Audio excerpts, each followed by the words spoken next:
conviction that young people play a crucial role in shaping a fair and more resilient society.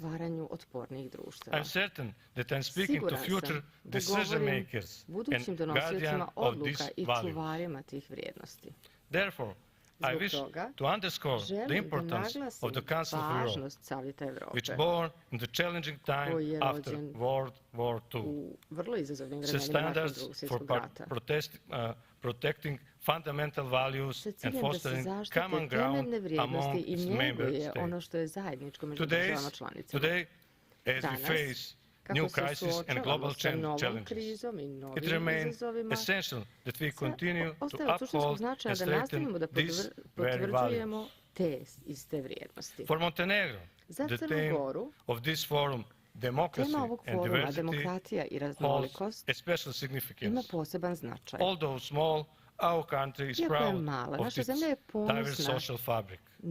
Throughout centuries, we have learned that unity and respect for diversity enrich society and that these values must be continually nurtured. Democracy should be a tool that unites us, not a source of division. Unfortunately, we increasingly witness the misuse of these differences for political gain. Election, which should be a time for citizens to freely express their views, are often used as tools to deepen society's rifts. We have all seen how, during campaigns, politicians often resort to rhetoric that divides people, addressing particular social groups with harsh and sometimes extreme messages. And then, already the next day, we see these same politicians entering coalition with those they criticized only yesterday, while the division they created among citizens remains. This fracture within society does not heal easily. They linger, shaping the community, impacting citizen trust and eroding social cohesion. It can take years to rebuild what is destroyed during one election campaign in the pursuit of a few political points. Our responsibility is to be leaders who understand the cost of such action and to set new principles for political conduct by our example. Recognizing this is not just a political, but a moral obligation. In today's world, social networks and digital platforms make the spread of information easier, but also amplify misinformation. Messages that polarize and intimidate spread faster than ever, and our democracy must be resilient to these challenges. It is our duty to ensure that citizens have the ability to think critically, to distinguish facts from manipulation, and to understand that democracy is greater than any single political option. As leaders, we must promote responsible and ethical communication on social media and cooperate with tech companies to ensure that digital space does not become a breeding ground for division, but a platform for constructive dialogue. Montenegro, with its rich history of mutual respect among different communities, offers a positive example of how to maintain social unity even in the most challenging times. Our commitment to democracy means we must continuously work to build trust among citizens, promoting policies that integrate rather than exclude. In that spirit, we are dedicated to empowering you, the young leaders, to help build a generation that understands the importance of unity even in times of disagreement. Dear friends, democracy can bridge divides, but only if we have the courage to reject divisive politics and devote our time and energy to what unites us, building a society based on respect and solidarity. Elections should be an opportunity to exchange ideas and discuss a better future for all citizens, not a reason for lasting divisions. Let us all be leaders who work on long-term solutions, who understand that every action has consequences that citizens feel long after the elections are over. It is our građani osjete responsibility posljedice to toga build dugo a nakon što society se završe where izbore. differences Naša je are not odgovornost da obstacles, gradimo društvo but gdje razlike advantages. nisu prepreka, Where već political prednost, competition gdje is not politička waged at the konkurencija expense of citizens, and ne ide where na štetu građana. after each election seek I will gdje feel like part of the same community. će se Thank svi you for osjećati kao dio jedne zajednice. Hvala vam na pažnji. Thank you Thank very you much so indeed, much. Deputy Prime Minister. Would like to take vam your mnogo. seats, and we are Zauzmite now going vaše to welcome mjesto, the remaining ministre, speakers a of the sada da plenary session pozdravimo number i 1, ostale elections govornike and na value plenarnom divides. zasjedanju Yes, broj please, 1, we izbori would like i to podjele ask u Mantas vrijednostima. Adominas, the Secretary General of the Community of Democracies, to join Zajednice us. demokracija, da nam Here se he comes. pridruži. You can give them a round of applause. It always Yes, puts people in a please good help mood. them too. Please, Thank sit down. you. We're delighted to welcome Zatim, molim vas da Anja pozdravite Asantewa Asareche, who's a member of Meta's Asantewa Oversight Board Asareche. from Ghana and South Ona je Africa. iz Very Gane i Južne interesting. Afrike, članica nadzornog We odbora also Mete. welcome Jasmine Fitzpatrick, pozdravimo senior Jasmine researcher of the Fitzpatrick. University of Mainz, and as I am, she's Naučnicu German. sa Please Univerziteta welcome iz her. Mainza, iz Njemačke. And we're also delighted to welcome the Senior Također, Advisor on New da Voting pozdravimo Technologies of the višeg savjetnika, Organization for Security and o novim- Cooperation za nove in tehnologije Europe, the Office glasanja for iz Democratic OESA, Institutions ODIHR-a. and Human Rights, Mr. Vladimir Mishev. Gospodin Vladimir Mišev. Thank you for being with Yes, us please. Hvala Come što here. ste here sa today nama. on this very timely panel. I'm going to begin with Mislim da Dr. je naš panel jako aktualan. Adominas, Bih the želio da Governing počnem Council of the Community postavim pitanje of Democracies gospodinu elected you Domenasu. for the position of Vi the ste na poziciji Secretary generalnog sekretara General. You took Zajednice demokratija office on the 1st počeli of ste September od 1. this septembra year. da radite How na tom can mjestu. we Kako cultivate democracy možemo in njegovati daily demokratije practices? What about u education? We've svakodnevnom been talking radu? about it so far already this morning. A The što je sa workplace, obrazovanjem? O tome smo već civic jutros and govorili. sporting life, and also Građanski what život, role sportski can život i koju multilateral ulogu organizations, multilateralne the subject that we're talking organizacije about, mogu especially today, da like the igraju community u of tome, democracies play in kao this recimo particular Zajednice demokratija, regard. Community of Democracies. Thank you. Yes, Hvala as you mnogo. mentioned, I Kao što represent ste Community of pomenuli, Democracies, predstavljam which is a Zajednicu community demokratija of koja je like-minded zajednica countries zemalja koje committed slično to razmišljaju i also koje su declaration principles posveđene which spell out principima Varšavske fuller vision of deklaracije democracy koji and what obezbeđuju democratic puniju political order viziju should be. demokratije i šta Was the zapravo declaration was demokratija adopted politički in the poredak treba summer da of bude. 2000, To je which was deklaracija probably usvojena one u of the ljeto last summers 2000. of To je what we vjerojatno jedno od used to posljednjih call end ljeta of history.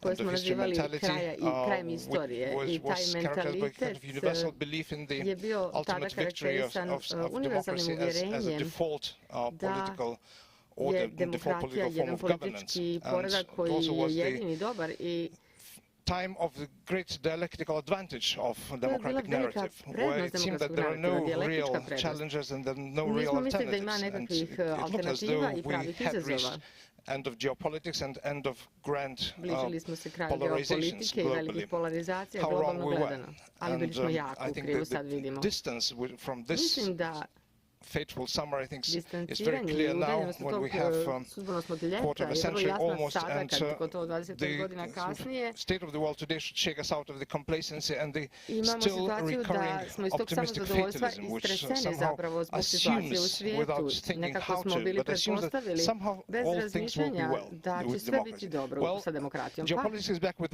vengeance, and I think this is very important se to nama realize the stakes of osvetila what zbog we're talking toga što about, smo bili tako the framework samozadovoljni. in which the phenomena that we Ovaj debate okvir u occur. kome And se dešava ova the debata return zapravo of to geopolitics pokazuje. means one thing, that preservation and survival of democracy Očuvanje as a form i of political opstanak governance demokratije kao is oblika inseparable političkog from vladanja ne može se major odvojiti geopolitical od confrontations. velikih And this geopolitičkih means that our konfrontacija. To debates about znači da naša debata polarizations, o about polarizaciji, disinformation, o about dezinformacijama, form of governance o are inseparable formama from interference vladanja of external actors je which neodvojiva od try eksternih to challenge the current aktera koji default pokušavaju da global order. ospore And trenutni they do globalni have dialectical poredak. advantage. The Oni imaju actors like dijalektičku Russia, prednost. China, Akteri kao Iran, Rusija, Kina, they Iran, sort they exploit all the weaknesses of democracy in order to challenge the political order which they see through its value commitments expressed, for example, in the Council of Europe documents, in the United Nations documents, which they see as hampering their hold on power. And one of the weaknesses they exploit is freedom of expression. And disinformation becomes, I think, the most lethal of non-military weapons, insofar as democracies do rely on expression of will of their citizens, to the extent that autocracies do not. And this is affected directly by the mentalities, by worldview, by opinions which are held. So disinformation very directly undermines the foundations of the democratic political order. And polarization is not accidentally fed into as the main principle, main mode of weaponization of disinformation. Insofar as polarization very easily feeds into the mode of political competition within democracies. So in a sense we could liken polarization as rocking the boat with the hope that your opponent falls out of it first. But what we fail to notice is that it's not just us sometimes rocking the boat in polarized democracies. There's also outside hand which helps rock the boat, hoping that both sides will fall out and autocratic powers will creep in, as it happens. So we have some fundamental paradox of asymmetries. On the one hand, freedom of expression can be weaponized against itself in the way that it doesn't work the other way around. Disinformation harms democracies, but actually bolsters autocratic regimes. And this is a fundamental asymmetry, which we are at the mercy of. And finally, polarizations are very easy to introduce, but very difficult to get out of. And these are kind of higher order concerns, which you have to bear in mind. And what I want to say is that, in a sense, I'm afraid there are no easy technological or legislative answers to these dilemmas. The only answer is actually rethinking, realizing political stakes, geopolitical stakes, and rebuilding commitment to democracy, to human rights, to rule of law, as the fundamental identifying principle and of a political community. In a sense, polarization can only be overcome through greater polarization. And external enemy is at the gates, and it's trying to subvert democracies in Moldova, trying to subvert democracies in all the recent elections that have been happening. So the democratic world has to regain initiative in order and spell out a vision in which a concrete cooperation of democracies to combat disinformation, to combat transnational expression, to exchange intelligence information in order to overcome sabotage attempts or even coup d'etat attempts, has to be has to assume a very concrete reality. The know-how is there.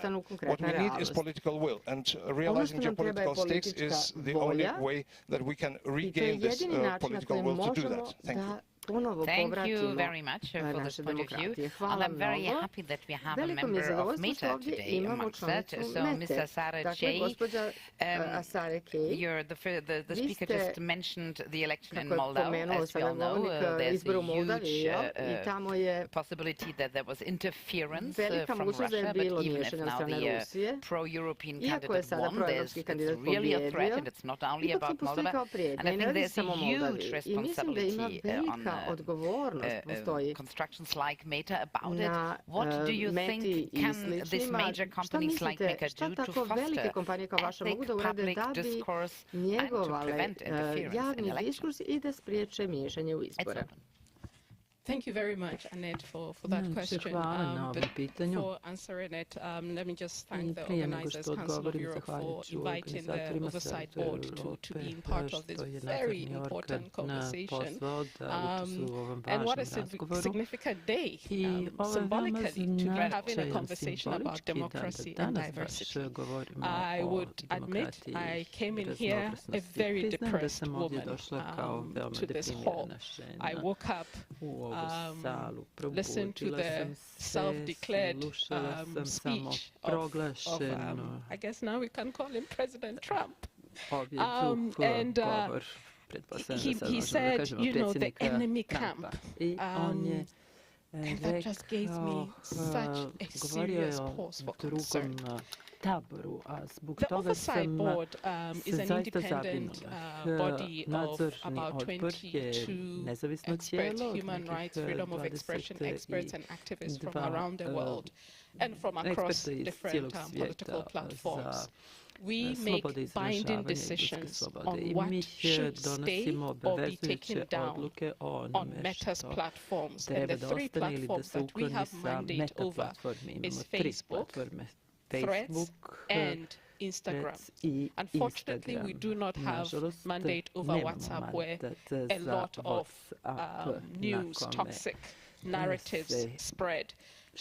We are still pushing for some sort of, mandate or scope expansion, but as it is now, our mandate is to look at content on Facebook, on Instagram, and Threads. So that is the oversight board. What we have been doing is that we set a number of priorities for ourselves, and elections has been one of the key focus strategic priorities of the board. Of course, this year being a very significant, you mentioned earlier during the opening, more than half of the world's population has gone or are going to go to the polls by the end of this year, 80 countries, and some of them very, very important, consequential, significant democracies. I'm talking about from your India to, of course, the US, to Pakistan, to South Africa, to Mexico. We've really had Indonesia. Some of the biggest democracies, or some of the biggest countries have gone to the polls this year. And the outcomes have, of course, like we've all heard, it's not just a US election result, an election outcome. I'm depressed, but I sit between Dakar and Johannesburg, so somebody will say, but what impact does Trump's victory has on you? Well, the president of the Council of Europe reminded me of some of those key things that I have committed my life to push for, those consequential, substantive justice and rights issues, women's rights, minority rights, and minority, I mean sexual minorities, migrants' rights. And those are some of the things. So the president also reminded me, and I noted, he said, do not give up, do not compromise, do not surrender. And then, of course, the gentleman then transported me, and I sat and I reflected, and I said, I will not give up. Yes, it is a depressing day and morning, but these are some of the most important things that we have to work and protect. Back to your question. So there's a lot of concern over, Svratim na vaše pitanje, ima puno zabrinutosti vezano za veštačku inteligenciju koja stvara lažne vijesti i naš odbor radi na nekim od pitanja vezanih za to i dezinformacije već 3 godine. Međutim, što se tiče izbora, to je jedan od naših ključnih prioriteta već 2 godine. Što se tiče samog sadržaja, to nisu nove teme.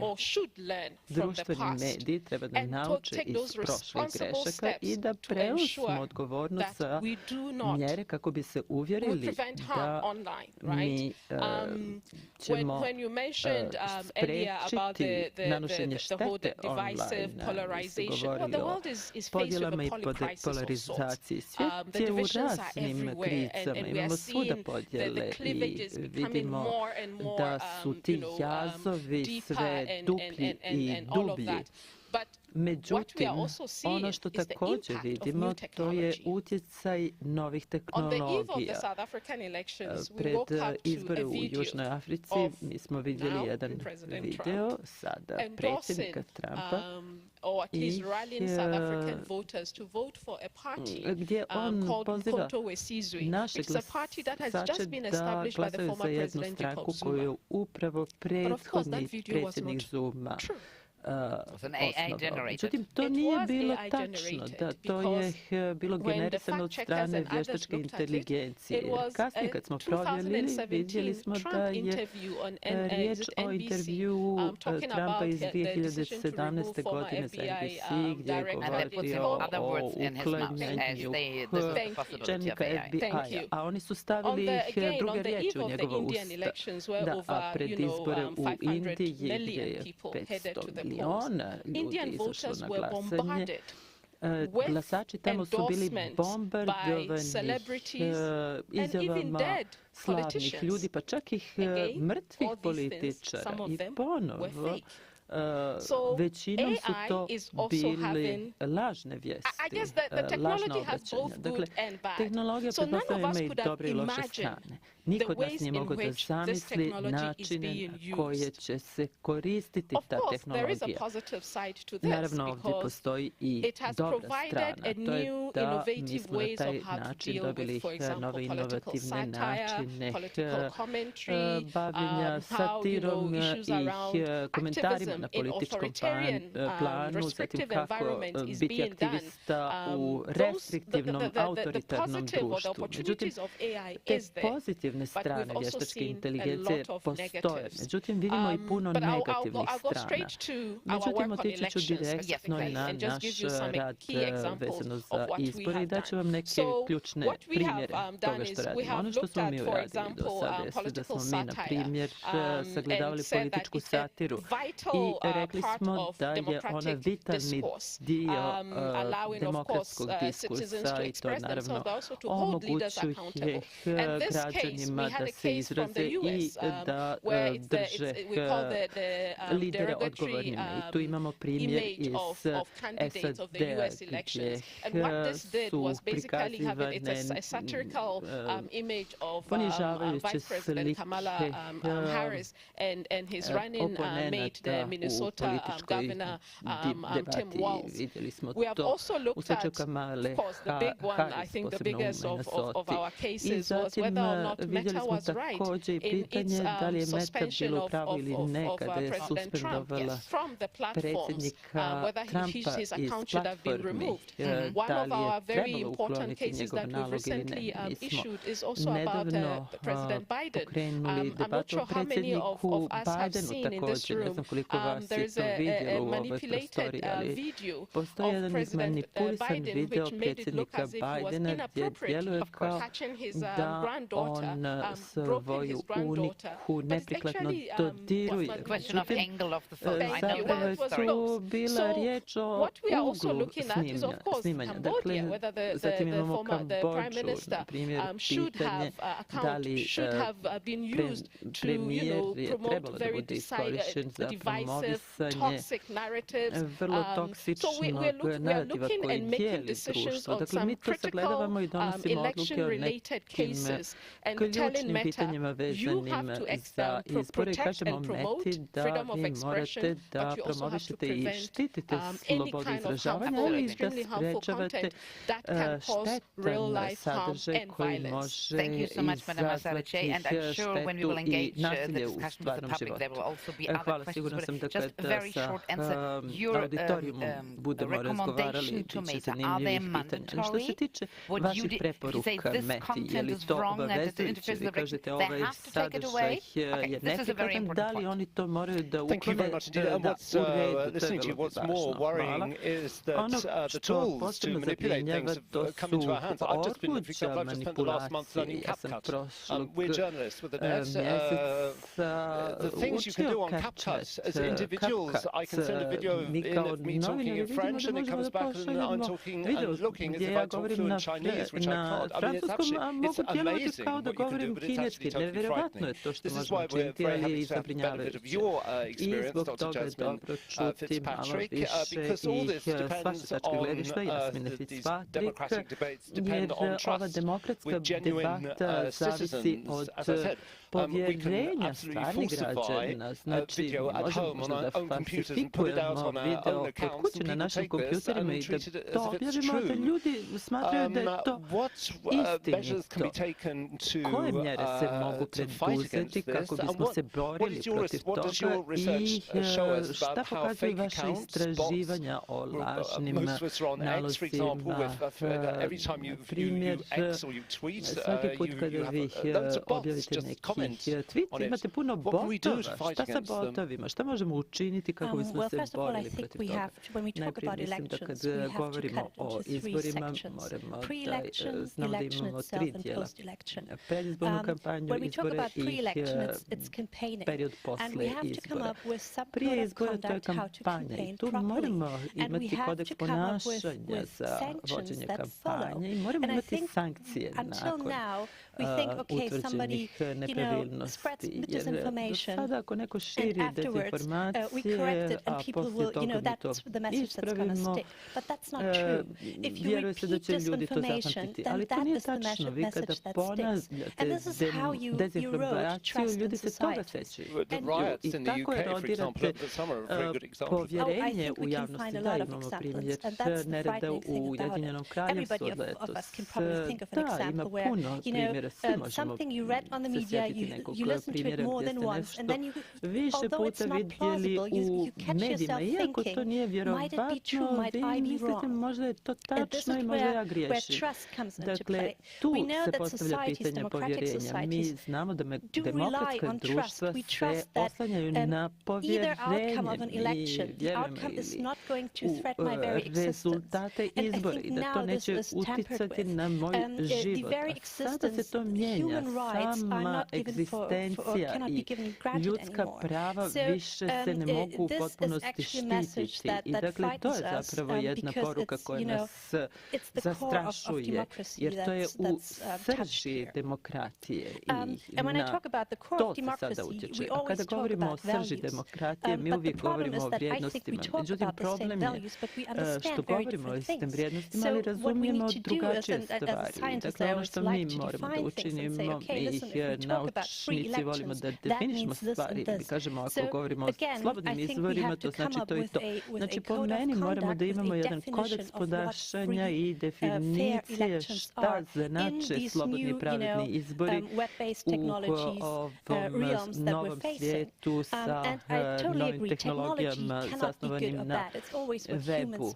Dakle, uvijek je pitanje šta ljudi naprave od tehnologije i ne možemo vjerovati da ljudi neće krenuti tim putem ili da je ovo crvena linija. Jer ono što vidimo i što smo iskusili, to je da se pomeraju te crvene linije uvijek u jednom pravcu koji nije povoljan za demokratiju. Šta mi možemo da regulišemo i naučimo? To je da moramo naše odluke i zakone ozbiljno da shvatamo. Ako mi vidimo da nečim se krše naši zakoni, mi u Evropi donosimo zakone kako bismo se borili protiv toga, ali kao što znate, tehnologija se mijenja brže nego zakoni. Dakle, ako mi donesemo neku odluku moramo izvršavati i poštovati, jer to je ono o čemu su ljudi puno razmišljali. Napisati nešto na socijalnim društvenim mrežama ili algoritamskim mrežama je još i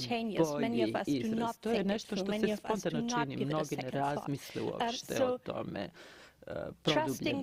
Dakle, vjerovati u obvezujući zakon kako bi se to korigovalo, svi to možemo činiti, a za to je potrebno puno hrabrosti jer moramo se oduprijeti snagama koje pokušavaju da vas suzbiju. To mogu biti ekonomske snage ili ekonomski izazovi mogu se postaviti naknadno, ali to su vrijednosti demokratije koje ne možemo ugroziti. Dakle, što se tiče mladih, oni su odrasli u ovom svijetu. Možda su oni optimisti, možda imaju više sumnje u svom umu. Ili možda moramo ih mi naučiti da budu pažljiviji i obazriviji. Kad govorimo o nastavi, uvijek mislimo da djecu u školama. Međutim, to je riječ i o odraslim ljudima. Moja tetka ili teče, možda oni nešto proslijede putem WhatsAppa. Ja mislim da 89% ljudi ima WhatsApp. Dakle, vi čak ni ne vidite je izvor neke informacije. Jednostavno neka pouzdana osoba u vašoj mreži vam to pošalje, vi kažete aha, znači ta osoba mi je to poslala, znači ja mogu vjerovati. Znači to su mračne ili šifrovane društvene mreže i ne možemo znati koji je izvor, ali recimo vjerujemo osobi koja nam je poslala poruku, ali možda ta osoba nije provjerila informaciju. Dakle, to je kompleksan problem, a mi kao ljudi, mi ne volimo kompleksnost, mi volimo jednostavna rješenja. Nešto kompleksno je uvijek prijetnja, moramo uložiti resurse i tako dalje. A to je prava prijetnja ovdje, da mi odustajemo od razumijevanja kompleksnosti. Najljepše hvala na ovom uvidu. A Ervin Ibrahimović kao potpredsjednik vlade i ministar vanjskih poslova Crne Gore, ja sam sigurna da ste vi suočeni sa svim ovim izazovima, govorimo o Meti, o Whatsappu, ali nismo još uvijek ni govorili o bivšem Twitteru, o novom jakom čovjeku koji je uz novoizabranog predsjednika Trumpa. Šta vi činite u vašoj zemlji kako bi se usprotivili svim tim prijetnjama koje dolaze od algoritama? Molim vas da stavite slušalice.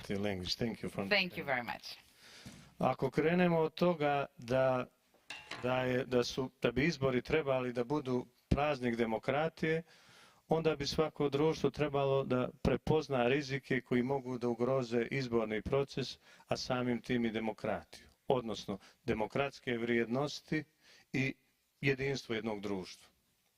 Dozvolit ćete mi možda da ja naznačim 3 faktora. Slušao sam moje kolege i stvarno sam uživao prilikom njihovog govora i ono što oni prepoznaju kao izazovi. Hvala vam, danas sam imao prilike da još nešto naučim.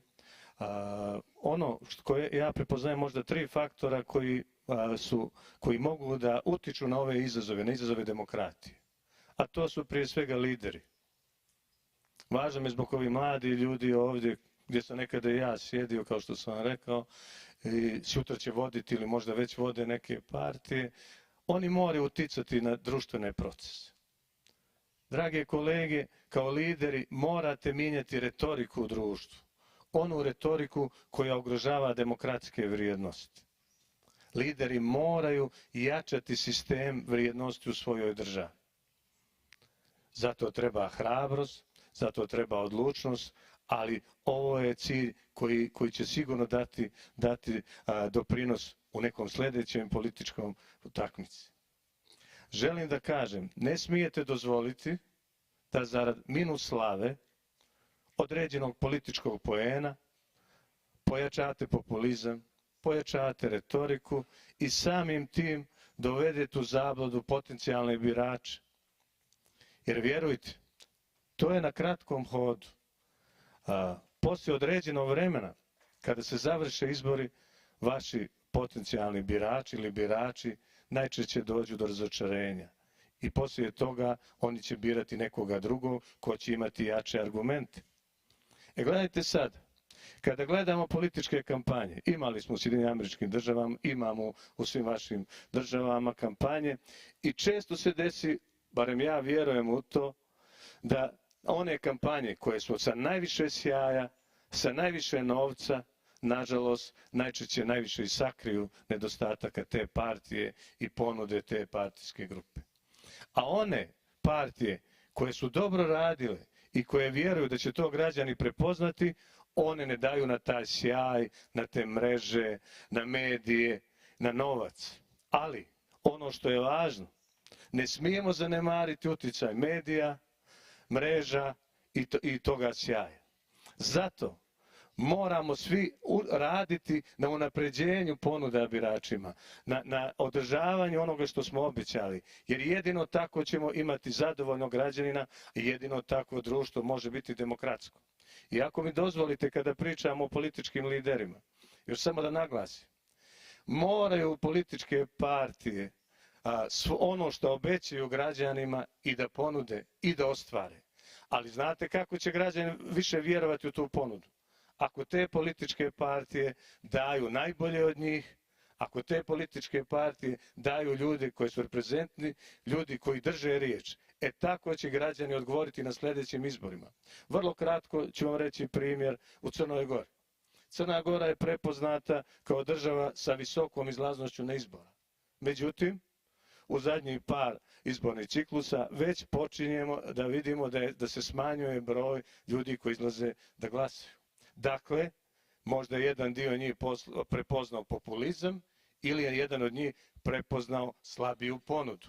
Zato želim da kažem da lideri moraju biti hrabri, odgovorni da utiču na te procese. Kada su u pitanju mreže, samo minut, dva, ukoliko dozvolite, znači moramo svi raditi da iskoristimo modernu tehnologiju, da iskoristimo ovo vrijeme, ali ne da nam društvene mreže polarizuju društvo, nego društvene mreže da nam edukuju građane, da nam društvene mreže daju pozitivne vrijednosti kako bi i građani iskoristili tokom svojih elementarnih stvari. I ne mogu da ne pomenem mlade ljude, još samo minut, mladi ljudi su najvažniji faktor za perspektivu svakoga društva. Zato lideri, zato iskusni političari, podijelite s mladim ljudima vaše iskustva, podijelite ne samo dobra iskustva, podijelite i loša iskustva, jer na osnovu tih loših iskustava se isto uči kako ne bi budući lideri ponovili istu grešku. I još jednom kada su u pitanju mladi ljudi, naučite mlade ljude da je različitost bogatstvo, da je različitost prednost svakog društva i da politički, odnosno izbori, nisu rat. Politički izbori su šansa za razmjenu mišljenja i doprinosa boljoj ponudi naše države, našem društvu. Tako, malo sam se raspričao, ali je tema vrlo inspirativna i hvala vam još jednom. No, indeed, thank you very much for that interesting point of view. Vladimir Nisev, one of your competencies at the ODR is election observation of social media, as we've been talking about, or algorithmic media, as we maybe should be calling it. How does that differ from traditional observation of the electoral processes?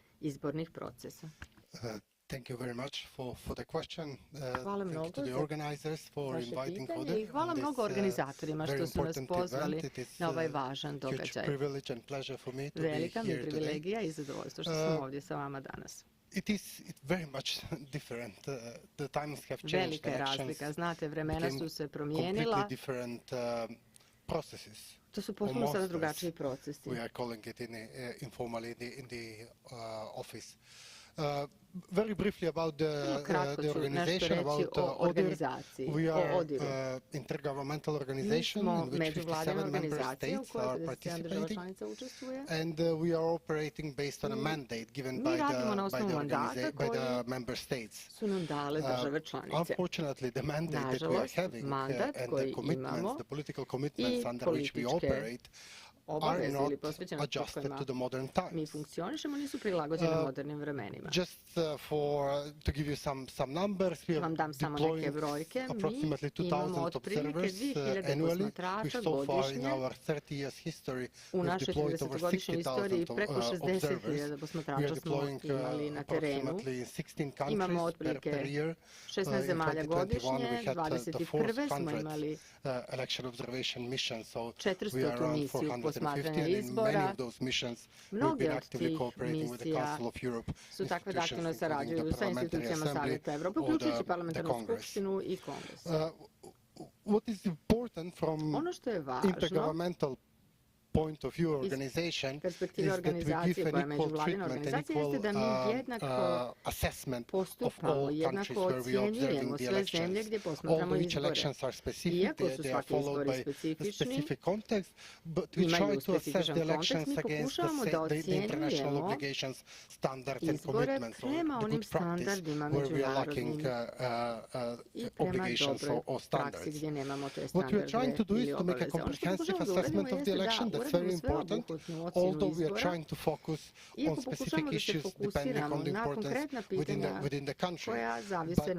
But somebody from the speakers before me has mentioned, I think it was Yasmin, that they divided the election periods prior to the election day, and post-elections. And the election campaign has been mentioned prior to the elections.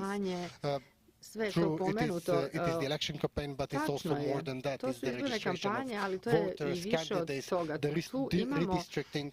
And I would argue that all of these factors can contribute to deep political polarization and division. All of these elements. Of course, we tend to pay more and more attention on the conduct of the election campaign, but definitely these other more standard traditional elements are playing fundamental role.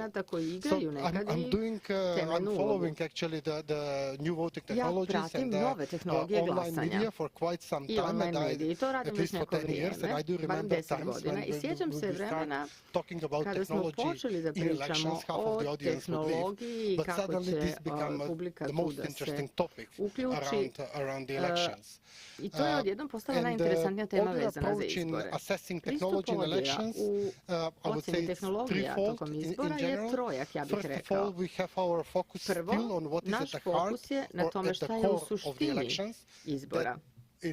For instance, the US context now, the ballot marking devices and the direct recording machines for marking the votes. Then the second element is obviously the ancillary methods for elections, whether for voter registration or identification of the candidates, the various platforms that are used by the election management bodies for accreditation of observers, for trainings, or for reporting of the political parties, financing, etc. partije i tako dalje, o financijama, i posljednja, instrumenti i platforme na kojima se vode kampanje. Dakle, razlog zašto mi pravimo ove razlike jeste da se vratimo na početak, zato što imamo standarde i obaveze u odnosu na koje možemo da ocjenjujemo ponašanje implementacije ovih tehnologija. U tom kontekstu ne bih se složio sa jednim od mojih prethodnih izlagača da nema loše tehnologije. Ja mislim da ima loše tehnologije ili tehnologije koja nije prikladna za određene izbore. Ako se ona ne testira i ako ne odgovara potrebama tog konkretnog konteksta. Dajte nam konkretan primjer o kojoj tehnologiji govorite. Na primjer, nakon COVID-a, nakon pandemije, ali također i prije 15 godina similar to the hype that we have bio now je around hype, artificial slično intelligence, kao hype that many sada countries were oko flirting with the idea of introducing electronic or vještačke internet voting, inteligencije, da su ljudi koristili, mnoge zemlje koristili internet glasanje. To zapravo može da uskrati određenoj kategoriji ljudi iz izbornog procesa, a to je temeljna obaveza da to bude univerzalno, da izbori budu univerzalni, da svi imaju pristup tome, da izraze svoju volju, je li tako? Daju svoj glas. Drugi element, recimo, for instance, in many of the countries that are using u mnogim zemljama gdje se koriste elektronske mašine za glasanje, paper trail. Oni nemaju pisani trag, a to sprečava vlasti da zapravo verifikuju i ocjene kredibilnost izbora. To je jedno od najznačajnijih pitanja koje dovode do polarizacije u mnogim zemljama. To u kombinaciji sa tradicionalnim zabrinutostima vezano za tajnost glasanja, za izgled samih izbornih mjesta, različitih kategorija, pristup za različite kategorije lica sa invaliditetom, finansiranje kampanje i tako dalje. Sve to kad se iskombinuje u odiru zapravo nama stvara zabrinutost. I zato nas danas možda manje brine upotreba vještačke inteligencije od ovog drugog. U tom smislu mislim da je važno, i zaključit ću ovaj prvi dio, da napravimo nove standarde. U nedostatku novih standarda ili možda obaveza, iako imamo neke inicijative i za to smo posebno zahvalni to the Council of Europe because it has developed certain standards when it comes to the transparency and prevention of corruption of political parties and campaign finance with the respective recommendations and resolutions. Also with the data protection and cyber security conventions, the most recent framework convention of AI, but also the recommendation on the standards on e-voting. In the OSCE context, we are absent of this kind of standards, and that's why this multilateral cooperation and the cooperation with the civil society organizations is more than important to be able to address these new challenges. About the polarizing narratives and the fairness and the freedom of campaigning, we are trying to avoid the simplistic assessment of the elections, which is the most frequent question that we are asked by the journalists, whether in different countries. In the last 2 weeks, for instance, we had a huge emissions in Georgia, Moldova, and currently my team is preparing to give the assessment for the US elections, whether the elections were free and fair. U Americi novinari nas pitaju jesu li bili izbori slobodni i pravični. Mi ne odgovaramo, izbjegavamo taj odgovor jer na to se ne može odgovoriti vrlo jasno. Ima svaki aspekt tu koji može da bude ili ovo ili ono, ili slobodno i pravično ili ne. Ali treba raditi analizu svega toga. Ja sam za svrhe ovog panela radio kratku analizu. U protekle 4 godine 80% od izvještaja sadrže riječ polarizacija ili kampanja koja je dijelila društvo. U svim zemljama, bez obzira na to da li su na istoku ili su zrelije demokratije. Razlog za podjeli za polarizaciju, a ne možemo da idemo sad u to jer nemamo ni vremena ni mandata i mi kad radimo posmatranje ne možemo da uđemo u te razloge. Ali imamo diskusije sa našim sagovornicima u tim raznim zemljama gdje posmatramo izbore, mi vjerujemo da su razlozi zapravo dublji nejednakosti u društvu, da je to razlog za ovu vrstu podjele i polarizacije i da je to uglavnom povezano sa nejednakostima ili povećanim siromaštvom, recimo. Što se tiče online kampanje, možda ćemo kasnije o tome. Da, siguran sam, većina je pitanja već formirana sad u publici, a ovo je trenutak kada ćete vi učestvovati u diskusiji. Zato smo tu ova 3 dana da imamo dijalog sa vama. Znači, ako želite da budete dio ove diskusije, želite postaviti pitanje panelistima, ovo je trenutak. Dignite ruku, mi ćemo pokušati da prikupimo nekoliko vaših pitanja i onda ćemo zamoliti paneliste da odgovore na vaše pitanja. Molim vas, izražavajte se sa najdubljim poštovanjem u skladu sa našim kodeksom ponašanja. 191. Izvolite, ustanite. Mislim da tehnički tim very useful. If you could introduce yourselves and tell us who you are, it's always very interesting to know who's speaking. Your name, who you are, and then your question, please. Okay. Thank you very much for all the panelists. Mohammed and Rakan students doing masters in TU Darmstadt in Germany. And with regard to the topics, as very interesting, very relevant, also to the electoral situation that we are living for the moment. Just my question with regard to the use of technology and also in the realm of election. As the first law of Hansberg's law of technology says, technology is neither good nor bad, nor is neutral. However, as the professor said, there are some nasty ways. One of the nasty ways I would like to ask about is electoral campaigns led not by politicians, but rather by public relations and communication agencies.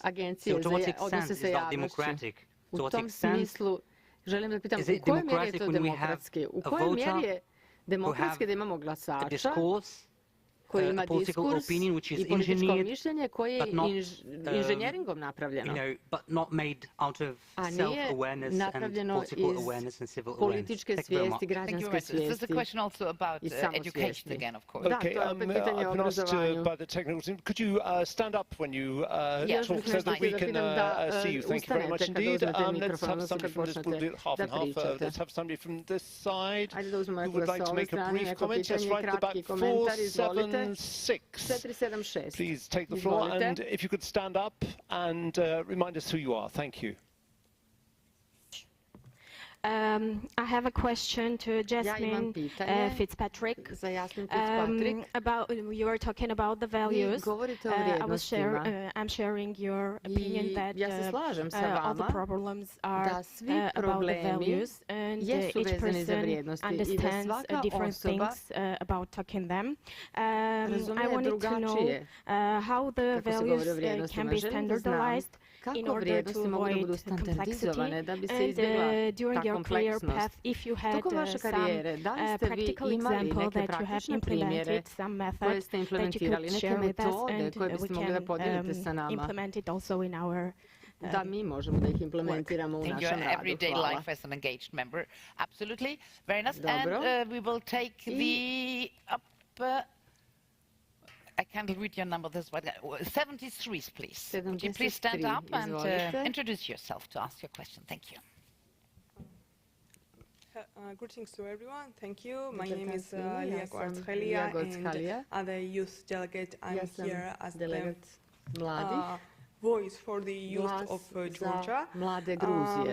The people that are strongly committed to democratic values and closer tied with the European Union. Since we mentioned the challenges of elections and divides, I have a question regarding this concern. In Georgia, we recently held elections that, like in many democracies, highlighted value divides within society. And my question is the next, how can we transform elections into a platform for inclusive dialogue and understanding, ensuring that all voices, especially of the youth, are heard, not just listened and valued. Thank you. Okay, we'll continue a batch of 3 or 4 questions each time, and then if I can ask you to react to one, I'll take one final. It's obviously very arbitrary, but 142. We'll come back afterwards after your remarks. 142, if you could tell us who you are and your question. Hello, can you hear me? Yeah. Very well. I'm Karin Sieferman, and I'm from Germany. And I would like to ask a question about how can we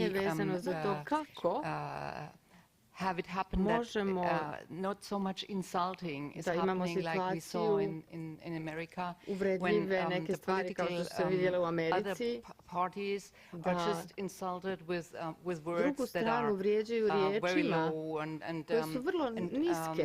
it's just not the political content, but it's just the fear of the people which is served and not what is really being brought forward. I think it's important if each of the panelists concentrates perhaps on one answer rather than you all trying to answer each question.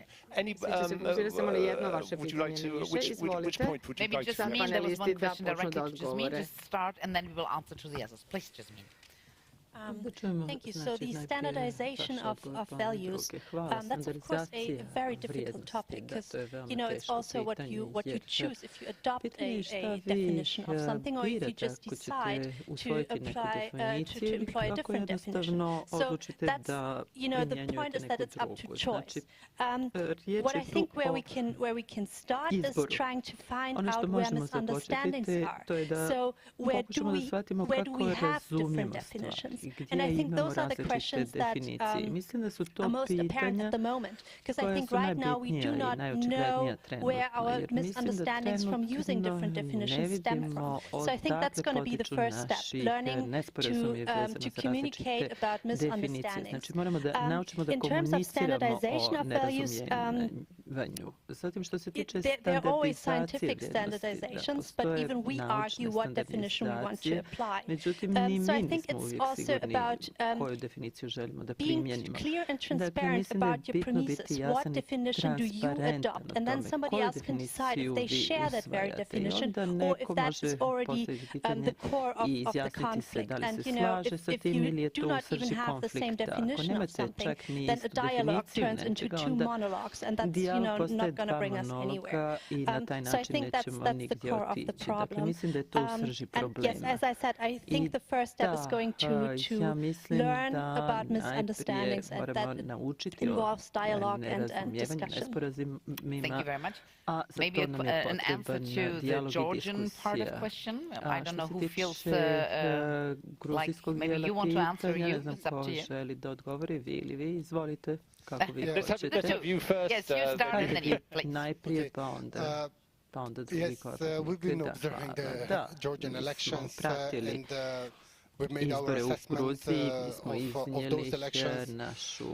It is, and we've reiterated a couple of times that it's very important for the voices of the oppositions to be taken into account, not only after the elections, but prior to the election period as well. I mentioned in my speech that there are certain factors that are contributing to polarization of the society, of the electoral process as such, that are not only linked to the campaign. I mentioned the design of the electoral system, the design of the election legislation, as well as the functioning of the institutions can contribute to that. Maybe just on the question of the technology, that was the first question of use in elections. We are trying to comprehensively assess the use of technology in elections. Not every type of technology that brings certain benefits is necessary because of its cost or its risk that it's having on the electoral process. Rizika most recently discussed the na AI izborni technology used in the electoral proces. process. Nedavno The smo benefits govorili o that AI korištenju is bringing on the vještačke accuracy, on the inteligencije u speed tom procesu. Što se tiče tačnosti i brzine i stvaranja sadržaja i drugih prednosti vještačke inteligencije, to je jasno. Ali pitanje je da li je to nužno striktno govoreći kada je riječ o izbornom procesu. Znači moramo napraviti razliku između procesa vezanih za sprovođenje izbora i za izbornu kampanju. Mislim da moramo imati drugačiji pristup. Što se tiče ta dva pitanja. Ovo što ću sada reći ne tiče se samo Gruzije koju prati puno pažnje. Znači vi govorite o plebiscitu ili diskusiji za opšte dobro, ali to pokazuje da kad počnemo da govorimo o izborima kao rješavanju nekih problema, to je prekasno. Izbori su izraz političkih procesa i fenomena koji se dešavaju u društvu između dva kruga izbora. A pokušati izbjeći polarizaciju regulisanjem izbora ili izborne kampanje, to je već prekasno. Znači, to je jedan paradoks. Što manje ljudi mijenja mišljenje tokom izborne kampanje, to znači da su više sazreli demokratski. Jer ako imamo jedan dijalog sa poštovanjem, to znači da imamo jednu živahnu političku debatu između dva kruga izbora, između dva izborna perioda. To je vrlo teško. Govorio ministar o političkom leadershipu, jer političari koji razmišljaju samo o izborima, oni koriste polarizaciju da bi pobjedili, a onda ostavljaju po strani goruća pitanja. Nema nekog odgovora na to. Međutim, političke stranke moraju da edukuju svoje glasače, da ulože u političku pismenost i stvaranje političke kulture koja se ne odnosi samo na različite izborne kampanje, već i na sve ono što se dešava u zemlji. Ili na kontinentu među vremenu. Vidim da vi budno pratite ovo i vjerujem da želite da kažete svoju reakciju na ovo što je upravo pomenuto. Mislim da mikrofon ne radi. Pokušajte ponovo. Uzmite ovaj mikrofon. Can you hear me? Čujete li me? The gentleman from Germany. So the issue around the proliferation of manipulated media and tech is a huge issue, making it almost difficult to, impossible to distinguish whether something is authentic or not. And then of course there's the issue of what you mentioned, you know, public relations companies or agencies that are doing the electoral campaigns, what they call influencers. Izbornu kampanju, zatim influenceri, ponekad imate i botove, i lažne naloge. Dakle, sve to ima veliki utjecaj na izbore u posljednje vrijeme. I to se čini na način da se utječe na javno mnjenje i javnost na drugačiji način percipira da li je nešto tačno ili ne pod njihovim utjecajem. Mi kao nadzorni odbor, da, naše odluke jesu obvezujuće za metu. I mi smo govorimo meti. Ovo se ne može nastaviti. Amplifikacija, dezinformacija i lažnih narativa kroz lažne naloge, influencere, plaćene oglasivače. To se ne može nastaviti jer to ključno utječe na polarizaciju i podjela polarizujućih sadržaja je također nešto što negativno utječe. Dakle, ono što mi tražimo to je da prilikom primjene vještačke inteligencije, to je sofisticirano dovoljno da se može vidjeti da li je nešto lažni profil, da li je to neki plaćeni influencer ili oglasivač. Mi tražimo od njih verifikaciju ID-a da naprave, da se vidi da li postoji autentično ponašanje online. Jer ono što vidite na Facebooku vidite i na X-u. Dakle, kako možemo biti sigurni da mediji neće preuzeti neki od tih štetnih sadržaja i prenijeti na druge platforme. Dakle, ako se sprovedu te verifikacije ličnih podataka, dakle, da se utvrdi da je to zaista nalog određene osobe, kompanije za javne odnose, odnose sa javnosti, koja se tako i tako zove. Tako da možemo biti sigurni da je stvarna kompanija iza toga, a ne neki izmišljeni nalog. To sve može utjecati na donošenje odluka. Zatim, tu je, to nismo pomenuli, i značaj. Predsjednik Savjeta Europe je govorio o tome.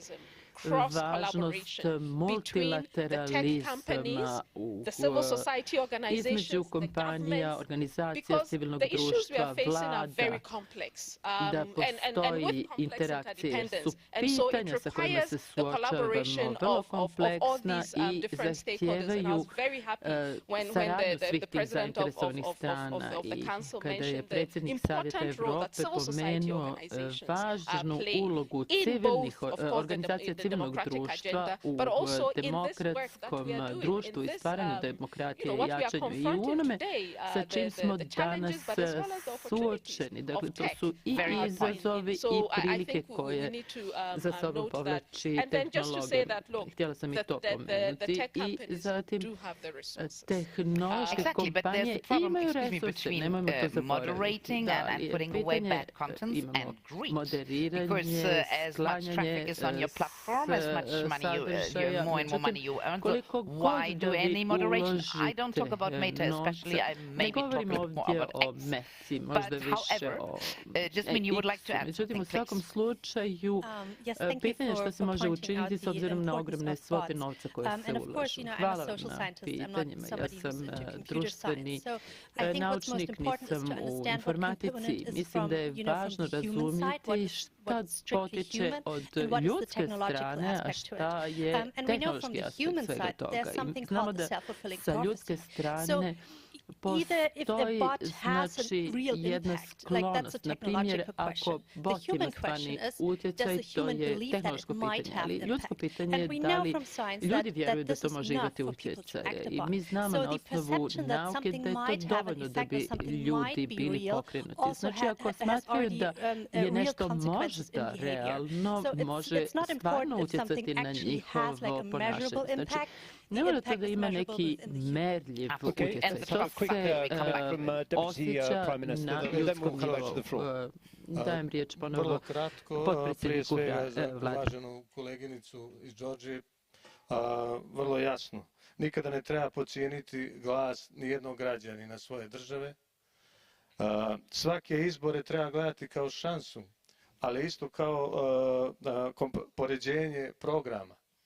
I ja vjerujem da svaka država poslije izbora, odnosno pobjednik izbora, treba svoj program da dokaže. Ne završava se život u nijednoj državi sa jednim izborima. I vjerujem da niko nije pobjedio edukovanog građanina i demokratiju. Dakle, treba raditi na edukaciji svakog građanina, jačati kritičku misiju i rezultat dolazi. Jeste proces dugačak, ali će na kraju dobiti država, dobit će kvalitet.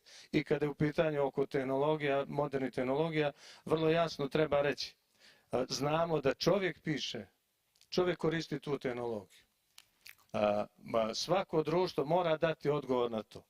Po meni, kroz odgovarajuće rezolucije. Svoje države i međunarodne rezolucije, gdje ćemo ograničiti zloupotrebu savremenih tehnologija, a sa druge strane iskoristiti moderna doba i tehnologije kako bismo edukovali građane, dobili edukovanog građana koji će prepoznati sve one lažne novosti na mrežama, sve ono što ne doprinosi jedinstvu, sve ono što dovodi do disolucije društva, tako da sam za to da koristimo tehnologije, ali da države moraju striktno odrediti politički domet političkih partija koje mogu koristiti, da ne kažem, zloupotrebljavati savremene tehnologije. Zahvaljujem. Thank you. Just finishing your English translation. Thank you very much, Mr. Ibrahimovic. This is, of course, very interesting. It's also a question of education again. Why not make media schooling a part of school very young, so people can learn how to detect this kind of criticism. We go for next round of yes, 316. You were the quickest one. Please stand up, introduce yourself. 316 and ask your question. I think it's on. Good morning, everyone. I'm Simona Lizar, and I'm Romanian as a nationality. In addition, I'm Roma as a minority group, and I live in UK more than 10 years. I came from UK to Strasbourg. It's my second time. And I am the president of Union Romani Voice, an organization set up by myself 10 years ago. And I'm here today because I feel I need you to hear the Roma voice around Europe and around the world. We are 16 million of Roma people in Europe and around the world 12 million Roma, which we have a powerful vote, but unfortunately it's a misinformation when we talk about election, about voting, about rights. However, my question to you is how we Moje pitanje za vas je na koji način možemo da pošaljemo poruku, ne samo online, jer nažalost romska populacija vrlo često širom svijeta nema digitalne veštine. Ja sam iz javnosti, ja čujem glas romske populacije, ne samo tome da oni ostaju u nekim kancelarijama i bave se politikama koje često ne pokrivaju potrebe ranjivih kategorija društva. Ja sam ovdje došla kako bismo rekli, kako bih rekla, moramo čuti njihove glasove. U sklopu izbora moramo odgovoriti na njihove potrebe. I ne kažem to samo kao predsjednica ovakve organizacije, već kao neko ko se zalaže za izbore i ko poziva na glasanje. Ali pitanje je kako poslati poruku nekome ko online nema pristup digitalnim vještinama. Dakle, imajte to u vidu. Kad neko glasa, pitajte ih zašto vi glasate za Trumpa ili nekoga drugog, jer izgleda da ako neko glasnije viče od mene, onda će svi ići da glasaju za njega, ali potreban je jedan okvir za 4 ili 5 godina, a stanovništvo će uvijek smatrati da nema rješenja, nema komunikacije između lokalnih vlasti i javnosti. Mi moramo svi da radimo, svi koji smo ovdje okupljeni, kako bismo popunili taj jaz između nas i društva. Hvala, broj 55 sada. Thank you very much. My name is Yangason Matete. I am from Zimbabwe. I am the founder of a non-profit called Project 4263 that works to promote inclusive youth participation in decision-making processes over and above electoral processes. My question goes to the Deputy Prime Minister. In your remarks, you spoke about young people being the future and will be the protector of democracy. But we are seeing the decrease year and year of young people who participate in electoral processes. And we have been doing a lot of civic education, but it seems like it's having negative effects. The more we continue to do civic education, the more young people continue to not to even bother going out and vote. I really want to know, especially because we can agree now that democracy as it is now is in the ICU and it can only be saved by young people. But I really want to understand where we are getting it wrong in terms of persuading young people to go out and vote, and also talking about delivering democracy. What can also political... Okay, thank you very much. We'll take a question from this part. It will be 154, no 59 you are, sorry. 159. 159. Please stand up and introduce yourself and ask your question. Merci beaucoup. Moi, je vais poser ma question en français. Je viens de la Ja ću République postaviti démocratique du Congo. pitanje Attendez juste une seconde que tout le monde se s'équipe. Donc it will be a question in French, thanks to take your headphones. Yes, please. Molim vas uzmite slušalice, jer će pitanje biti postavljeno na francuskom. Hvala. Ja sam Yuka Belbama. Ja sam novinar iz Demokratske... Ja sam iz République démocratique du Congo. Republike Konga i moje pitanje... Madame, c'est vrai que nous sommes aujourd'hui ici, nous discutons des sujets de démocratie ici en Europe, mais je dois admettre que nous sommes liés. Donc, ce qui veut dire qu'un dysfonctionnement des démocraties dans un pays donné peut forcément impacter d'autres pays. Alors du coup, moi j'aimerais savoir, face à la question de la technologie, comment pensez-vous aider les pays qui sont en proie aux fausses informations, voilà, qui ne trouvent pas le moyen de contrer ce qui peut nuire à la démocratie par une technologie de pointe. Okay, thank you very much. We'll take one more question from, there's about 500 hands up. I'll take 327 up. You will have an opportunity through the 3 days to ask questions, but purely arbitrary. 327, yes. So 300. Thank you. I have few reflections on this previous. Who are you? Could you tell us who you are? Please stand up and present yourself. Go up to... My name is Alexander Popov. I am a commander of Reconnaissance Brigade of the Armed Forces of Ukraine. I'm a Ukrainian soldier. Ukrajinski vojnik. Thank you. Hvala.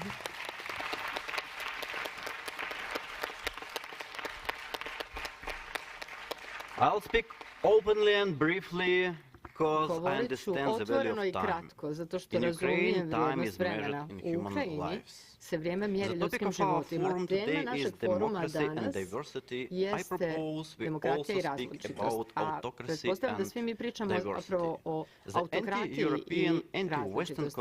Anti-evropske i antizapadne koalicije koje su opet postale realnost i koje predstavljaju opasnost svima nama.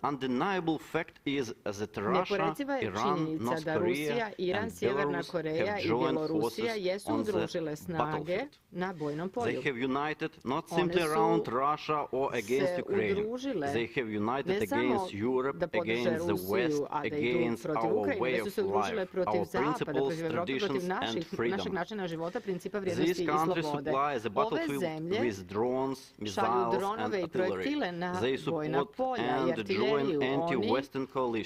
Oni su jedna antizapadna koalicija i omogućavaju da Rusija ima 10 puta više projektila nego što Ukrajina može da presretne sa zapadnom pomoći. 10.000 sjevernokorejskih vojnika su rasporedili na frontu, a u isto vrijeme neke zapadne demokratije još uvijek nemaju i nisu poslale oružje dugog dometa Ukrajini, jer je to još uvijek pod restrikcijama, što nas priječava da se borimo i ostvarimo rezultate na bojnom polju. Rezultat toga je da se svi suočavamo sa vrlo jednom tamnom slikom. Diktature su ujedinjene u svojoj želji da rasture zapadne demokratije uprkos svojoj moći i bogatstvu i podršci koju su pružili do sada, djeluju kao fragmentirane, podijeljene i opasno slabe.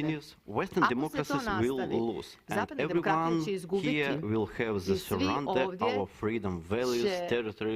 izgubiti svoju slobodu, svoju vrijednost i svoje živote. To defeat autocracy, good must come not just with word, but with strength. We urge you, listen to Ukraine and persuade your governments to help us stop the aggressor effectively. I'm not a politician.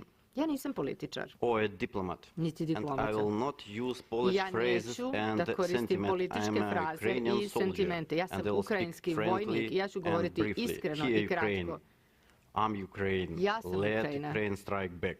Dozvolite Ukrajini da se bori, da uzvrati udarac i da garantuje sigurnost. My question is, moje pitanje je, in this context, u ovom kontekstu, da li smo mi spremni da štitimo demokratiju i prava ljudi da glasaju?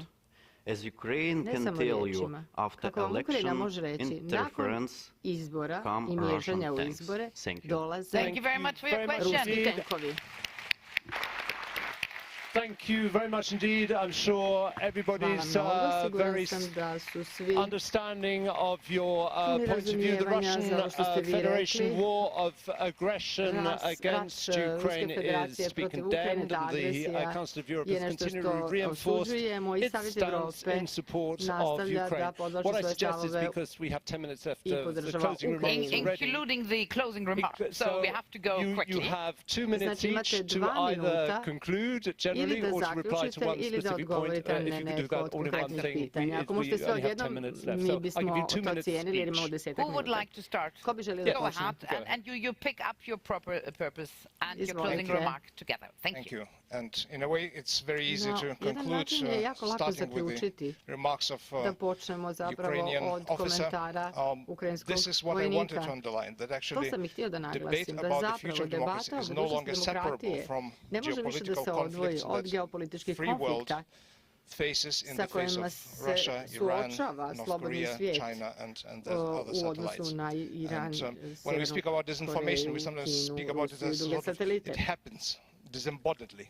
No, there are countries, well, there are states, regimes that weaponize disinformation in order to subvert democracies. And our main weakness, we have resources, we have technological know-how. Our main weakness is we do not realize the danger of it all, the uncertainty that faces the global order at the moment. And this leads that political will to apply these methods to mobilize societies to resist disinformation, and we have know how to do that. In case of Eastern Europe, we have faced Russian disinformation for many years, so we have the whole society approach, going from stratcoms to media literacy education to mobilizing civil society organizations and media activists to combat disinformation.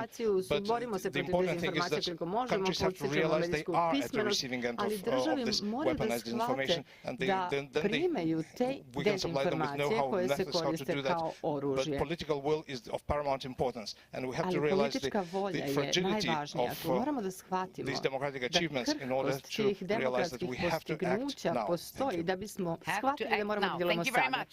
It will be again a Montenegrin intervention. First from lady about o Romima, vrlo jasno treba reći da svaka država teži demokratskom društvu. Nema demokratskog društva bez vladavine prava, bez ljudskih prava. I vjerujem ovaj vaš snažni glas, a hrabri glas su čuli svi ovdje i da će u svojim državama doprinijeti da svaki građanin, bez obzira kojoj etničkoj grupaciji pripada, ima pravo na izbor, na slobodu, na kretanje i da radi. Tako da vjerujem da ste danas vašim jasnim glasom prenijeli ono što treba da urade zemlje, barem ovi koji su ovdje prisutni u ovom domu gdje je temelj Europska povelja za ljudska prava. Sa druge strane, da odgovorim uvaženom kolegi.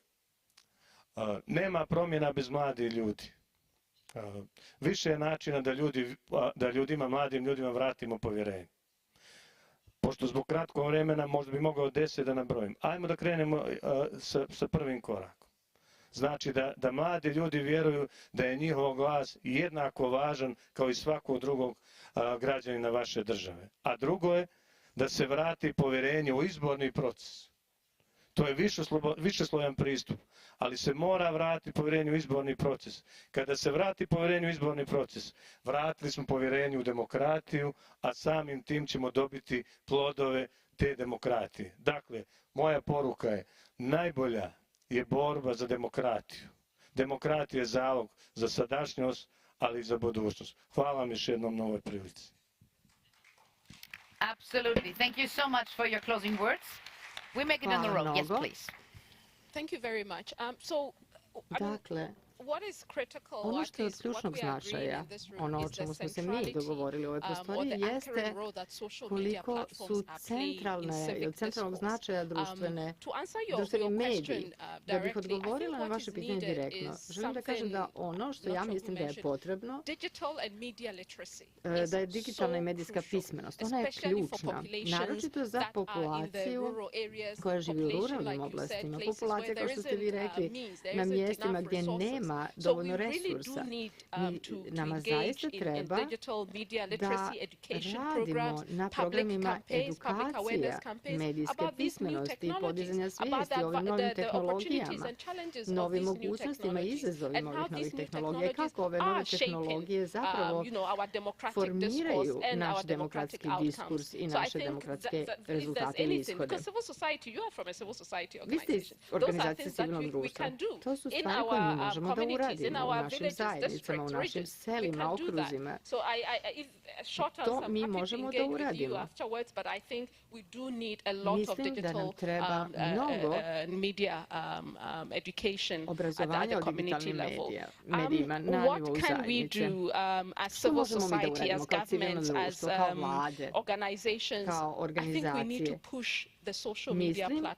da možemo da tražimo od platformi društvenih medija veću transparentnost. Moramo da ih držimo odgovornima kada ima određenih stvari koje se dese, a oni su nanijeli štetu. Kad god imate neku štetu koja potiče iz tih platformi, moramo ih držati odgovornima i tražiti lijekove za tu štetu.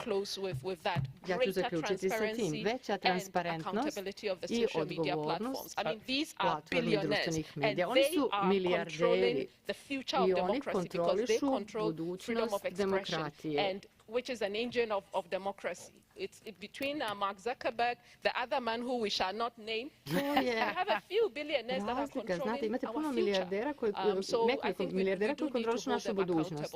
Mislim da ih moramo pozvati na odgovornost i pogurati da obezbede veću transparentnost.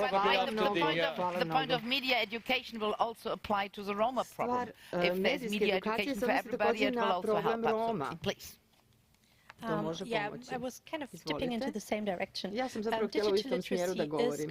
Digitalna skill pismenost će biti vještina budućnosti, zato što digitalna pismenost ima mnogo toga zajedničkog sa demokratskom pismenošću.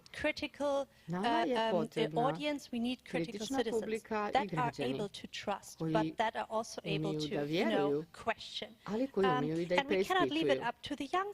A ne možemo sve prepustiti mladima. Svi smo mi tu, ne samo mladi. U mnogim društvima mladi su manjina.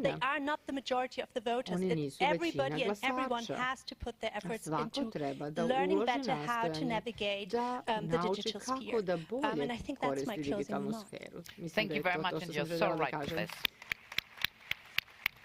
So you are the closing remarks, please. Thank you very much, and it's very good when you're the last one, because most of the points were covered. Zato što su već većina stvari drugi kolege pokrili prije mene. Znači, što se tiče medijske pismenosti, moram da se složim. Mnoge su studije pokazale da je djelotvornije da se bavite izvorom dezinformacija i tim narativima nego samim dezinformacijama. Znači, izvor je jako bitan. Ali to me dovodi do druge stvari koje želim da kažem, a to je značaj regulisanja na sveobuhvatan način svih aspekata naših novih digitalnih okruženja. Često tu govorimo o sadržaju, ali ne smijemo da zaboravimo da je to jako blisko povezano sa online reklamiranjem. 4 milijarde su potrošene, recimo, barem na digitalne reklame u Sjedinjenim državama sad za izbore. Jako je važno, jako pomno to pratiti. I na kraju, ali ne najmanje bitno, zaštita naših privatnih podataka. To je također od temeljnog značaja. Adekvatno regulisanje svih tih elemenata će nama pomoći da spriječimo taj polarizirajući kontekst. I samo da zaključim sa riječima generalnog sekretara Ujedinjenih nacija vezano za izbore. Because it doesn't have to be a situation where the winner takes all or zero sum game, but also we have to respect for the votes that were given for those that have lost the elections, because the elections are definitely creating winners, but they don't have to create such a losers at the same time. So this is very important in my opinion, and yeah, maybe we have no time for... I mislim da više nemamo vremena. Thank you very much. And my personal wish would be that all our panel members today could be giving consults to President Trump and his team. I would love this because this is the kind of words he certainly needed to listen to. You are the one who Thank you very much. Just to say, it's an impossible task. I know there are so many people who want to talk, but we are together for 3 days, so we will try and give a maximum number of people the possibility to Anyway, a big round of applause for all our panel members. Thank you very much indeed. Together with the Deputy Prime Minister of Montenegro, this brings to a conclusion the first plenary session. We'll now have a lunch break until 14:30. For those of you not involved in any of the organised working lunches, you are welcome to follow the signs towards the self-service cafeteria. I'm afraid you'll have to pay for your lunch, but I hope you enjoy it all the same. Bon appétit. Merci. Bon appétit, à tout à l'heure. Merci.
suppose not that they are already installed. Oh.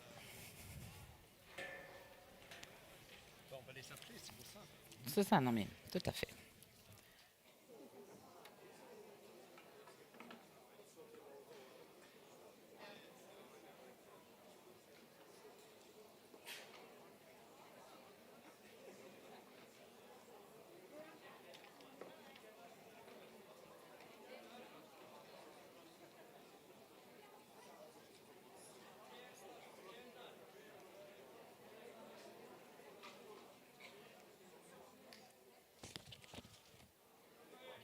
Maybe. Ladies and gentlemen, please would you take your seats so we will start for the afternoon sessions.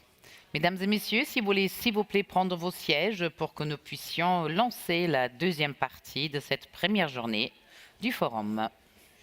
Thank you very much indeed. So, ladies and gentlemen, I hope you all had an instructive and an interesting lunch break, after which we will continue with our next plenary session of this edition of the World Forum for Democracy.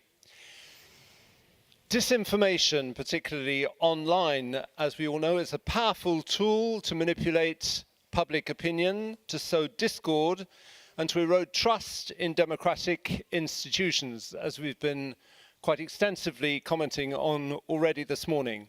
This next session will analyze the mechanics itself of disinformation campaigns, their impact on democratic processes, and also explore innovative strategies to counteract this threat on today of all days. I think this is quite an interesting debate.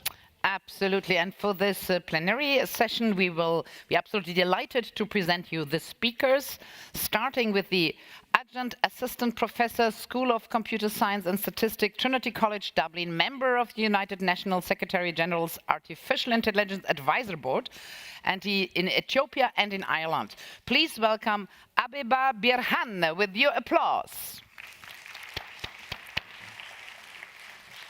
Thank you very much. We're delighted to, could you, because you're the stars, we want you to be in the, Don't take Alex's chair, please. The middle of the stage.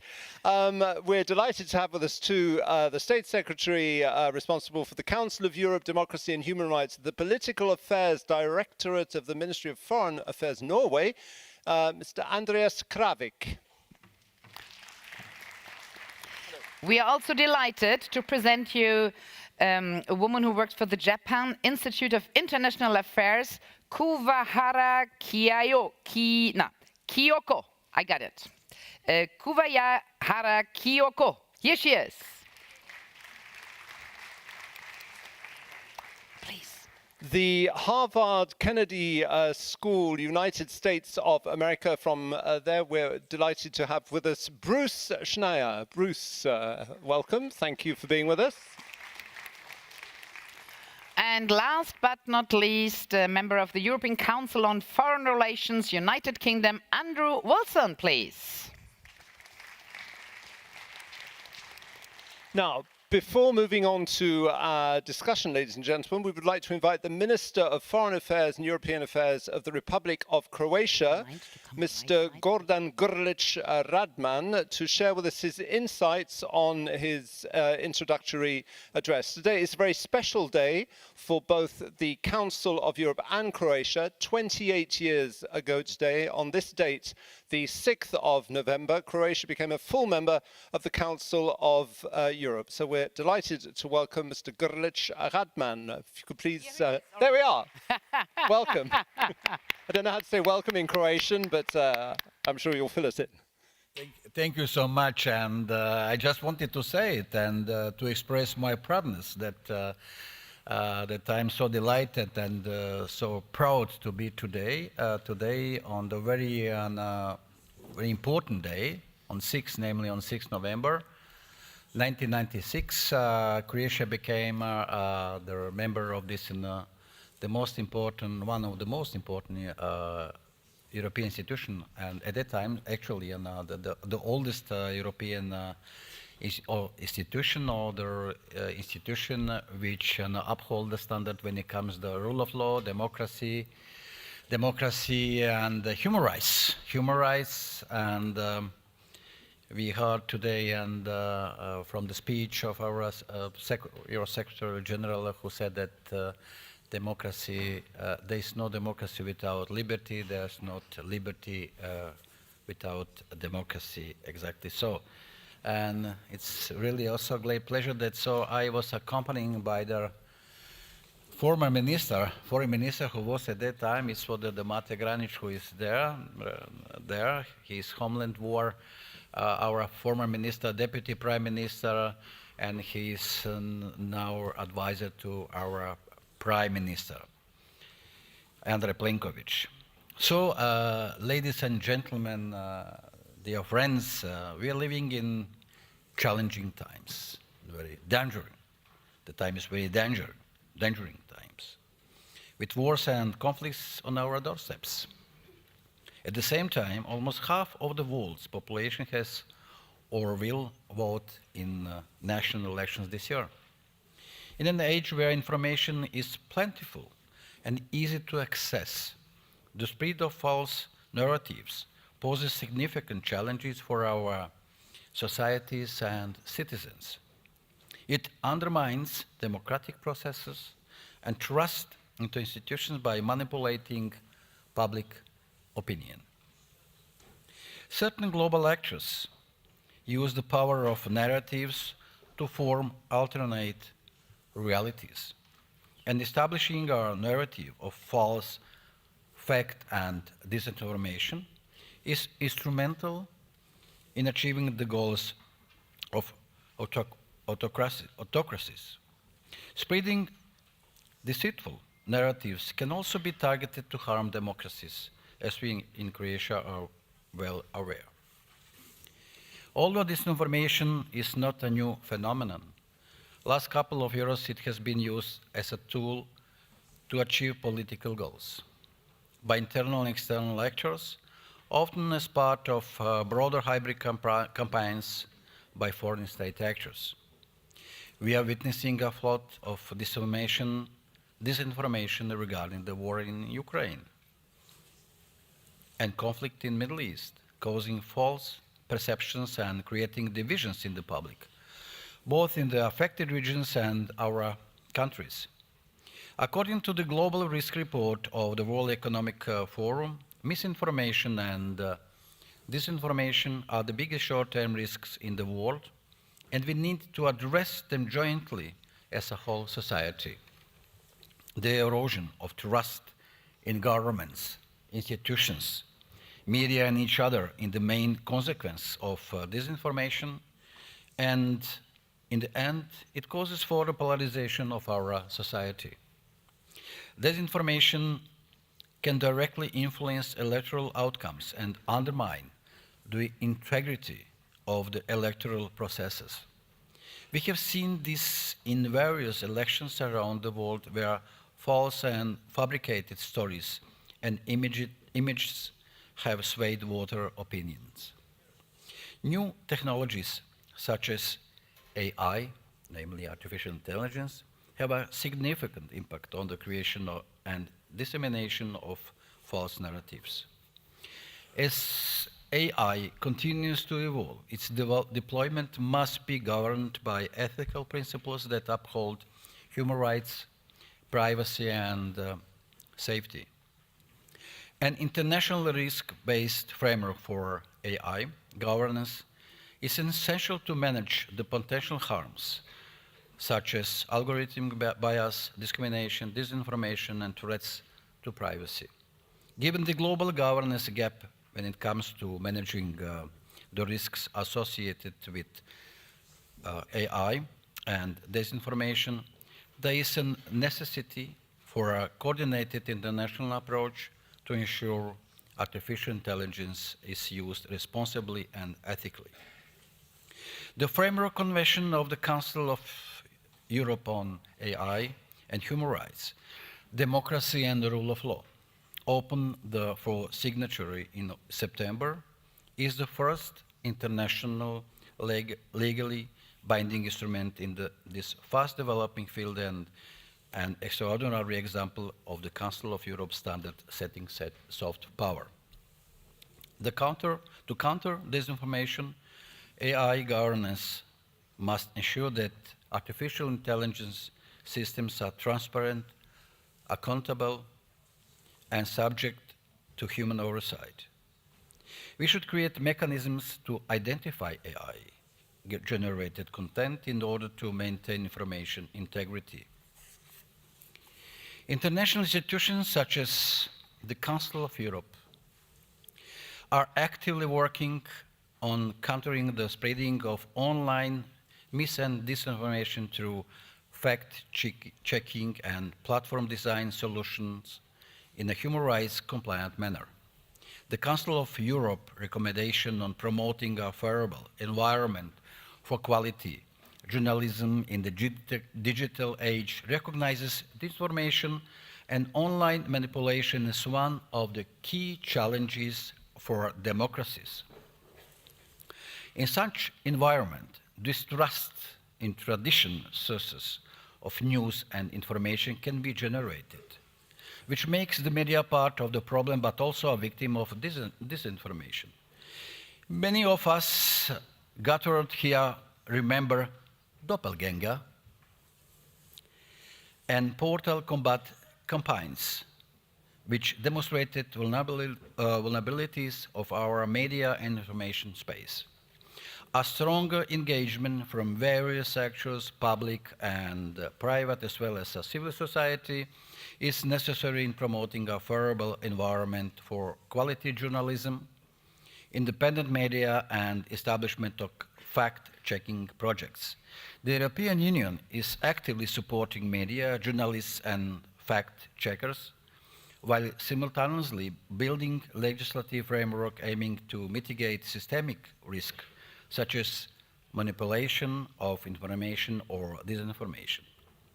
The Code of Practice and on disinformation signed by major online platforms sets standards for reducing the spread of disinformation.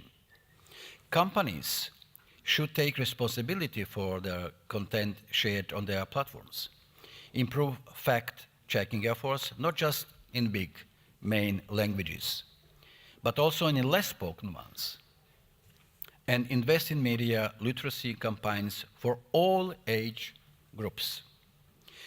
Financial incentives for spreaders of disinformation should be cut, and users, researchers, and fact-checking community should be empowered, and a significant part of these efforts lies with the platforms. In recent years, we have witnessed a dramatic rise in sophisticated tactics used by foreign state actors to manipulate information and to use it as part of broader hybrid campaigns, as well as a tool of the warfare. The consequences of disinformation manipulation are far-reaching and can lead not just to erosion of public trust in the legitimacy and efficiency of democratic institutions as media, but also to physical violence. Through FIMI, Foreign Information Manipulation and Interference Toolbox, the European Union is imposing fines on the perpetrators who are interfering in our democratic processes. We are also cooperating with our partners in addressing those threats at international level, since spreading of disinformation and FIMI goes beyond national borders. While navigating increasingly complex information landscape, it is of utmost importance to understand how disinformation is eroding our society. Therefore, education, raising public awareness, and strengthening media and digital literacy are tasks that should include governments, private sector, and civil society. Croatia recognizes the importance of providing support to initiatives for combating disinformation and is the only EU country that is financing a fact-checking project as part of wider efforts to fight disinformation within the framework of the National Recovery and Resilience Plan. Furthermore, Numerous media literacy programs for all age groups have been carried out under the auspices of the Ministry of Culture and Media and the Ministry of Science and Education. They have enabled users to better navigate and recognize fake news, manipulation and hate speech, and to better select quality content and relevant, true, and verified information. We have conducted an analysis of the entire national information environment. Changes arising from the use of emerging and new technologies and different actors. Considering the transformed habits of media audiences and new practices of the media themselves. Currently in Croatia, there are 21 projects of independent verification of the accuracy of information carried out by scientific and educational institutions and civil societies. Our goal is to raise the level of information reliability and security in the consumption of media content and the use of social networks through the engagement of a wide range of stakeholders and cooperation. We also aim to support quality journalism and strengthen trust in the media.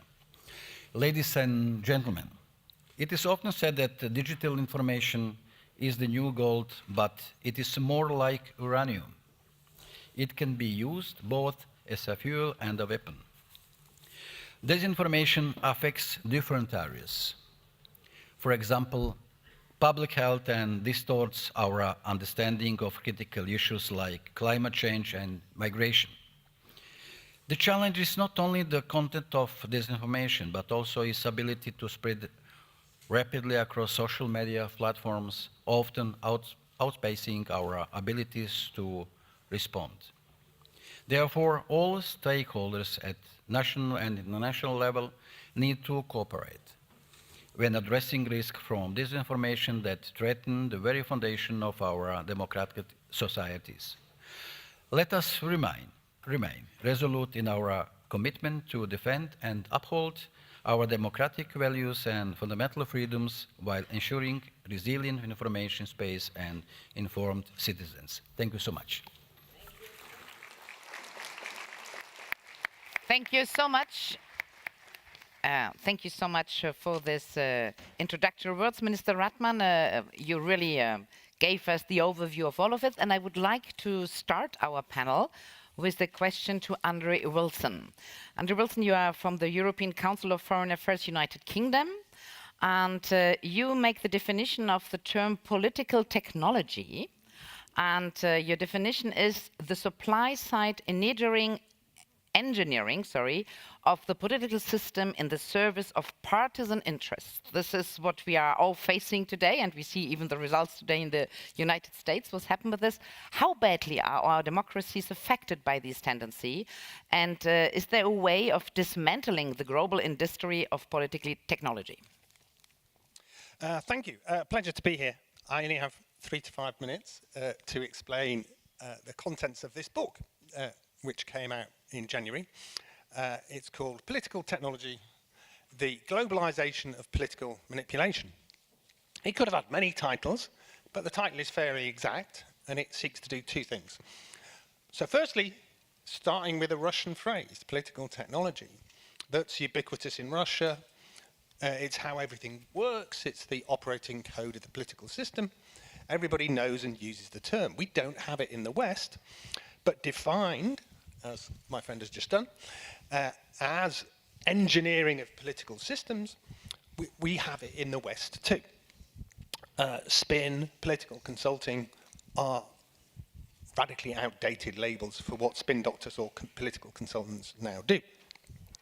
So the second part of the book is about the globalization of political manipulation.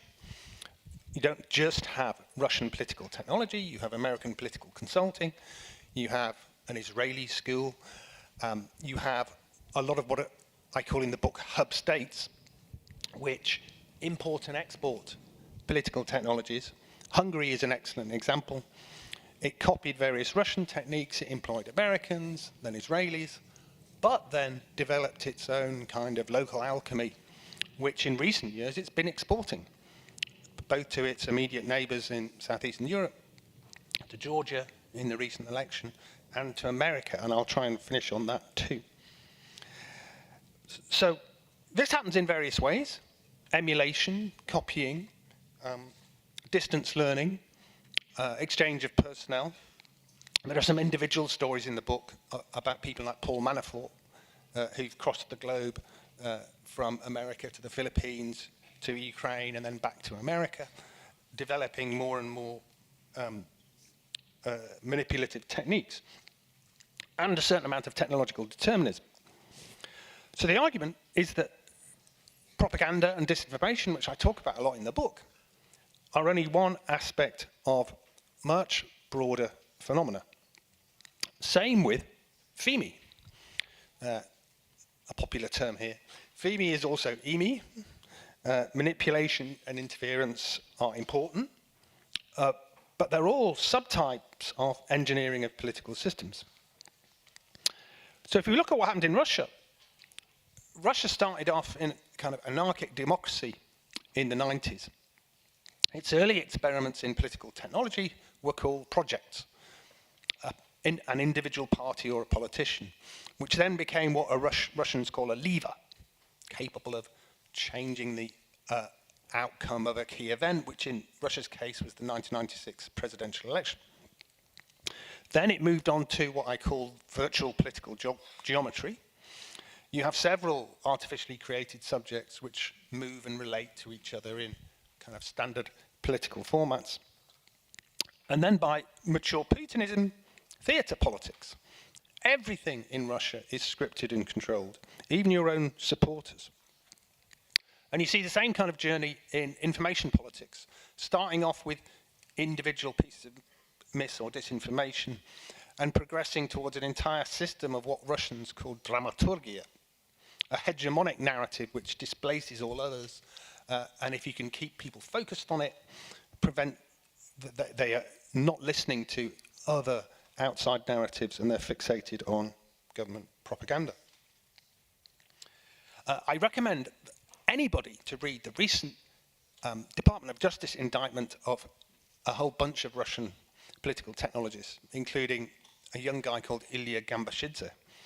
It's really instructive because one of the appendices is Kremlin minutes, where these guys discuss their work and their propaganda in very technical ways. They have performance targets.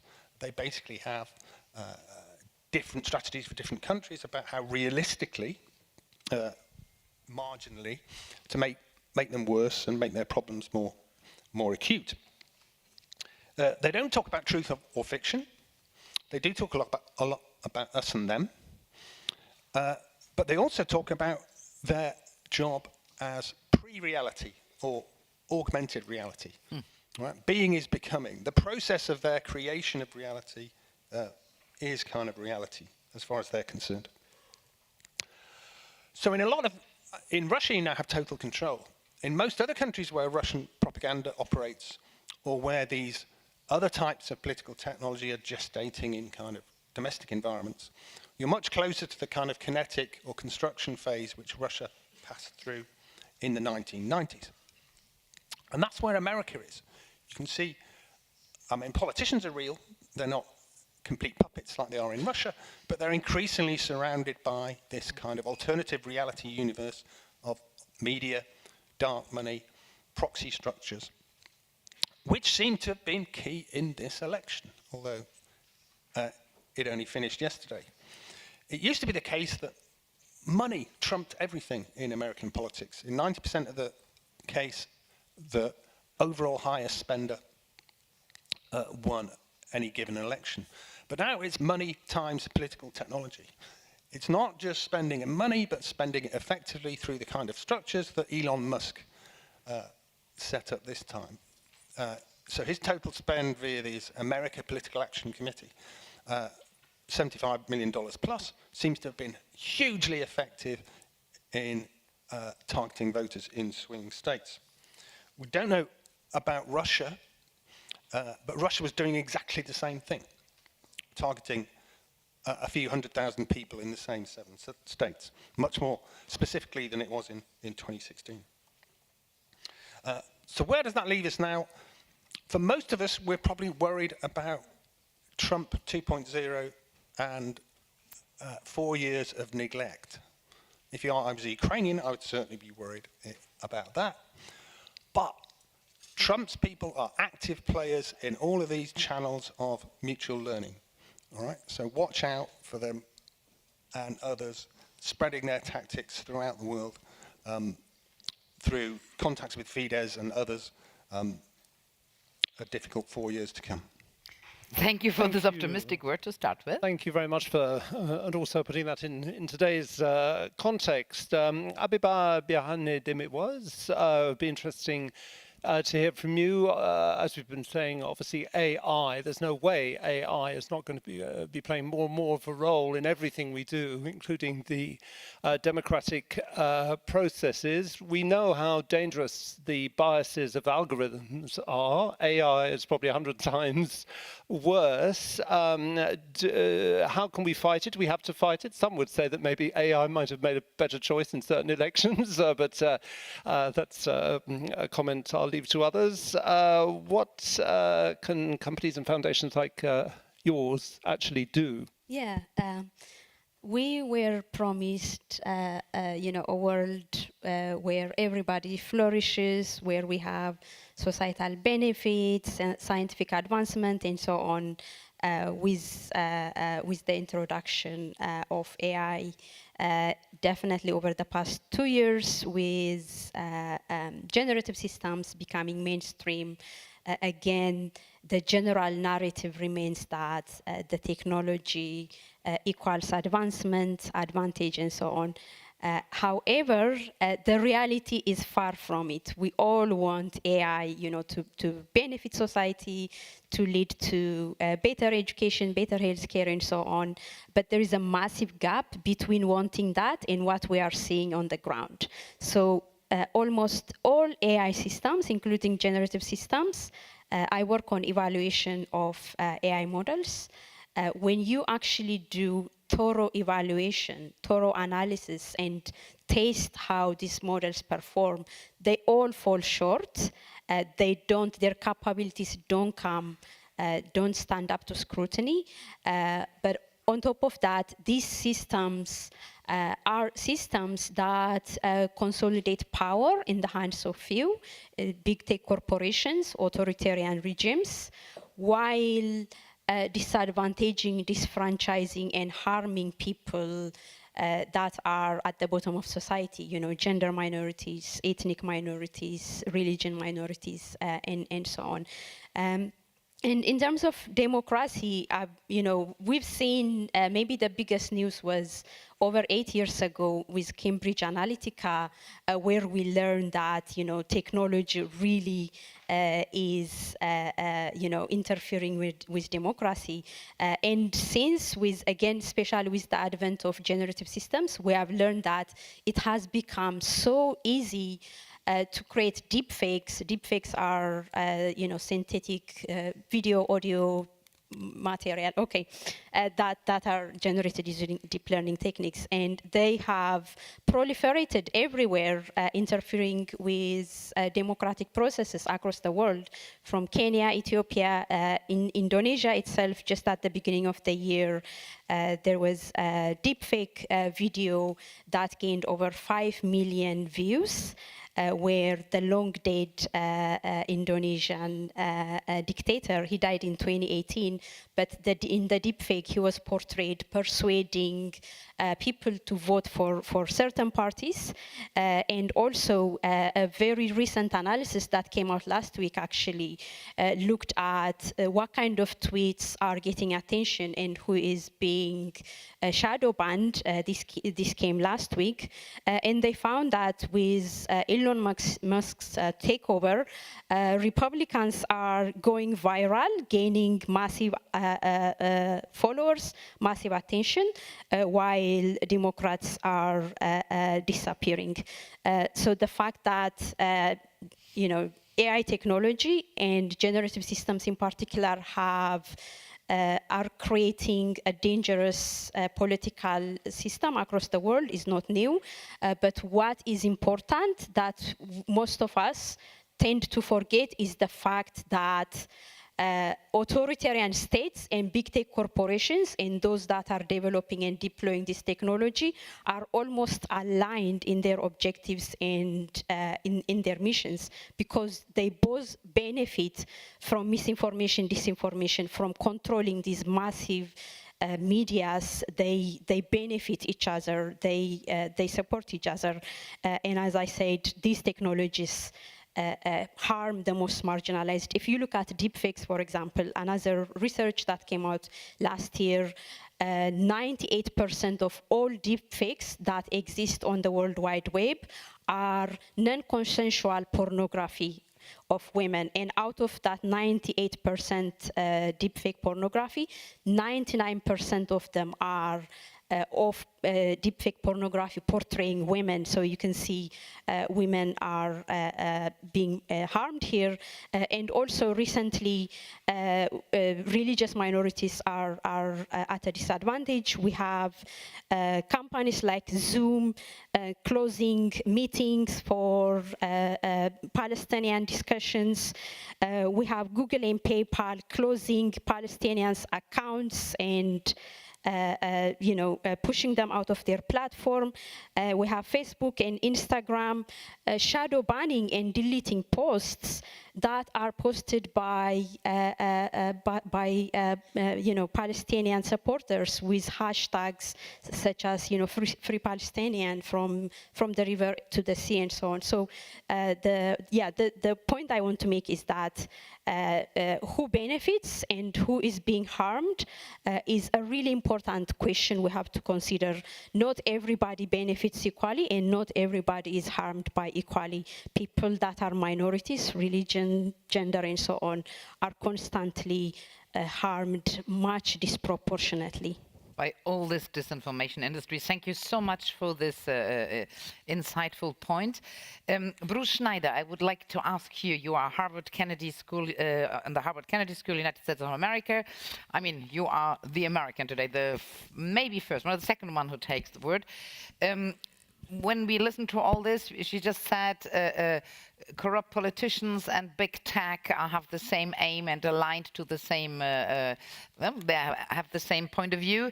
What can we do, we poor people? I mean, Elon Musk and Donald Trump are a kind of couple, as you just mentioned. What can we do to not get our minds hacked by their intention and all the possibility and tools they have to their disposal? Well, first of all, thanks for having me here. Second of all, I totally do not speak for the United States. If I did, we would have said different things. And you are from the United States. I am from the United States, but I'm here. And how long can I stay? A refugee visa? Probably too soon. So unfortunately, it doesn't matter what we can do. And I think this is a lot of the trouble with the technical solutions to misinformation. And the things that will work for us, we don't need. And measures that work for people who need it, they won't believe them anyway. So it almost doesn't matter. I actually don't think AI affects this much at all. I mean, most of what you said, the problems are not AI problems. The problems are social media problems. The problems are big tech problems. The problems are the monopolies. The problems are the business model of engagement, which makes outrage something that the platforms push, which makes this kind of propaganda something that it goes viral. And think about the two biggest disinformation pieces in the United States recently. And one was that horrible rumor of Haitians eating pets. And the second was that FEMA, the disaster relief agency, was harming the people it was sent to protect. Those have nothing to do with AI. Right? I mean, and AI isn't necessary. So I don't think AI makes it worse, not because I don't think AI can do this. I think it's so incredibly bad without AI that we don't need AI to make it worse. Most of these memes are not about facts. They're my team good, your team bad. They're politics of sports. I mean, these are the problems of democracy today. And I want to give a framing that I think can help explain what's going on. I think of democracy as an information system. It is a system to convert individual preferences to group outcomes and then have feedback loops to see how those are working and to iterate. That is the information system of democracy. And this explains why misinformation campaigns actually work differently in democracies and autocracies. So I have two different kinds of information. There's shared political knowledge, how elections work, who's in charge, what the interest rate is, what the inflation rate is, all the facts about our society. Then there's contested political knowledge, what we should do. Like, what should our employment policy be? What should our foreign policy be? The things we want to debate. Democracies use, if they're healthy, democracies use disagreement to solve problems, right? So that contested political knowledge is valuable, but only if there's a basis of shared political knowledge. If we can't agree who won the last election, then you can't have a policy debate. Right? So this explains why propaganda works differently. Right? Autocracies don't need contested political knowledge. In fact, they work better if you don't know the true inflation rate, if you don't know how much support the opposing political party has. Right? So an autocracy, for them, the internet is dangerous because it allows people to organize and communicate. Democracy, that's great. But in a democracy, attacks that attack on shared political knowledge are harmful, where they're not in an autocracy. Right? The exact same mechanisms that a country like Russia can use against the United States and France and other countries work because the victims of democracies. We can't do them back to Russia. They don't have the same effect because of the way the different types of government use this contested political knowledge and common political knowledge. So I think, I don't have answers here, but I think that is a way of thinking about what's happening that'll help us figure out maybe what to do. But don't blame AI, don't blame the tech. Blame monopolization. Blame the business model. That's what's at fault here. Thank you very much for your comments, especially today. Andreas Kavik, I think it's very useful to have you here because you have a particular example, because in the Kingdom of Norway, on the political platform of your government, it states that you will fight against violations of human rights with particular emphasis on promoting, among other things, the freedom of expression. How do you reconcile that with the kind of things that we've been talking about? Because people will always say to you, well, it's my freedom of expression, I can say what I like. And how do you prevent people from spreading the kind of dangerous non-information that we've been talking about? What have you done concretely? Yeah, thank you very much, and thank you to my fellow panelists. Some very interesting insights. Just to take a step back, I think for any government who's trying to come at this problem of AI, of artificial intelligence, of deep fake algorithms and so forth, I think this is a really, really sophisticated problem that requires a sophisticated response and a very calibrated response. And the previous speakers have, I think, alluded to this. On the one hand, AI and social media and everything that comes with new technology offers lots of opportunities. It can increase our productivity. It can improve our ability to provide better health services. It can improve our ability to provide for better education, and so forth. So I think we need to be careful not to discuss AI and new technology only in the context of this being a problem. It also offers opportunities. So that's one issue, and this makes it complicated. And then, of course, you have the other problem, or problems in plural, misinformation, deep fake being one of them. And I want to come back to this issue, which I think is a sort of a subcategory or a separate category, which is the issue of these algorithms, which I think are really, really harmful to our societies. Because what we're seeing, and my colleagues here alluded to this, when people interact on social media, what is really problematic is that the incentive structure is for people to portray other people who do not belong to the same tribe as yourself in the worst possible way. So if you're a political opponent, you will find for a tweet from that tribe, and you will retweet the worst possible portrayal of that individual representing that tribe. So that terrible individual now becomes a representative of the tribe that you're up against in a democratic process. And then this is not sustainable if we want to have a democracy which flourishes. Because if we want to have productive conversations, we need to be able to compromise. We need to be able to find solutions that transcend, your political in-group and you need to interact with your, the out-group, etc. And that becomes almost impossible, and all the incentives go in the wrong direction. I think this is a fundamental problem that all governments and those of us who try to engage in this democracy of ours, we have, of course, belong to different democracies, but I think this applies across the board. So how do we try to respond to this? And as you alluded to, we have a strategy. We are in the process now of devising a strategy, and I think it's always important to sort of be clear about what we're trying to achieve. And for us, it's straightforward. As you said, we want to recommit to human rights, to freedom of expression, freedom of assembly, the right to petition, the government in charge, all those things that I think we all acknowledge are important values. So the question is, how do we do this? And I think one of the things that will be important for any government to succeed is this issue of trust. And this sounds like a boring point, but I do think it's so important for governments to be effective, or for societies to be effective. There needs to be a degree of trust also between political adversaries.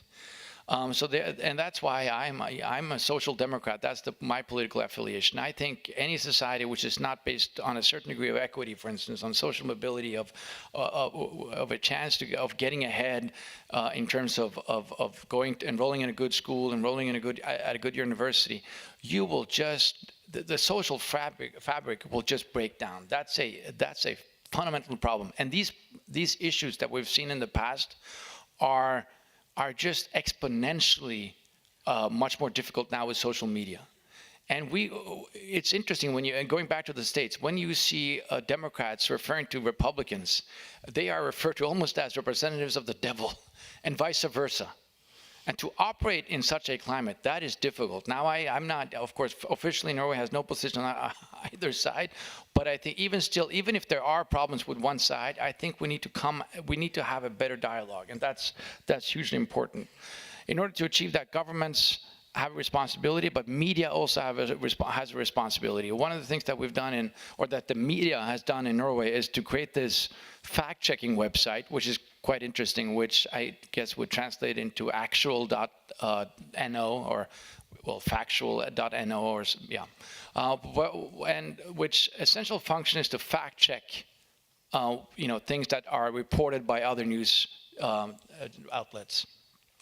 Of course, the problem is that if that website is perceived as being part of the establishment, that also loses credibility. So again, it goes back. It's not going to function without there being some level of trust in our institutions. And then one third point, and I'll end on that third point. I think what is hugely important now will be international collaboration. And this also sounds like a boring point, but it's so important. The Council of Europe has been instrumental in devising, I think, the only convention thus far to address the issue of artificial intelligence. That showcases that it's still possible to come together across borders and negotiate very important instruments to tackle some of these problems. And also, this is something that all governments are grappling with, so we need to talk to each other and look for best practices. And I just think, as a final point, that everything that we're talking about comes back to this issue of trust and building robust and resilient societies. If people think that the institutions that are the fabric of my society is not responding, is not catering to my needs and priorities, then they will look for conspiracies. They will be susceptible to deep fake videos and deep fake news outlets, etc. So how do we build that? How do we rebuild that trust? That is, I guess, the task for our generation. Well, we're going to do our part, but I think we need to engage with civil society, we need to engage with academia, and we need to engage on the basis of our collective experiences. Thank you very much. Thank you very much for this point of view. And yes, we will retain also this idea of better networking on the top of the states, because we all have the same problem. I'm so happy now to address, this time I will do it better, Kuwahara Kyoko. I got it better. I'm so sorry, Ms. Kyoko. So you're working for the Japan Institute of International Affairs, and in your research, you advocate a change of strategy on fighting disinformation. Please give us the key. Maybe you have the answer to our questions. Could you please, yes, hold over the microphone. Thank you so much. Hi everyone. First of all, thank you so much for having me. It is such a pleasure working with all of you. As you stated, I'm from the Japan Institute of International Affairs, which is the oldest Japanese foreign policy and security-oriented think tank, and we are very much keen on disinformation nowadays. So I'd like to state some of the change of strategy, what you said. So pre-bunking versus debunking. Explain this to us. Thank you. So there's a lively discussion of the change of conventional whack-a-mole debunking approach in combating disinformation, especially in the era of generative AI. And so if I talk about Japan's case, because we are very in the early stage of fighting against disinformation, and we have less understanding on disinformation itself, as well as countermeasures, effective countermeasures. So the Japanese government is taking the major countermeasures in fighting against disinformation for now, and they're very much keen on, or too much relying on, whack-a-mole debunking, fact-checking approach. And also there's a lively discussion on pre-bunking approach, which we haven't yet realized or addressed yet. So I would like to differentiate and also clarify the two terminologies as the means of countermeasures against disinformation. So debunking, it is conventional defensive approach. It is to monitor, identify, and analyze malign actors or malign contents online or in a society, and expose and refute, negate them, so that we can have less malign content in the information ecosystem or information environment in the society. But on the other hand, so pre-bunking is quite new concept as a means of countering disinformation. It is more to preemptive or proactive approach to the potential disinformation. So it is to monitor, identify, and analyze contentious topics or divisive narratives in a society, or find receptive or vulnerable audiences in the society, so that they could have more informed decision-making against the potential threats of disinformation, or transform them into more resilient. And through the means of, it can be done by some means of proactive means approach, including communications, training, or media literacy education, and so on and so forth. So more proactive approach than the conventional debunking approach.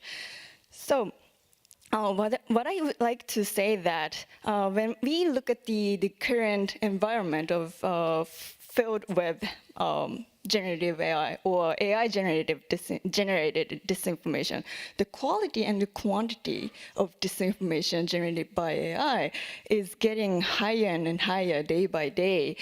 And so it is getting more difficult for all of us to identify, refute every single disinformation in a timely manner. So for instance, let's say fact-checking. So fact-checking approach is very important, conventional debunking approach that every country have been, tackling with. But it is, I guess it is getting more difficult to do lively or timely fact-checking against potential disinformation generated by AI. So what I would like to underline here is that pre-bunking approach could be more effective could be more important in the era of generative AI. But the challenge and the question is that how we can proceed, or how we can get away from, moving away from conventional whack-a-mole debunking approach. So in Japan case, as I mentioned previously, we are in the very early stage, and we are heavily relying on debunking, conventional debunking approach, and we have less case studies or experience of debunking.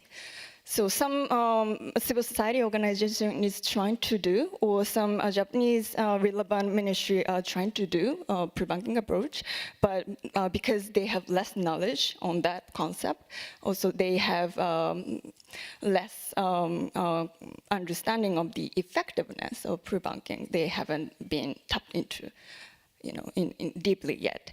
So here, I guess it does also apply to the other countries, not only for Japan, but also in the US or European countries, and so on and so forth.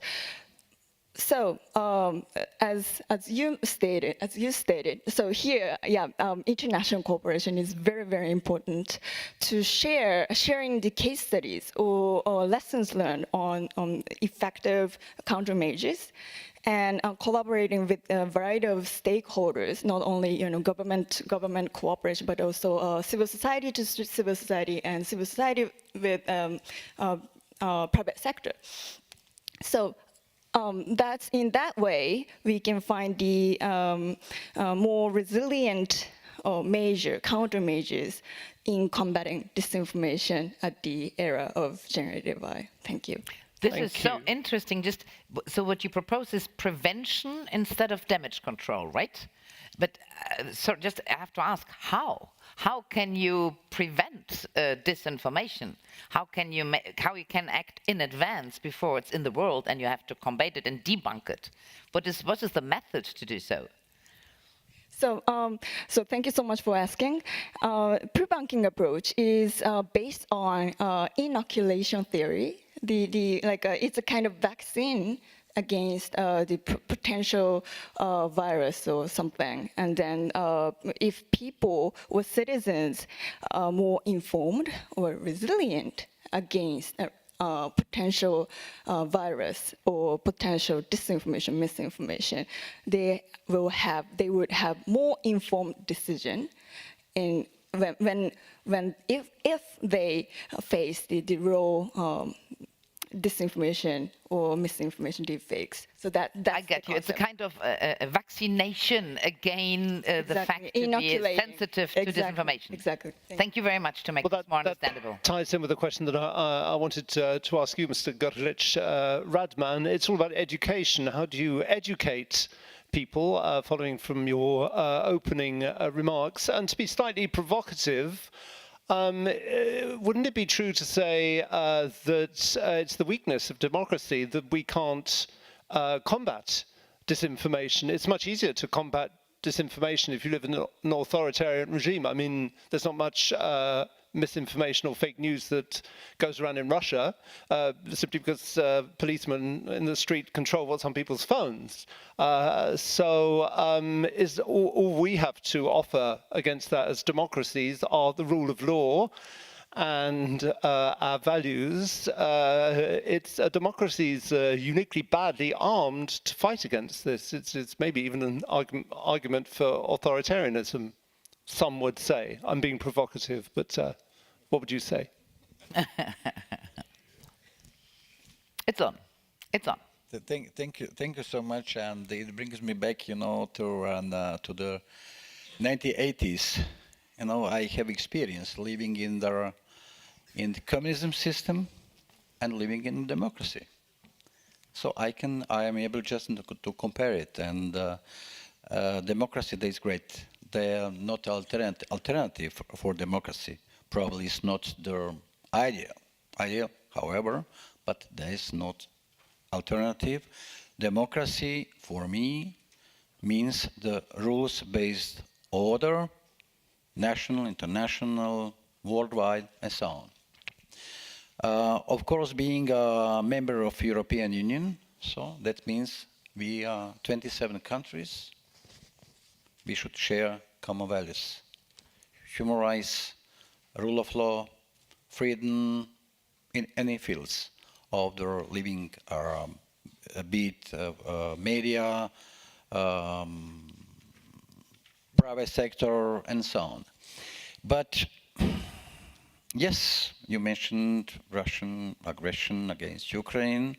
It was unbelievable that so we will see it in the 21st century. After the solution of the former bipolar system, so we expected and the flourishing of the international law. That you mentioned trust, but it's not only trust, it's respect, it's mutual respect. There are so many of the common, how to say, their solidarity, mutual respect, reliability. Reliability is very important. I heard sometime from one country that's we are not reliable transit country, however, also we reacted, however, and we proved that so we are reliable transit country. But it's something that so you are fighting against disinformation. And it's not easy just to present facts if there are information that a country is not reliable transit, this not a reliable transit country. It's not just to find arguments because the information is already there. And but of course it requires not only international, national or institutional efforts. It requires a whole of society approach. And this is why, for example, Croatia. So we really did a lot in the last 33 years, having in mind that Croatia was a part of former Yugoslavia, 6 republics, Slovenia and Croatia are members of EU, and the Western Balkans, they are candidates to become the members of the European Union. But however, we would like us, of course, share our experience and expertise with these countries. What I wanted to say also in my introductory speech that why we need a whole of society approach. It's the better tools to combat together to combat disinformation, fake news, hate speech, and so on. And we need, therefore, we need a cooperation between state administration, like we do, with media and civil society and private sector as well. And as a result, 21 fact-checking projects which have recently also been gathered on a new platform called Točno tako, that means Točno tako, precisely, or exactly so. What does it mean, this platform, for us in Croatia? As the last country entered the European Union in 2013, we really did that hard work for that to be a member of the European Union. But I always say that so hard work does pay off. This platform serves actually not only on the national level fact-finding system, but also is to facilitate data exchange knowledge and, of course, tools to combat disinformation. And the plan is just to launch the a platform that will provide transparency on the ownership of structure of media companies. And of course, there are sources of funding. And this transparency initiative aims to strengthen the integrity of the media and improve public trust in traditional and new media. And of course, as every one of you mentioned that it's necessary to work together. If we know how we can just raise the challenge and what is actually the aim and goal of our engagement. And there is debunking disinformation. Debunking the information is very, very, very important. And only just if we work together, if we give our efforts, we could do something. I know you want to come in, but I want to take I'll give you a chance to react to the people in the audience. I think we want to take a few questions from the audience. Yes, it's time to open the discussion to all of you, but of course you are a part of all of you, so you will also answer. But just let's collect some questions. Let's start with 094, please. 94. Please stand up, tell us your name, present yourself, and ask your question. My name is Duman Tilukbaev. I represent here Kazakh Fact Check Resource and youth delegation. So working as a fact checker, I have noticed that people who believe in disinformation and fake news don't believe in fact checking and strong evidence. So how we can use fact checking more effective? Perfect. Thank you for a very short, concise question. That's the kind of questions we like because we get the panel talking about. And the 339, do you want to ask a question? Yes, you had your hand up. Could you stand up and tell us who you are? Hello. My name is Anna Ufayeva. I am from Russia, and I'm also one of the youth representatives for the youth delegation. And my question is, propaganda is targeting young people a lot. Examples, kids are required to attend patriotic classes named Conversations About Important Things, and they're forced to sign up for military training and clubs like Movement of the First. Which leads to young people, young Russians, anti-war Russians feeling isolated, left out, and excluded because they don't get support from the government. They're actually persecuted for making any anti-war statements, putting any post on social media. This is a real case, 5 years of colony to an underage student. My question is, how do we make sure that we prevent further isolation and hopelessness and actually form a cooperation with Russian democratic forces and Russian youth so that they are not left out on their own, one-on-one with the propaganda they're facing in their country? Very important point. Thank you so much for having pointed that out. We take one from here. It will be the 99, please. Please stand up and give us your name and your country before you ask your question. 9090. Okay. Yes. Thank you. Thank you. My name is Chiara, and I come from Italy. Basically, my question is a little bit connected with the previous panel, because I am really interested about the election system. From the political speaking, we can say that nowadays, I noticed statistically that, at least in Italy, more than 80% of people, young people, didn't go to vote.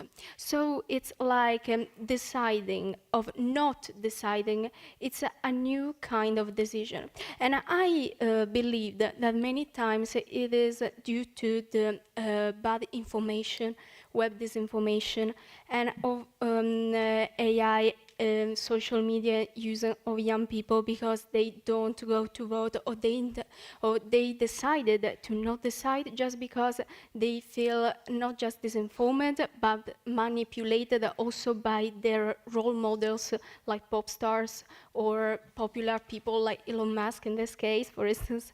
So my question was, does disinformation could lead to this factor of non-voting, or just this what we called before the dissatisfaction of democracy? Very good. Okay, thank you. And we'll take a final one from 246. If you could stand up and introduce yourself. Can I sit and speak? Yes, possible. You can. If you have difficulties to get up, you can sit, please. Dear ladies and gentlemen, my name is Lachim Mamishov. I am Vice President European House of Peace, which based in Switzerland. First of all, I would like to thank the organizers of this forum. I would especially like to thank the President of French, Mr. Emmanuel Macron, under whose high patronage we have the opportunity to share our vision with the world community. Disinformation is a hazardous weapon in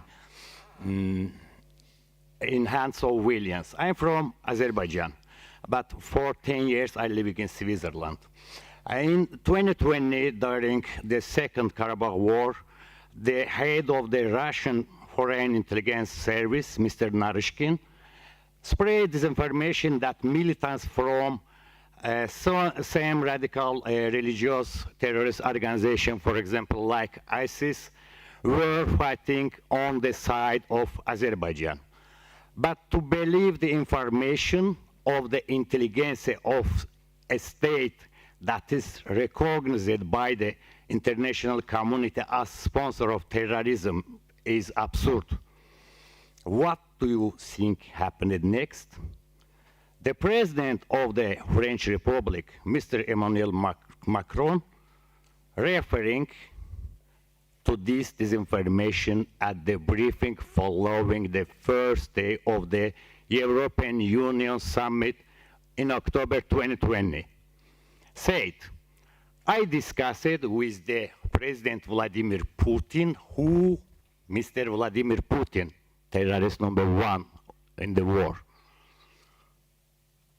who confirmed that Russia also has this information. The president of the leading country of the European Union repeats this information of the criminal organization SVR. Okay, I think we've just got a moment. We won't do the whole story. Please, this is democracy forum. We can't.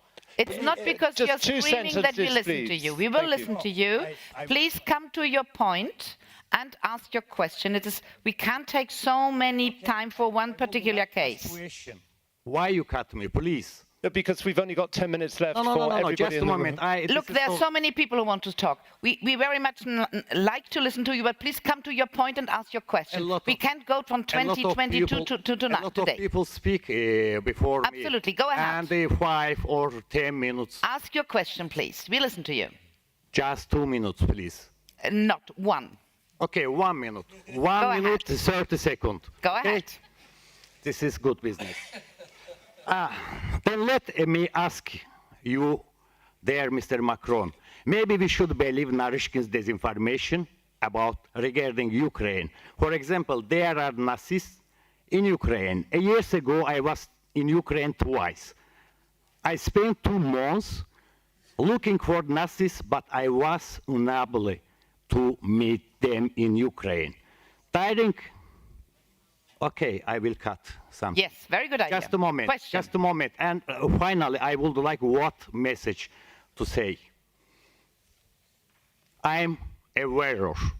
I'm ex-champion, Thai boxing ex-champion. I was my military service in Special Forces of Azerbaijan, but I had war. I had war.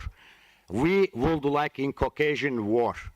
Okay. Okay, thanks We very know much. it is not just about you. We talk about general cases here. Between Armenia and Azerbaijan, because a lot of people from Armenian side, from Azerbaijan side died. Okay, let's hand Thank you very over much. to the panel. Your minute is definitely over, and we understood that you don't like that Emmanuel Macron listened to some fake news. We will take your point here to the discussion. Please, go to the panel. Would you please react to the intervention? Could you take any questions that you would like to cover? Yes, your chance. Yeah, actually, so I say a couple things. I think your provocation was bad because there's a lot of misinformation in autocracies like Russia. It's mostly state-controlled. And in any case, misinformation benefits autocracies because not knowing what is true is part of how the government stays in power. That's the difference. The same tactics are stabilizing an autocracy and destabilizing democracy. And I agree with your whole society approach. And there's no fixing of democracy without fixing of capitalism. At fundamental level, these are market forces that are enabling these platforms to do these things that are democracy destabilizing. You're not going to go in and ask nicely for Facebook to make it better. Facebook is not a company that responds to acting nicely. They respond to profits. What's the solution, though? Coercion or what? As long as surveillance is a viable business model for the internet, right, then staying online, engagement, eyeballs, enraged, I mean, all of the things that have these platforms push not just misinformation, but divisive content. You're talking about content that divides us versus pulls us together. That's the content that gets prioritized. Not because they're evil, because that's what makes the money. And it doesn't take AI. Cambridge Analytica was kind of a dorky system, but it sort of half worked, and it made them money. This is a problem with the business model. This is a problem with capitalism. Thank you very much. Very good point. I would like us to come back to some of the questions who were asked. For example, what can we do because completists are immune against fact-checking? Was a very good question. Who would like to answer to that? Andreas Kravik, you wanted to say something? Yes, please. Okay, briefly, related to the question, I think you're absolutely right. Sometimes when we have fact-checking occur, it's very problematic because the same people who don't believe in the information which is being fact-checked, of course, don't believe in the fact-checking. So that is a problem. I think we just need to be much more innovative. Those of us who believe in truth, in fact, in terms of how we communicate, especially with young people. There's this adage or old saying, I think, in marketing: if you wanted to look at effective marketing, go to the most random village in perhaps Africa or Latin America, and you'll find indigenous people with a can of Coca-Cola. So they would find a way to get to them.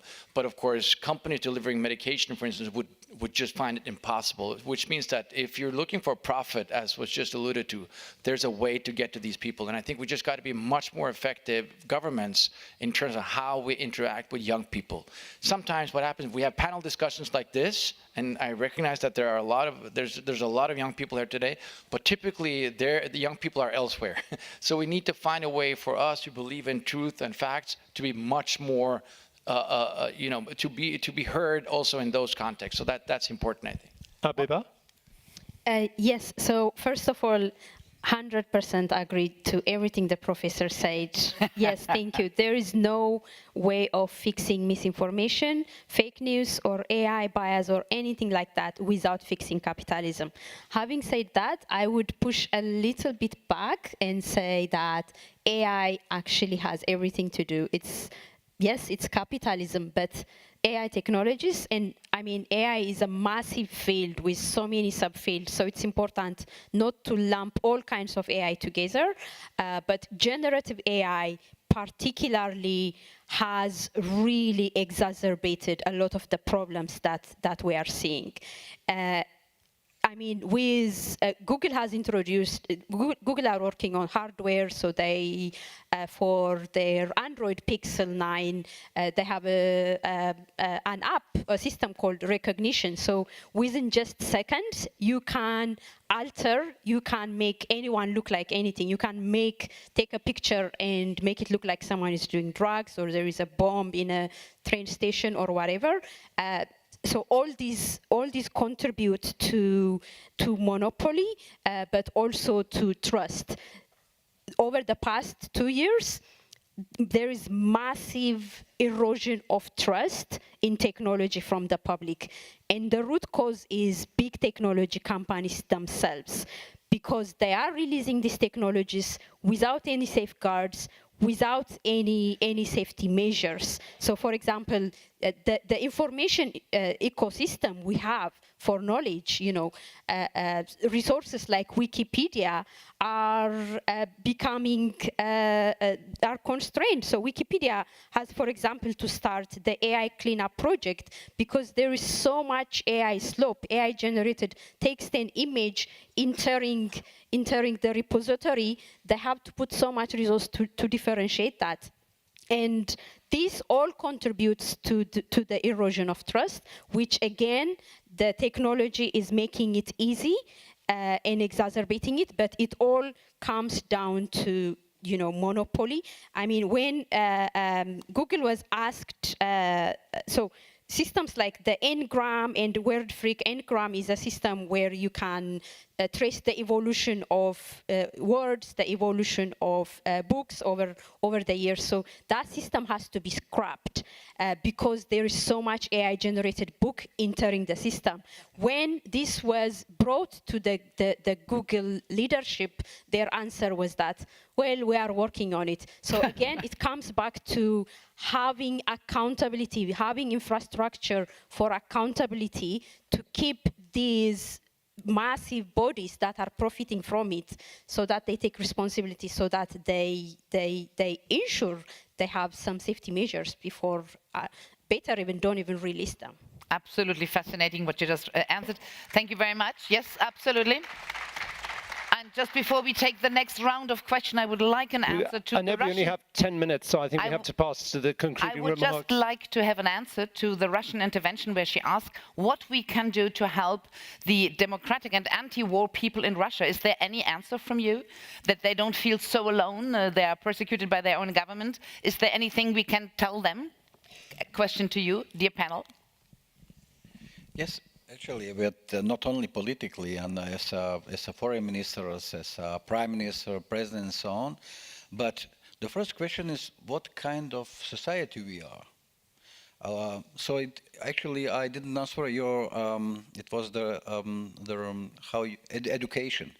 Education is very important, from kindergarten to the retirement homes. So all the groups should be, if we just would like to have our children, our people, they should be educated. And how to debunking disinformation, what I mentioned, just need our joint efforts. Just that truth should prevail. And to get there, so it needs our common efforts, of course. And so we invested a lot in promoting the digital and media literacy as well. So in Croatia, we are a small country, however, but I think so we can be in. And of course, when it comes the lady who just in the Russian lady who feels so alone by fighting and have ideas against war in Russia.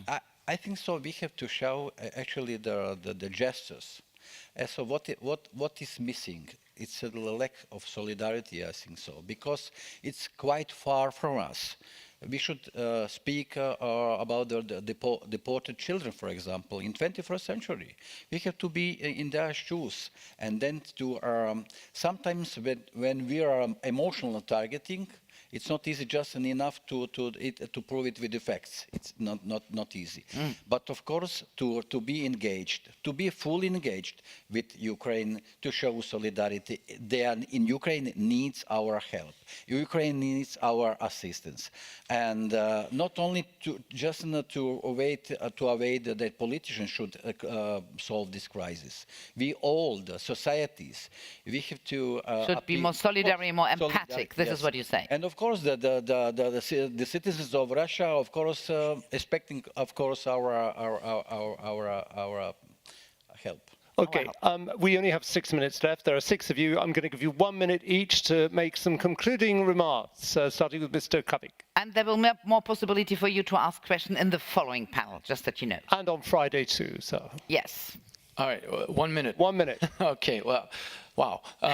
So I'll say this. One, I think we feel, and we are, I think at a certain point standing at, we find ourselves in a very, very difficult situation. But I think if you look at history, there's a certain tendency or tendencies that we typically engage in. One is that we tend to extrapolate too hard. We tend to think that now we have a problem with this new technology, and this technology need to be fought or need to be combated, need to be dealt with in a radical way. And then we find out after 20, 30, 40 years that, okay, things played out relatively okay, so maybe we overreacted. That's one issue. Number two, I think, we also tend to extrapolate too hard in the sense that we think that we can just, well, let me take an example. In 2008, I was in the US when Obama won the elections. I remember people said then that now the Republicans are finished. There's a new time that we will go through. And of course, 8 years after Trump won the election, so of course, the pendulum swung completely. What I know is that what is our task, I think, as a collective, is to build resilient societies, emphasizing social mobility, emphasizing equity, emphasizing equal opportunities. The problem is now that you don't win elections by emphasizing these issues. You win elections by engaging in disparaging policies, etc. That is the problem. And finally, on the issue of AI is comparable to other problems, problems that we have to solve. Climate change, nuclear weapons, biological weapons, what's the commonality there? They are so-called global action problems. They require a collective solution. So we have to work collectively, otherwise we're not going to be able to respond to these things, and that requires us to meet and engage, and especially engage with young people. Thank you so much for your closing words. Andre, it is you. Up to you. 1 minute, top chrono, as we say in French. In order to help Russians and others, we need to understand just how sophisticated what is now second or third generation Russian political technology actually is. I mean, 3 things that it does. One, you use the kind of alternative realities that you created with its echo chambers, confirmation biases, herding effects, or whatever, and you propagandize backwards into your own audience using clones of things like fact-checking. The most successful website in Russia since 2022 is called War on Fakes. It has an enormous audience of millions. It uses the kind of video techniques and whatever analysis of Western debunking to do exactly the opposite thing. Secondly, you create opposition voices and then discredit them.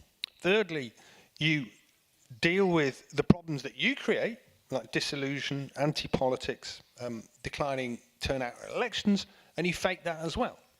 Right?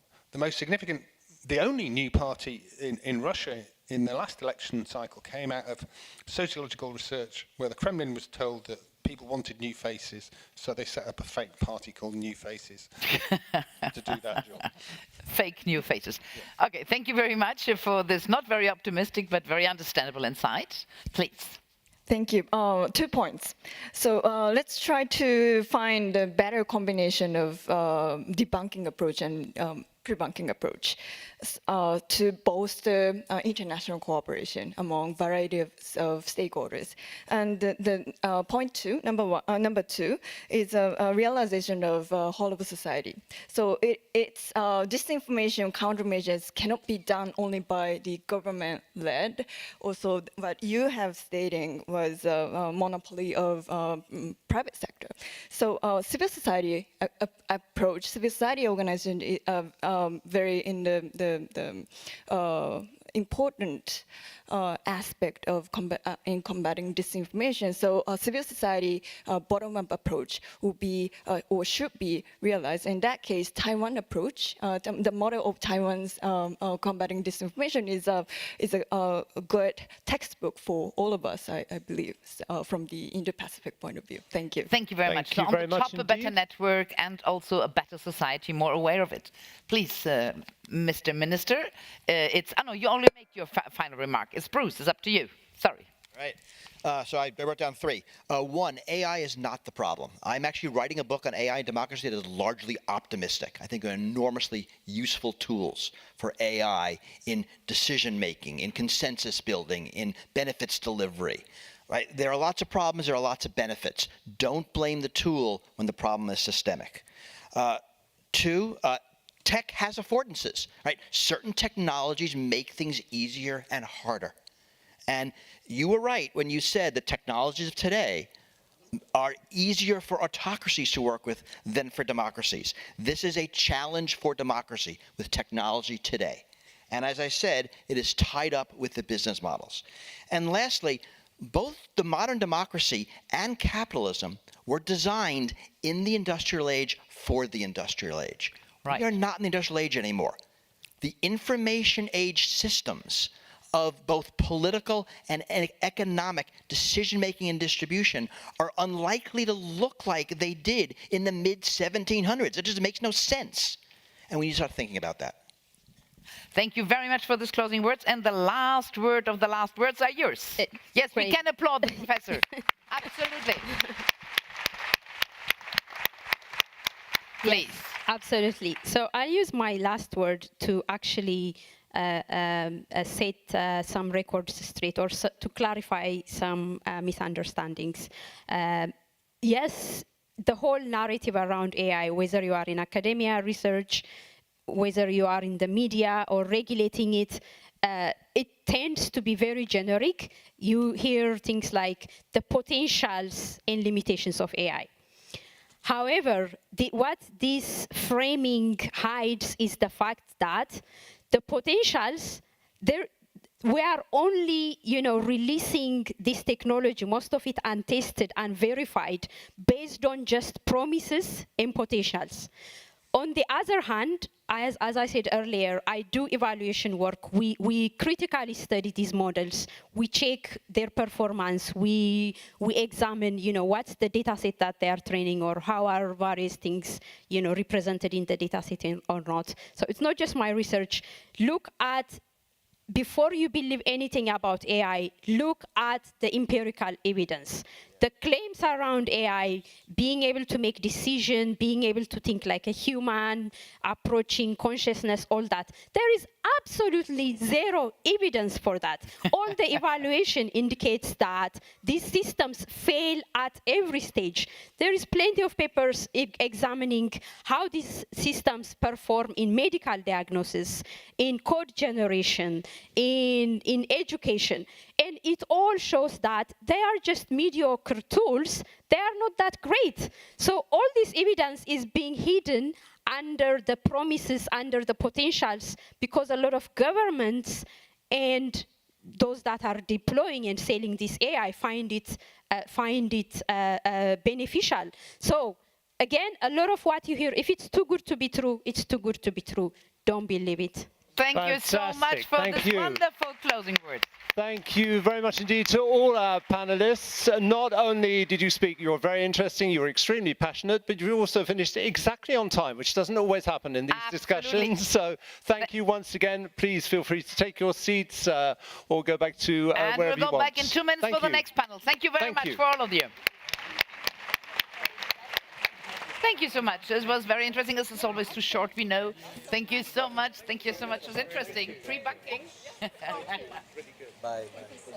Was a pleasure. Young woman, black, and so intelligent. This is a little bit too much. Thank you. Where would I find them research on about well done, my friend. Good job. Thank you. Thank you. Interesting. You should have had twice as much time. Big thank you.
Ladies and gentlemen, this is not over. And while our guests will slowly but certainly desert the platform in this direction, thank you to take your seat again, and we will call the next panelist. Here's a little bit of euphoric meetings going on. Just a moment, we will call all of you. Can we please ask you to take your seat again and be a little bit silent for the next plenary session? Thank you very much. Just a moment, we will call you. Thank you so much to sit down again and allow to our next guest to take place and share with you your knowledge, please. Thank you very much.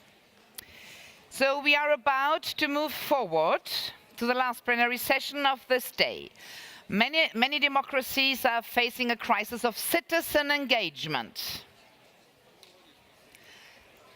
Many democracies are suffering of citizen engagement. We can't say here is not enough engagement. There's a lot of shattering going on. Please, ladies and gentlemen, thank you so much. We can't scream here. This is not the point to scream.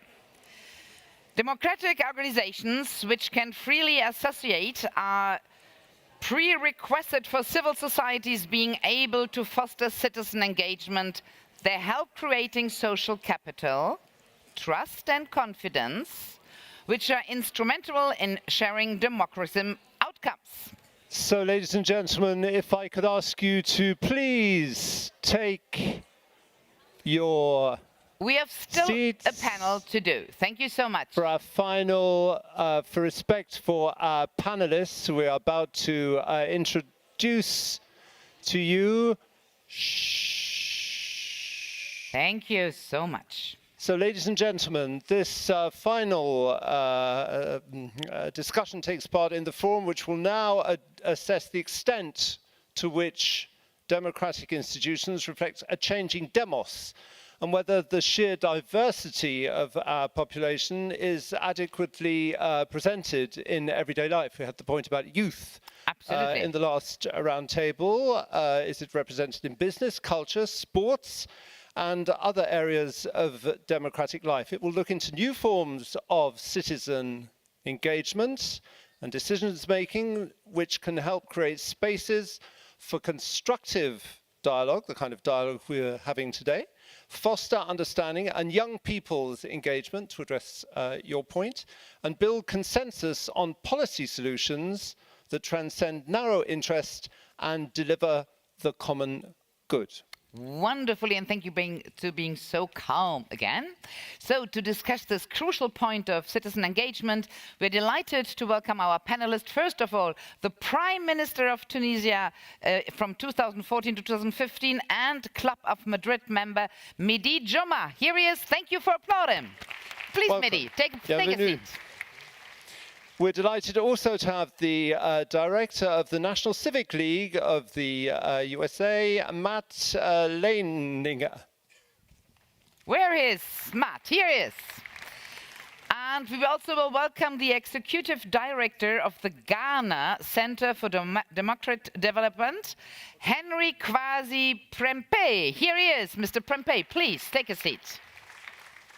And I think it was 4 or 5 years ago, we were honored to have, I'm delighted to call on stage back again, I'm sure you give a huge round of applause for the leader of the Belarusian Democratic Forces, Belarus, Sviatlana Tsikhanouskaya. Thank you very much. We're delighted to have you with us. I saw her a few minutes ago. I think she was being interviewed on the stage. Here we are. A big round of applause. Yes, please, Sviatlana. You're very welcome, and we're delighted to have you once again on our stage today. Absolutely. Thank you for being very with well-known figure of the Belarus opposition. And our key speech will be done by a special guest who will share his experiences with us. Please welcome the Minister of Justice of Poland, Mr. Adam Bodnar. Here he is.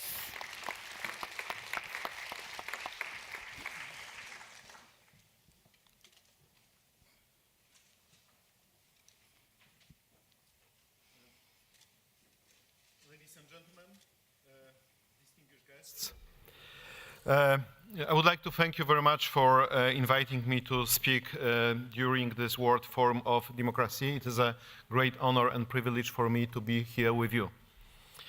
I would like to start by saying that the Council of Europe was always a driving force in Poland, in my country, towards European integration. Poland joined Council of Europe in the beginning of the 90s, and meeting different European standards, implementation of judgments of the European Court of Human Rights, cooperation with numerous bodies and agendas of the Council of Europe, such as ECRI, Parliamentary Assembly of Council of Europe, Commissioner for Human Rights and others, was always treated by the Polish authorities as a priority and was important in the process of transformation of Poland.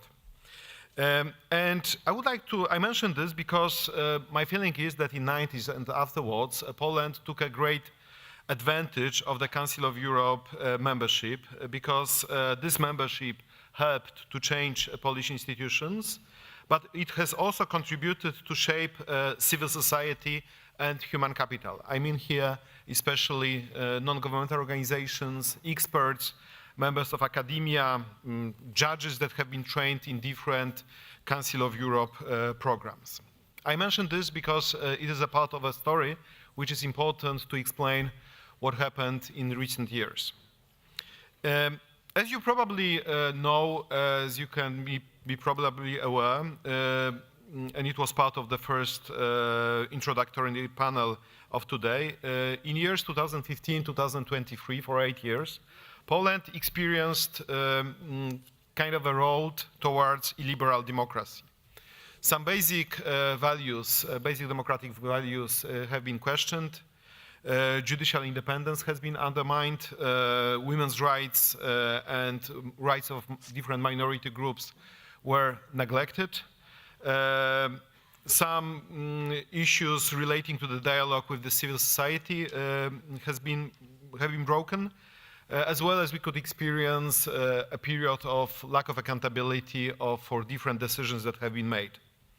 But it is quite important that during those 8 years, Polish civil society was fighting in order to keep in order basic democratic values, to keep protection of human rights as well as rule of law standards. And why it happened? Because civil society believed in importance of those values for the democratic civil society, for the democratic country. Second, there were a number of people affiliated with the civil society that have been trained over those years and over those previous years in litigation activities, in advocacy actions, in watchdog activities. So I would say in those essential tools that are important to keep democracy and rule of law in order. But interestingly, Polish civil society was also quite good in taking advantage of some methods of international support, such as reporting to international bodies, monitoring missions, litigation of cases concerning judicial independence. And what I see here in this process is the work that has been described in doctrine as so-called embeddedness.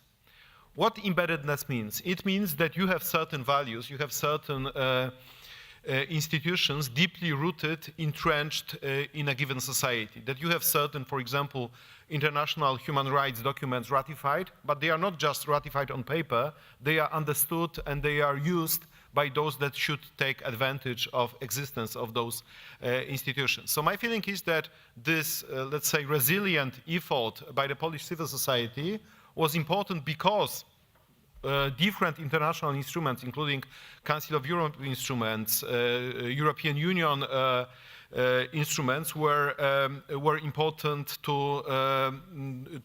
were embedded in the social structure. And that's why on elections, during elections on 15th October 2023, it was possible to connect massive political action by a coalition that created, I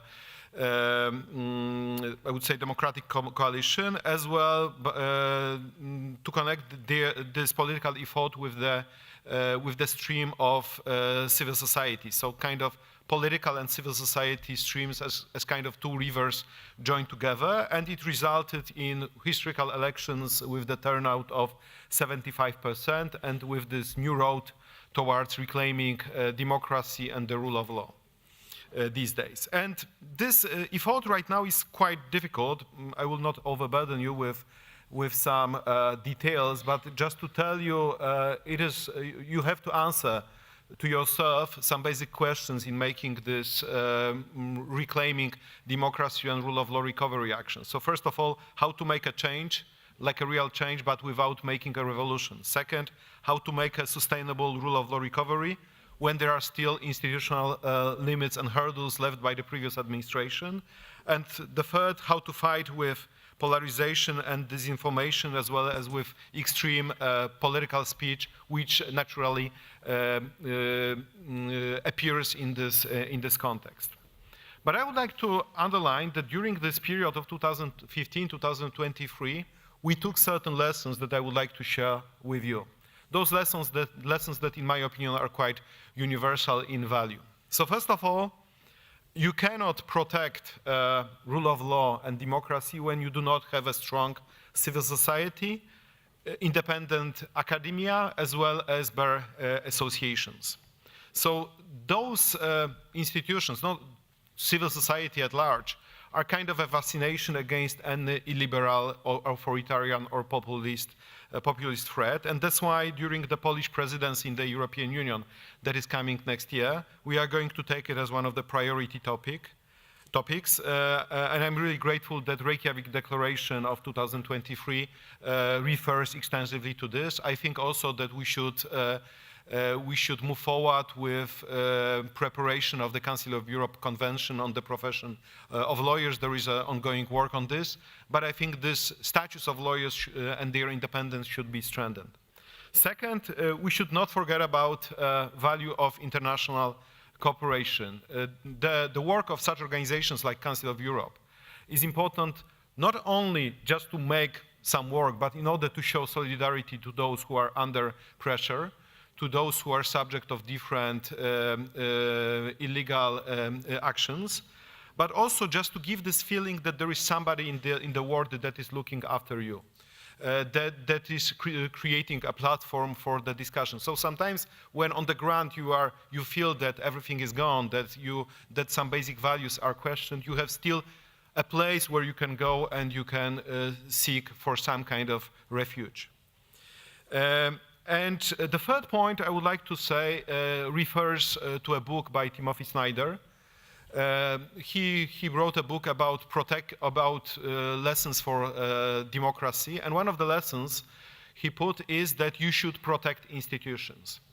By protecting institutions, he means that in this political spectrum, you have some independent institutions, you have some independent press magazines, you have watchdogs, you have different other crucial elements of the democracy, and you cannot just leave them alone. There must be citizens who stand behind their back and who are supporting them and in the performance of their role. And in this context also, we should think about institutions that we must spend really a lot of time, really get out of the box in terms of promoting what they are really doing, what is their essence, what is their point of existence, and why they are important for the democracy. And in this effort, it is extremely important to go local, as well as to use social media in order to promote effects of work of institutions. And as final point, I would like to present some lesson I'm learning right now, being in the political role.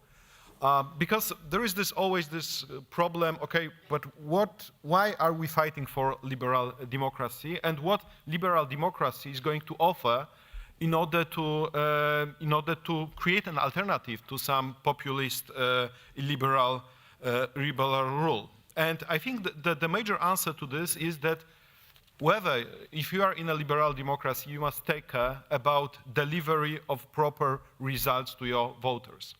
Not only in terms of fulfilling promises, because not always you may fulfill everything what you promise, but at least in this attempt to do whatever it is possible to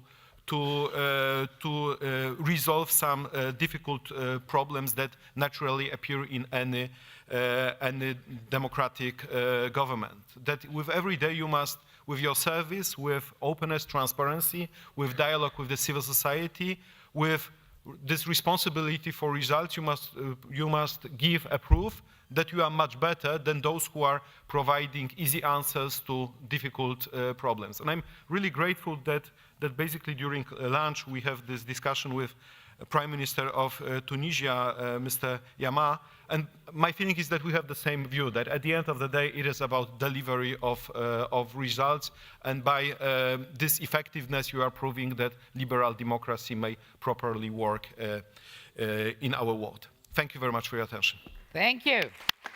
Thank you very much, Minister. Please join us here. Let's have some introductory remarks. I'll start with you. Are we speaking English or French? Comme vous voulez. Vous avez le choix. En français? Non, il faut, de toute façon, avec un microphone. Anglais ou français, mais avec Anglais ou Écoutez, on va français? commencer. Oui, En français ou anglais, Alors, mais on va choisir le français. Allez, Très c'est bien. plus simple. C'est Parfait. plus sympathique. Vous De temps en êtes temps, un peu de devenu français. le Premier ministre de la Tunisie,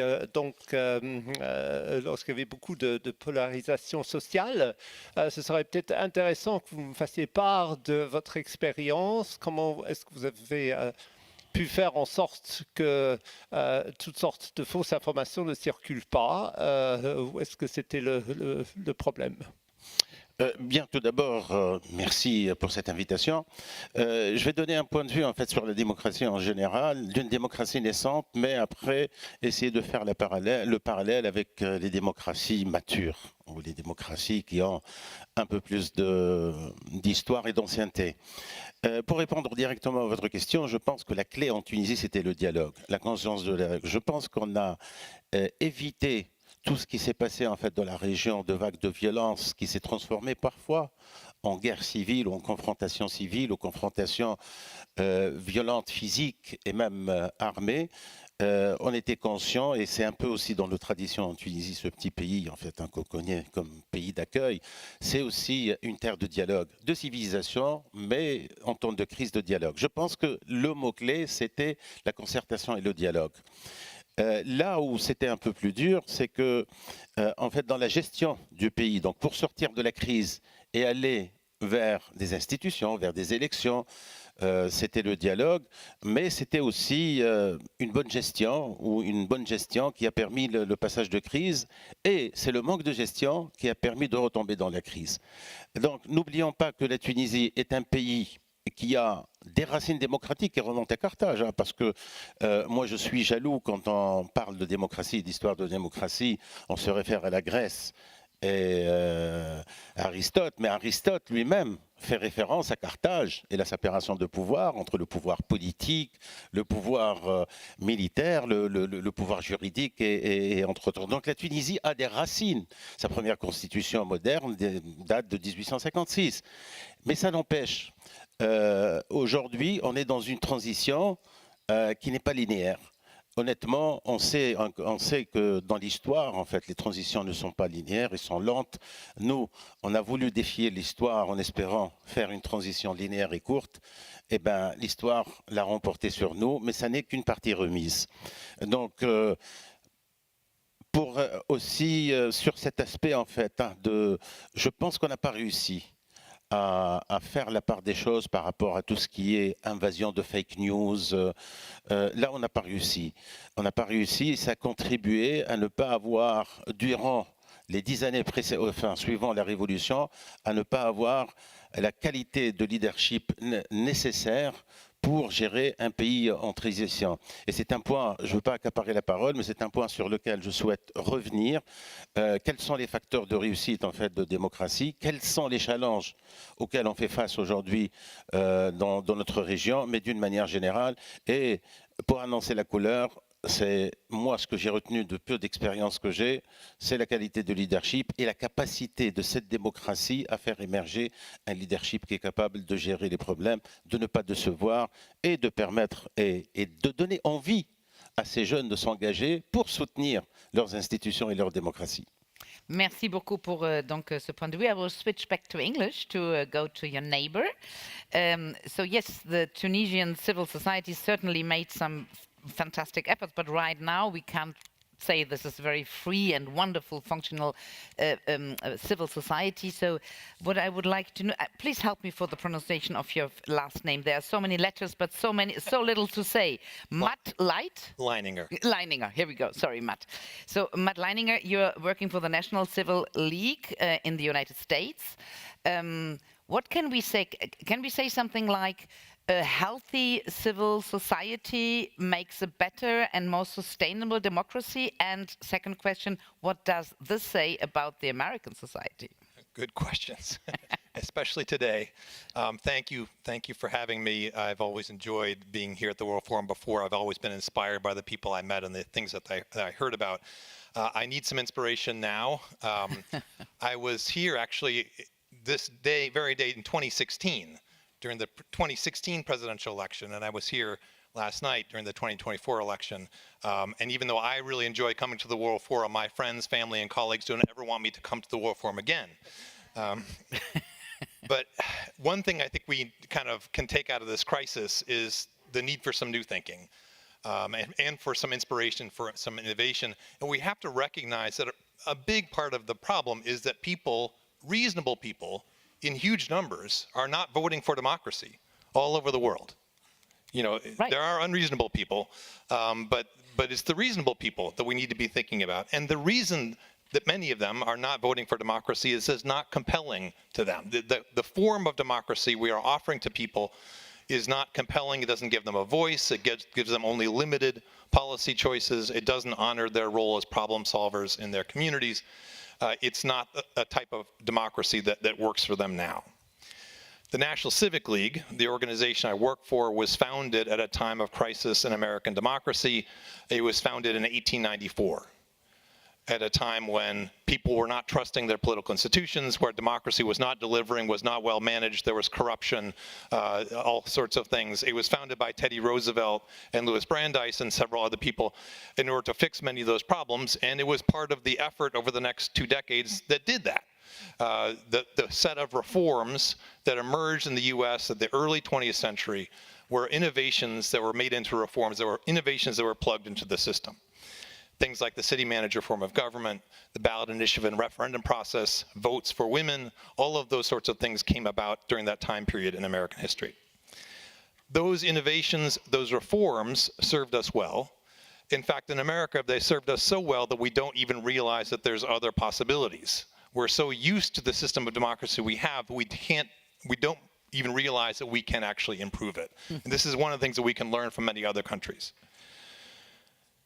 There's lots of different sorts of innovations that we can be drawing upon, and many of them are from other countries. In fact, one thing that we have done is organize something called the Global Innovations in Democracy Parliamentary Exchange, where we've had parliamentarians from Europe, from Africa, from many other continents come to Capitol Hill to talk to members of Congress about democracy. This is something we've organized with our partners at the Institute for Democratic Engagement and Accountability at Ohio State.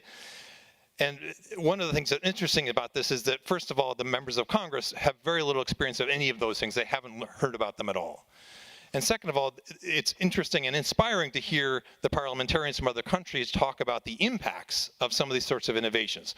Participatory budgeting, citizen assemblies, all kinds of things that have emerged in other countries that mainly kind of use the power of small groups, the power of dialogue, as you talked about, to get people talking about things, learning together, sorting out fact from fiction, figuring out how they can act to solve problems in their neighborhoods or their communities.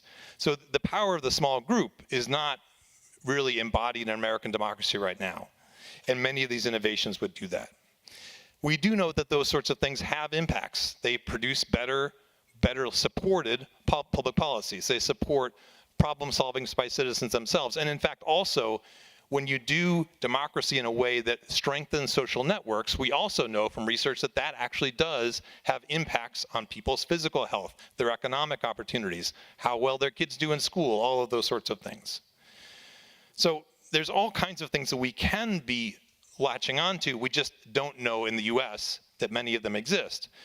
What we do have is a lot of kind of much more supportive sorts of more civil society kinds of activities happening in America. One thing we've done at the Civic League is try to document those through something called the Healthy Democracy Ecosystem Map. You can look at it at healthydemocracymap.org. We've got the first 20 states mapped. And we found actually over 10,000 organizations in America doing all kinds of things that are democracy building things. Public service and volunteerism, civic education, problem solving in neighborhoods, civic education, civic tech, civic media, all kinds of things. So we have a lot of diversity, and these are things that are being supported and organized by all kinds of people across the political spectrum. So there's lots of activities, there's lots of diversity. Most of the problem is that none of those things in most people's minds add up to a voice in governance. That's the part of innovation that we're missing the most in America. We need a kind of an agenda for democracy in America that kind of fits those different activities together, that creates more and supports more opportunities for people to have a voice. The irony is that when people find out about those things, they actually do vote for them. We did a national opinion poll a couple of years ago. When you ask people about various kinds of democracy reforms that would give them some sort of role in governance, whether it's over budgets or in sortitional sorts of ways or in their neighborhoods, they like them. Between 76 to 88%, people say, yes, we want these things. And it didn't matter whether they're Republicans or Democrats. People support those sorts of things. So we need to understand that people will vote for democracy when we give them the sort of democracy they want. And that should be part of our question in America and certainly all over the place. Democracy is a design problem. And so instead of trying to make people fit the system that we want them to fit, we need to have the system fit what they need.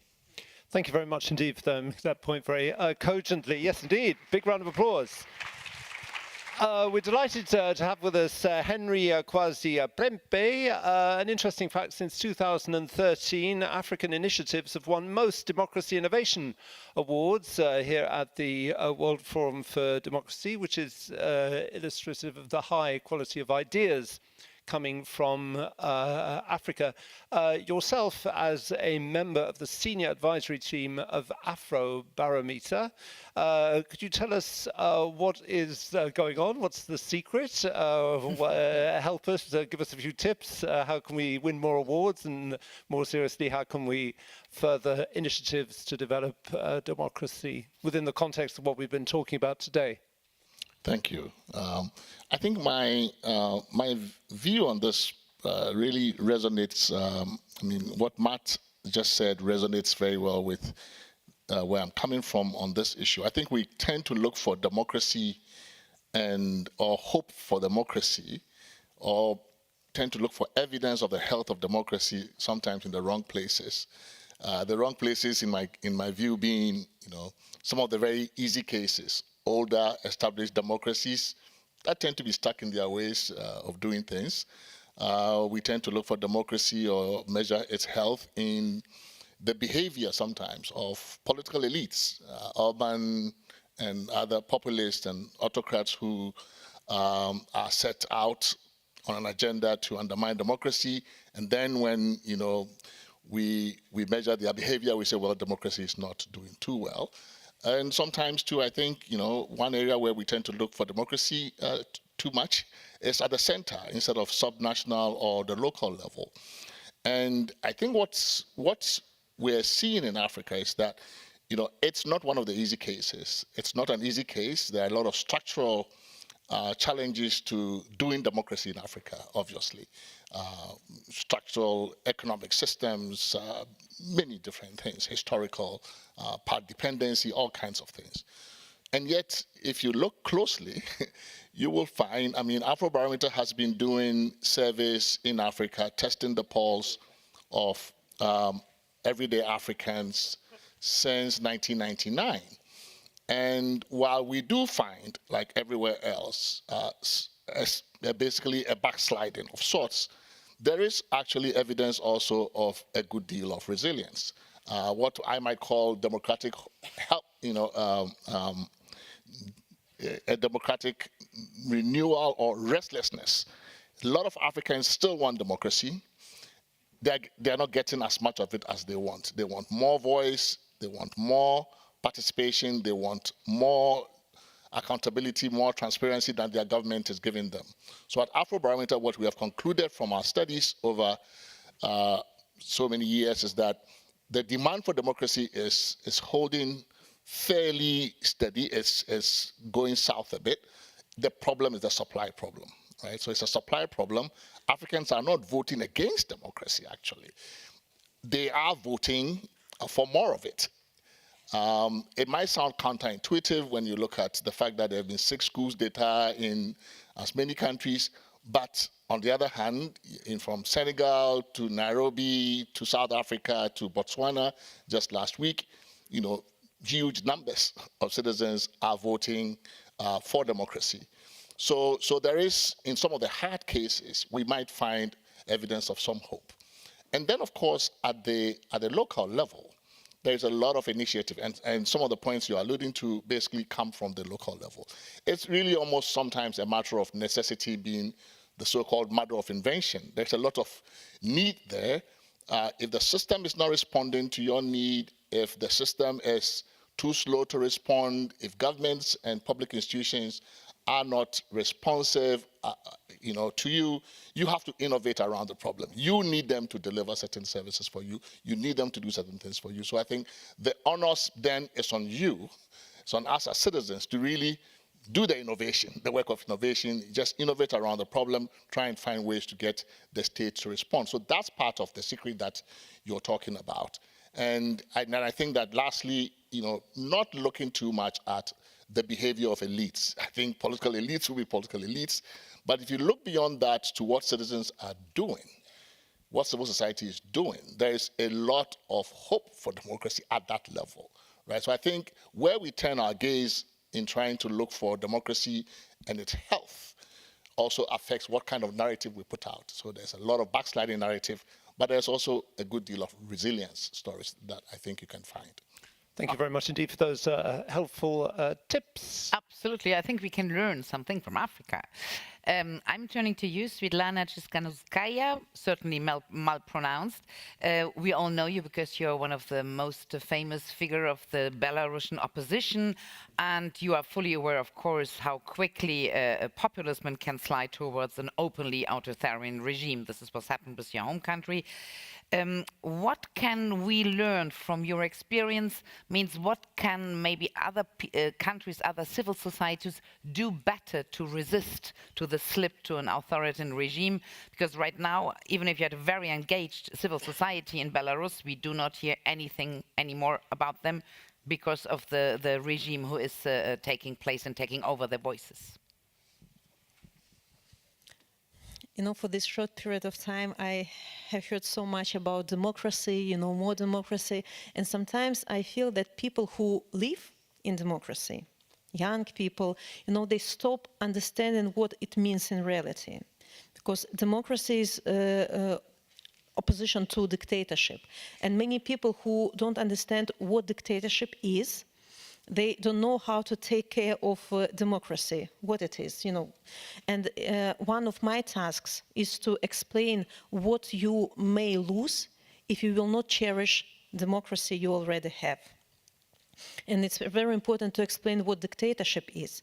I came from Belarus, is the country where the most brutal dictatorship in Europe at the moment, and people are sacrificing their freedom, their lives to gain democracy you enjoy every day.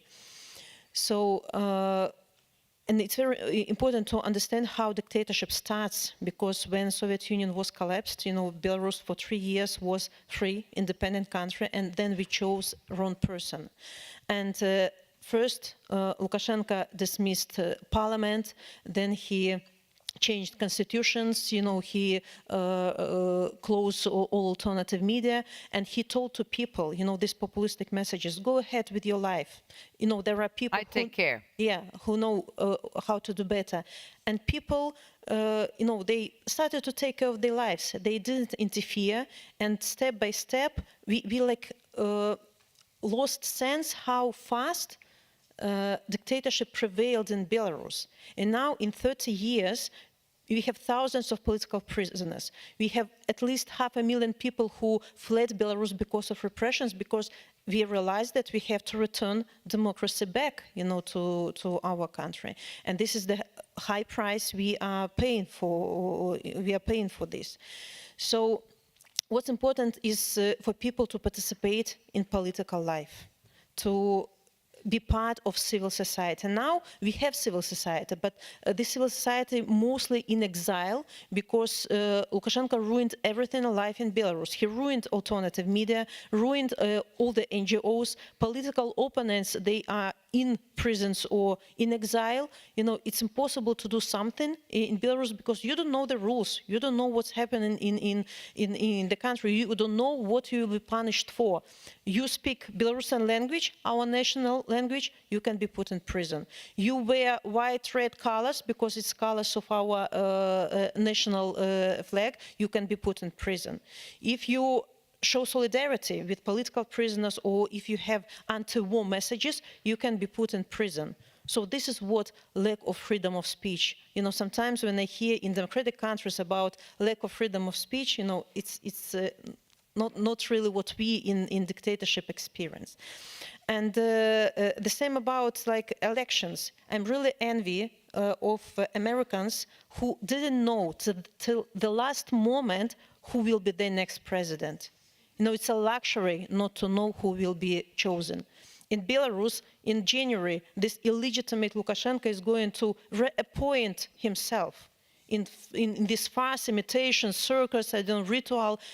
What's going on in Belarus has nothing in common with elections. We know, and for 30 years we knew who will be so-called next president. And yeah, you know, I want to, you know, encourage people who live in democracy, cherish what you have. Be very active in political life. Don't be poisoned by propagandistic narratives that, look, don't interfere into other countries. Live your comfortable life, you know, don't interfere into Belarus, you know, Ukraine, so on and so forth, because it's not your business. It is your business. It's your moral obligation not only cherish your democracy, but also help those who are fighting for democracy. Because I really don't want Belarusians to be disappointed in global democracy. Because when sometimes institutions, democratic institutions, don't work properly, or democracy doesn't have enough efficient instruments to help those who are fighting for democracy, so people ask, you know, what we are fighting for. So democracy has to show its teeth. Democracy has to show that they have possibilities to fight against dictatorship, that they're not poisoned with these propagandistic narratives, that they keep unity. So it's also example for us. It also energizes us, nation, who are suffering a lot because of a dictatorship, to continue this fight and to gain freedoms you're enjoying every day. Thank you very much for this plaidoyer for democracy.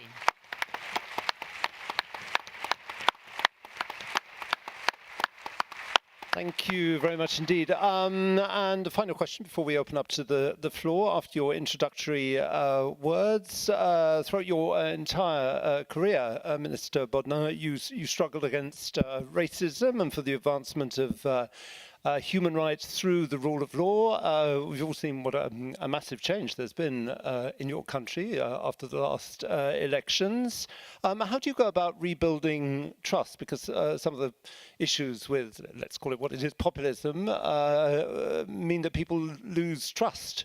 Because there's a lot of fake news, and that's the money it uses. How do you go about reinstalling trust, the media too? I mean, how do you trust media, which have basically been telling you stuff which is not necessarily true for the last 8 years or so? Trust. Thank you very much for this question. I think that rebuilding trust, especially in public media, was one of the priorities of the government. And I think right now, after a couple of months, we already start to feel what does it mean. And I will tell you my personal example. Whenever I go to public media these days, to some commentaries, to some programs interviewing me about my policy, I'm, to be honest, scared to death, because I know that I have independent journalists in front of me, and they would not risk their own name and their own recognition by just asking me some questions that would be somehow steered or arranged before. So simply they are people that are working there are independent to their backbone, and basically it is obvious to everybody that it is how public media should be about. They should be critical towards the government. They should employ good people. They should provide population with the proper information what is happening in my country, and as a result of this, they should be this platform of providing this independent fact viewing that is fighting with disinformation. But the second point about trust is how to make all those reforms and how to make legislative change in both of institutional design, but also in terms of making different reforms. And we have some specific mechanisms in our democracies that should be used for this purpose.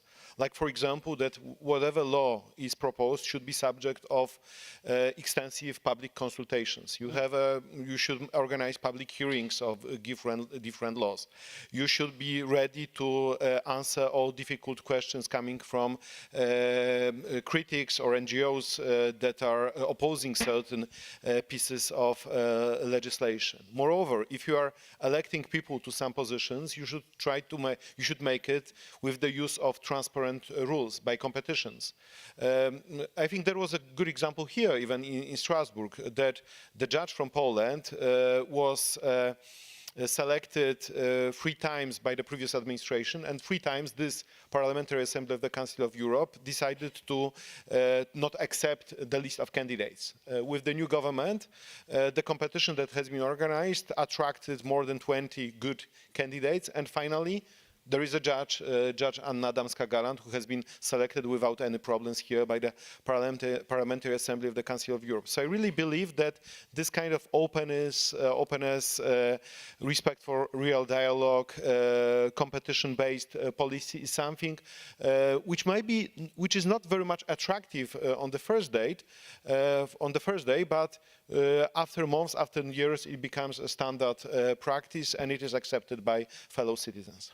I don't know if it was shared on social media quite a lot. One of those quite striking sequences I saw after the first few weeks of the change was a journalist actually apologizing to an LGBT person on Polish television, saying, "I'm really sorry the way we treated you over the last 8 years." It's quite a moving thing, which was shared a lot on X. Anyway, maybe we open to the floor? We open up to the floor, so we give you all the possibility to engage dialogue, and I feel there is a wish where there are hands raising immediately. 284 will start the bell, please.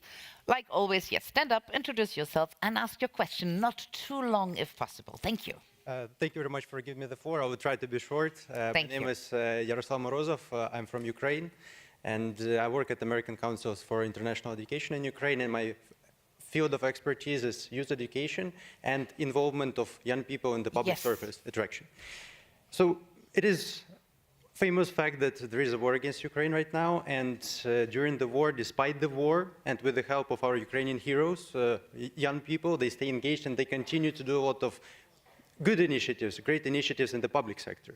Despite drones and missiles flying, they continue to study in shelters, they continue to study in metro stations. And I can tell you from my own experience, when I teach young people, we move to the metro station and we stay there, study with our laptops. So this is our current realities and our current situation. I would like to ask the question, probably I would like to address it to Mr. Leininger, maybe to other colleagues who would like to contribute. After this forum, I will return to Ukraine and I will continue working with the young people and attracting them to public service and so on. Maybe you could give some piece of advice, from like a foreign perspective, of how the young people can keep up this pace of being actively involved in the government sphere, in the civil society, and so that they continue doing the great things that they are doing. Thank you very much. Thank you very much indeed. Yes, could we have 338? If you could introduce yourself. Thank you very much. Sarah Melkonian, Yerevan School of Political Studies of the Council of Europe. Esteemed panelists, dear colleagues from all over the world, thank you first of all very much for today's very important panels that we had today. Back in 2001, when Armenia joined to the Council of Europe, we had very big hopes and aspirations to be part of a more developed world, a world where there is much respect towards freedom of speech and human rights. Unfortunately, as today we see, and as today's panels also show, we are witnessing the decline of democracy and the rise of authoritarian powers in the world. Of course, international organizations such as Council of Europe is monitoring the situation. And for example, we see the situation that in Caucasus region, they banned the participation of Azerbaijani people from parliamentary assembly for a year because of huge violations of human rights in the country and for the neighboring countries. Of course, this is an example that we can discuss. However, the question is for you is how you see and envisage the role of international organizations in tackling these challenges and supporting fundamental values of human rights and democracy. Thank you very much. Thank you very much for your question. Let's take another question, 275, and next time it will be you. Just to speak into the mic, 275, it's open. Normally it will be 275. I haven't got one. Here we go, you are on. Oh, is it on? Oh, sorry. Thank you to present yourself. Thank you. My name is Bryony Rudkin. I'm from the UK and I'm a member of the Congress of the Council of Europe, where I am the leader of the Socialist and Green and Progressive Democrat group. The colleague from Africa spoke about the things that you can, the good things that you can learn from democracy, but the need, I think, for a filter. One of the tasks that the Congress carries out is monitoring of elections, and it's always very interesting to see where the good practice is, because it isn't necessarily in the oldest or the best democracies. It can be in newer democracies, and I wondered how you might expand on how you could help us and help democracy better by critiquing the work that we do to work out where those good examples are and where the real learning can be extracted. Thank you. Thank you very much. Okay, thank you very much I'll take 113. Could you take us? Then we'll give you an opportunity to maybe answer one of these questions. Hello, thank you. My name is Alexei Boris. I'm Belarusian living in Estonia. And I wanted to ask one specific question. Today in the morning, one very important figure was announced that about 3/4 of world population is living in the countries where are actually not democratic. And many of them, if not most, have never been. And I'm afraid we often focus on the easy answers rather than the much needed ones. Most of those advice that are given about the preservation of democracy are given from the perspective of maintenance of something that already exists in place. I assume that democracy is an idea that rests on the assumption of importance of personal agency and the meaningfulness of individual to the political process. But the question is, since most of those countries and many countries in Europe go in the same directions, what is the meaningful steps or the meaningful activities an individual can take in an environment which is already a fairly consolidated authoritarian system? 200 years ago, an answer would be pretty straightforward. There was a whole political doctrine of insurgency and rebellion, and that would make sense because a person with a primitive rifle had some chance against an army armed with rifles just as primitive as his. Today, unfortunately, an armed crowd is not an option against helicopters, military-grade machinery, and full-scale financial support of the foreign powers. So, do we have to consider people living in such a system just a function of their government with no free will left? Or do we have any possibilities or options to provide some practical guidance to their political activities even in such context? Thank you. Thank you very much. Let's start with this one. Who would like to answer? Svetlana, maybe the would Minister you like of Justice, or you would like to answer? On here, you were listening very attentively. I listened very attentively to everybody, and maybe I want to start with the young people. You know, how to get more involved the young people and to motivate them to stay focused in Ukraine on the engagement. Absolutely. You know, in our situation, you know, when we are only learning, you know, how to gain democracy, you know, how to get rid of dictatorship, young generation is extremely important. Because it's the generation that will rebuild, Belarus rebuild the country, and it's also, you know, connected to this question, how these young people know how to build democracy if they have never experienced democracy. So in our case, it's very important to keep people-to-people ties. It's very important to open democratic world to people from dictatorship.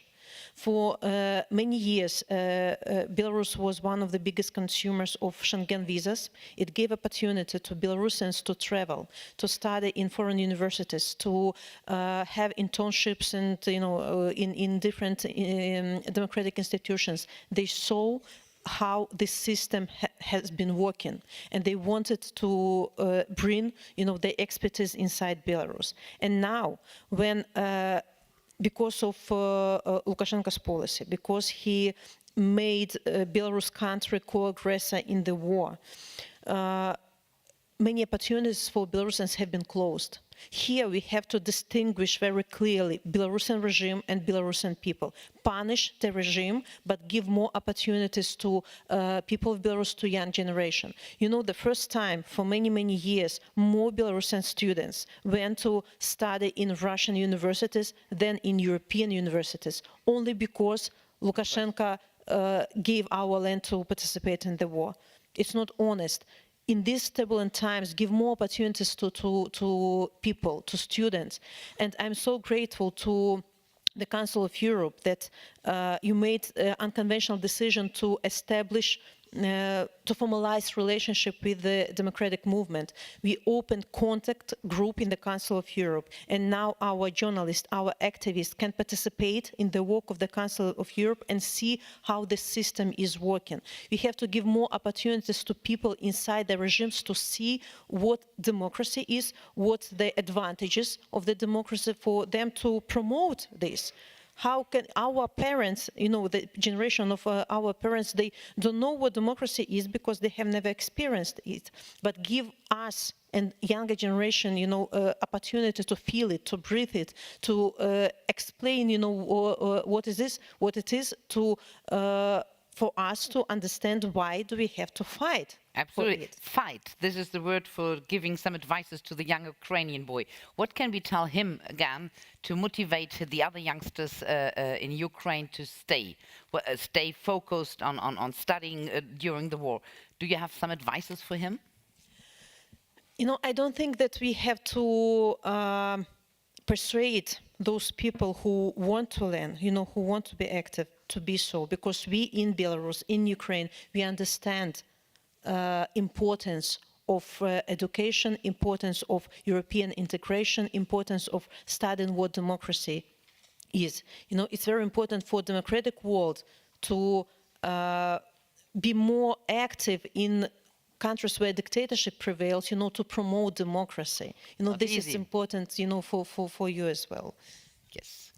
I think you want to add, yep, please. No, I think in Ukraine and everywhere else, it's not just a question of, it's not primarily a question of motivating young people. These are young people who are motivated. They're taking on leadership roles.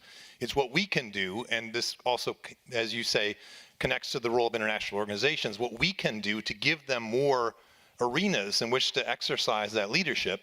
That's one piece. And another piece is to recognize that it's not simply about representation. It's not simply about having young people have a voice on behalf of others. It's giving them tools and helping them use the tools they have to engage more of their peers. We need to do more of that with all types of leadership, all kinds of people. So that's one important role that international institutions can play. Another one is simply to give us arenas like this one to share stories, especially across different continents and among different peer organizations. Two more things. One, measurement. We're not measuring democracy like we should. We keep assuming that democracy is nothing more than voting, and so therefore the only thing we measure is voter turnout. There's all kinds of things we can measure about democracy. We should do more of that, and that's the only way you improve something is finding ways to measure. What kind of things are you talking about? How can we measure other things? Because voter turnout is percentages, so it's very easy to measure. Exactly, it's quantifiable. What else are you talking about, though? What else can we measure and how? All kinds of things, including people's attitudes, particularly about the kinds of democracy opportunities that they're getting in their countries, in their communities, their neighborhoods, or their schools.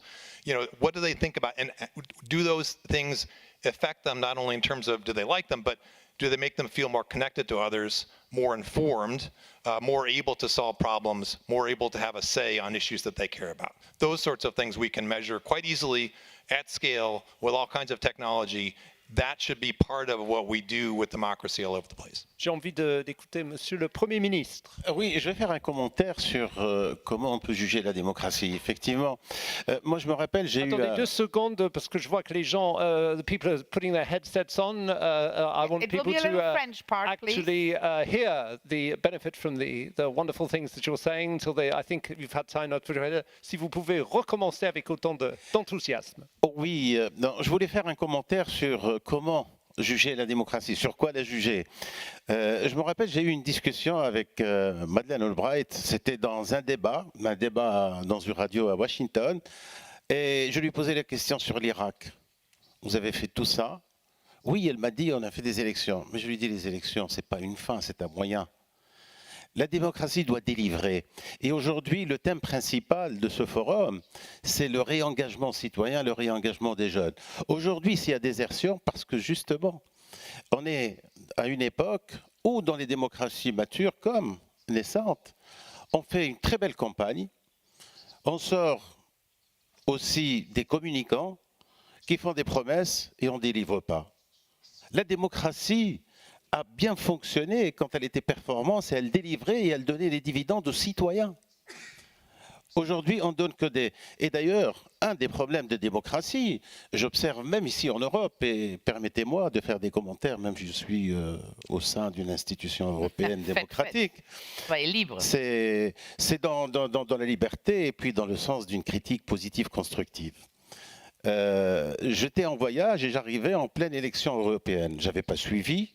J'ai assisté à un débat où il y a 3 leaders de partis principaux. De quel pays, pardon? Je me permets de ne pas le citer. Voilà, parce que c'est l'exemple, ce n'est pas le pays que je vise. Et j'étais réellement choqué. Je me suis posé une question toute simple. Je vous entendais beaucoup parler, en fait, de Poutine, de la Russie, de la Chine, Je me dis, l'un de ces 3, un jour, va se retrouver devant Xi Jinping, devant Lola, devant tel ou tel. Je vous assure, ils sortaient à peine de leur PlayStation. On sort aujourd'hui des produits communicants. On sort de produits de communication, de marketing. On n'a pas de leader avec de vision, avec qui, aujourd'hui, ce système démocratique qu'on essence et puis qu'on adore, aujourd'hui, il n'est pas capable de sortir des gens visionnaires. Et on est à une époque où on a une reconfiguration complète en fait, du monde. On a un monde qui est en train de disparaître et un autre qui est en train d'apparaître. On est entre les deux et on sait que dans ce passage, cette grande transition, on a bien des difficultés à gérer. Et qu'est-ce que cette démocratie, qu'est-ce qu'elle est en train de nous générer des communicants? On sait très bien comment on fabrique aujourd'hui des leaders. Eh bien, c'est pas ça. Aujourd'hui, s'il y a un défi majeur qui vise la démocratie dans tous les pays, c'est bien comment on réussit maintenant à faire émerger par cette même démocratie un leadership qui est capable de produire les dividendes et de les rendre aux citoyens. Merci beaucoup pour cette intervention et je pense que c'est l'Afrique noire, si j'ose dire, pas l'Afrique du Nord, qui va prendre sa part de la réponse. Moi, je dirais même, are we maybe lazy democracies here in Europe? Is this maybe what we are and we have to wake up a little bit and be more reactive like in Africa? I would not say that you are lazy, but I think, democracy is not something that you do in isolation from the rest of the world. And when you look currently, at least when you look at those forces that are fighting against democracy, they are very internationally networked, actively networked, meeting each other, sending templates around the world.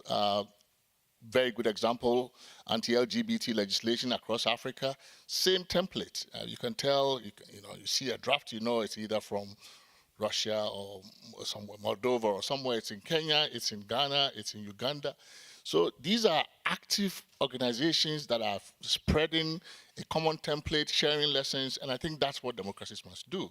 So forums like these are very important, that this kind of experience sharing, from all over, because some of the innovations, like we said, are really coming from places where you would least expect them to come from, because those are some of the places where, because of scarcity of resources and others, people have to really be innovative and find solutions to problems that are really bothering them at the local level. So I think it's important for the international cooperation that one of the audience members talked about. We need to really forge greater international cooperation, but international solidarity of the kind to counter the kind that we see with Steve Bannon and Orban and Trump and the like. I mean, we do need that kind of... Exactly, they network very strongly. Absolutely. And we don't do enough. Absolutely. This is what I'm thinking for years. We don't do enough of that, yeah. And I think you wanted to react to one of the questions. Yeah, exactly, thank you. I wanted to react to this question by a lady from Armenia, number 338. You know, I remember some time ago, I was participating as a trainer in a very comprehensive long-term training for lawyers that were litigating cases before the European Court of Human Rights. And those cases were coming from Georgia, Armenia, and Azerbaijan. And interestingly, thanks to this training, I have met a lot of brave people from your region. And also, later on, I observed how many problems they had with their authorities. But I have also observed how they are using litigation before Strasbourg Court in order to defend their own position, to defend their power as human rights defenders, but also how the Council of Europe institutions are getting in touch with authorities in order to protect them. Such institutions, such people like Nils Muizhnieks, the Commissioner for Human Rights of the Council of Europe. And my feeling is that we do not appreciate this whole infrastructure that we are having, that this organization is for this purpose, to defend those that are in a very vulnerable position. And sometimes we take it for granted that, that this institution exists, while, for example, President Tsikhanouska does not have this possibility here with the Council of Europe operation. And of course, the reaction of Council of Europe instruments, whether it is the Strasbourg Court, whether it is the Commissioner, whether some other diplomatic instruments are used, it might not be enough to resolve all the domestic problems, but it is still giving hope, giving sign of solidarity, and on the ground it is felt as a real support in case you are really in a deep trouble. Thank you. Thank you very much. It's very important to underline the role of these institutions like the Council of Europe. We go for another round of questions, and I promised 187. Go ahead. Please stand up and ask your question. Yeah. Presenting yourself. Yeah, thank you. I'm Samuel Ozonna from Nigeria, and I'm so happy that I was scared not to be given the opportunity to ask, because in the panel we have two Africans, people I consider as opposing each other from the government and from the civil society. And I wanted to ask, so when I arrived yesterday to Europe through Frankfurt, coming to Strasbourg through the bus, I didn't even notice when I left Germany to France. So I was already laughing. So, but then here we have Africa, where it was easier for me to get a French visa than it will be for me to get a South African visa, same Africa. And then, because we have a prime minister here, so please, I would like to ask, what's the problem with Africa concerning our perception of civil society? Most African leaders always find the civil society as enemies, doing every possible thing to repress the work of the civil society. The director of CDD, Ghana, is here, and because of a lot of work we do, we have a lot of things we face, doing a lot of work around civil society. Just recently, underage children were prosecuted in a Nigerian court for participating in a end bad governance protest. And it caused a lot of bad impression for the country until the president shamelessly decided to tell the judge to please strike off this, the case. So what are the African leaders doing? Or how can we improve the relationship between African leaders and civil society, and then to emulate what's happening elsewhere if our democracy must get better and keep getting better. Thank you. Thank you very much. Thank you very know much who will indeed. answer the question. Can I give it to 196, because I don't know if I'm allowed to say this, but you do look so spectacular that could you tell us where you're from? I'm just so curious to know. Thank you very much. First of all, good evening, ladies and gentlemen. My name is Lana. I'm from Denmark, but ethnically I'm from Uzbekistan. And as a Danish citizen, I would like to address an issue related to elections. So if I was to move abroad to, for example, Sweden, Germany, France, for whatever reason, for example, marriage, I wouldn't be able to vote in the general elections anymore unless I work for a Danish company, institution, or organization. So, as you may already know, Denmark is the only country in the EU that has a list of requirements if you want to bring your spouse from outside of the EU, one of the requirements being that you have to have at least 15,000 euros in your bank account. And for this reason, so many Danish citizens, they move to the neighboring countries, Sweden or Germany, for at least 2 years in order to bring their husband or wife to Denmark. So, what is your question, Dan? my question is basically, if I was to move abroad and come back to Denmark in a few years, I would then come home to a government that I didn't elect and that I didn't have a chance to influence because I would have been stripped of my right to vote, and also that I can't even criticize because I lost my vote due to losing my right to vote. It's true. If I can just add something to that, I totally understand your point of view. I'm a UK citizen, but because I live in Europe, I wasn't allowed to vote in the Brexit referendum, and it affected me much more than the British citizens who lived in Great Britain who could vote for it. So I kind of hear what you're saying. So my question is basically, where is the democracy? Do you think that it's acceptable to disown, to isolate, and to discriminate against your own citizens living abroad, not being able to vote? Thank you very much. And it's a criticism of the Danish system. We understand. Next question, please. Yes, 78, please. Hello? Yes, it's on. Yeah. Go ahead. Please present yourself. Can I start like this? My name is Vlada. I'm from Russia, but it's been 8 years I'm living in France, and I came here to study politics, and I did study. So now I finished, and my plan was to come back to Russia and, you know, to try to make my country better. But the plans were changed during the time I was here. So now I'm staying in France, and my question is mostly to Svetlana Tikhanovskaya, who I would like to thank a lot for all her fight and actions that bring a lot of hope to people. So my question is, what people who are living abroad from their country can do to enhance the democracy and to try to make the democracy in the countries that they're not living anymore? Very good question. Thank you very much. Your last one, or we go for the we have a last question. Yes, 117. Hello, everyone. My name is Yulia. I'm from Belarus, and my question is a little bit corresponding to the previous speaker. Well, Svetlana, it's also to you. Could you please tell some best practices how Belarusians who were actually literally deprived of their own states organize themselves? Do they have some institutions, or how they struggle, how they go on, not only abroad, but also in the country for them who stay? Thank you very much indeed. Would you like to take that one on several points? Maybe you answer first this question and then we go to the other ones, please. Okay, of course, you know, for the nations who are fighting against dictatorships, it's very important to stay united, especially for democratic movements or, you know, politicians who live in exile.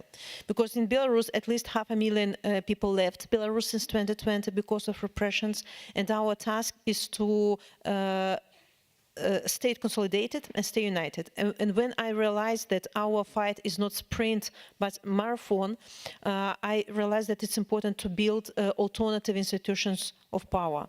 We have united transitional cabinet as proto-parliament, as proto-government. We have coordination council, like proto-parliament, so building democratic institutions. And for people, it's understandable what we are doing. You know, they understand which branches are we responsible for. And of course, one of my priorities is to stay in contact with civil society abroad and in Belarus. Abroad, it's easier because people feel free, you know, people are united in different initiatives. We are promoting these initiatives, you know, through Belarusians. We are trying to, you know, to provide these initiatives with assistance, you know, to support our media, for them to serve to Belarusian. It's very difficult, you know, in atmosphere of full isolation of Belarusians to work with Belarusians inside. But of course, God bless internet. You know, we Belarusians have to be creative and inventive, and we keep our communication with people in this in Belarus. One very specific question to give them a concrete advice: is there a media you create in exile for the Belarusian people? They can reach through internet, or there is control of internet and they can't reach what you will try to put on? All the media inside the country have been ruined. I mean, alternative media. And this media, from outside media. They renewed their work in exile. So, and of course, it's important to reach people inside the country. Internet is still working in Belarus, and we reaching people through YouTube, you know, Instagram, TikTok, you know, all these different social media to reach all the layers of population. And that's why it's so important to support this media. It's very difficult to survive, you know, in exile, not only for media, but also for other initiatives. But I see how Belarusians are so active, you know, they're ready to sacrifice their time, you know, their professionalism, you know, to continue this fight. They not just leave the country, awful country where, you know, brutal repressions taking place, and live their lives, you know. No, they are working for future Belarus. They want to return home. And that's why I urge our Belarusians who live abroad, continue their fight. Those people who live in the country, don't lose hope. Prepare yourself for the real window of opportunity when we'll manage to prevail and keep unity. This is so essential. Thank you very much for your answer. I would like to... Can I just answer one question on that? Because I'm listening to you, I'm fascinated. Somebody in Belarus who goes onto YouTube, surely they're worried that the authorities are following what they're doing. Isn't that a great risk already, because people can trace what people are doing? If I was living in Belarus, is that... Yeah, maybe I forgot to mention that all alternative media who are working from abroad, they are declared as extremist media inside the country. If it's not terrorist. So if in Belarus you are watching alternative media, you will be detained for years and years in jail. And that's why people in Belarus also, you know, somehow they want to have to read this news, and that's why they have one gadget. For ordinary life, they can be stopped at any moment on the streets and checked by KGB. And there's nothing on it? Gadget, you know, to read honest news. And we see that people's interest in alternative media, they're only increasing despite all these restrictions from the regime. Okay, so they have a method to have two cell phones finally, to one look for this and one they go on the street. Different methods, VPNs, just to understand. You know, yeah. Yeah, but it's maybe useful as a little idea. I would like an answer to the question from Africa, if you might. Yeah, so I think it's important for civil society in Africa and elsewhere to understand that when we deal with governments, these governments have inherent advantages. They have solidarity with each other. The leader in Ghana and Nigeria have a hotline. They have an ambassador. They have a foreign affairs minister. They are very connected, right? Civil society needs to do the same thing. We need to be internationally, regionally connected. Solidarity is very important, so that, for example, the issue in Nigeria, we have a new organization in West Africa called West Africa Democracy Solidarity Network, WADEMOS. We issued a statement when that incident happened, when the 29 young people were arrested. We issued a statement from Accra. You may not have been able to do it in Nigeria because they could come after you. So if you have a regional network, you can use that to do the naming and shaming, to amplify voices, to expose repression that's going on in one country, and basically offer you a safety net. I think, and then the last one, I think, apart from international solidarity, the experience you are narrating about coming to Frankfurt and then riding on the train here seamlessly, it's because there's a common European citizenship. And the regional integration agenda in Africa has stalled for a long time. We need to actually push our leaders to actually move on the regional integration agenda, ECOWAS, SADC. These are the things that actually you're experiencing here.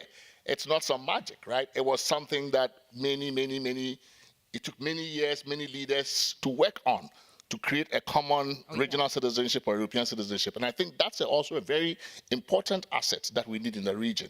But we have to force ECOWAS reform on the leaders themselves. They would not give it on their own. So we are looking finally for the United States of Africa with a civil society who is strong to promote it. This is the idea. Wonderful. Right, well, we want to keep on time.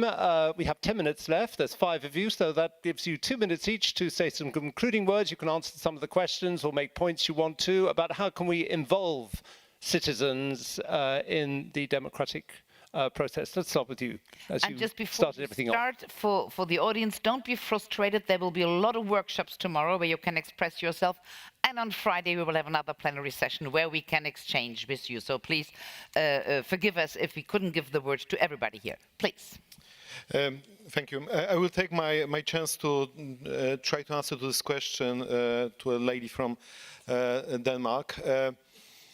One of the consequences of the European integration is that these European citizenship rules are not just about moving between countries, but also about resolution of different conflicting rules that appear in the context of couples that are traveling together, or when there is a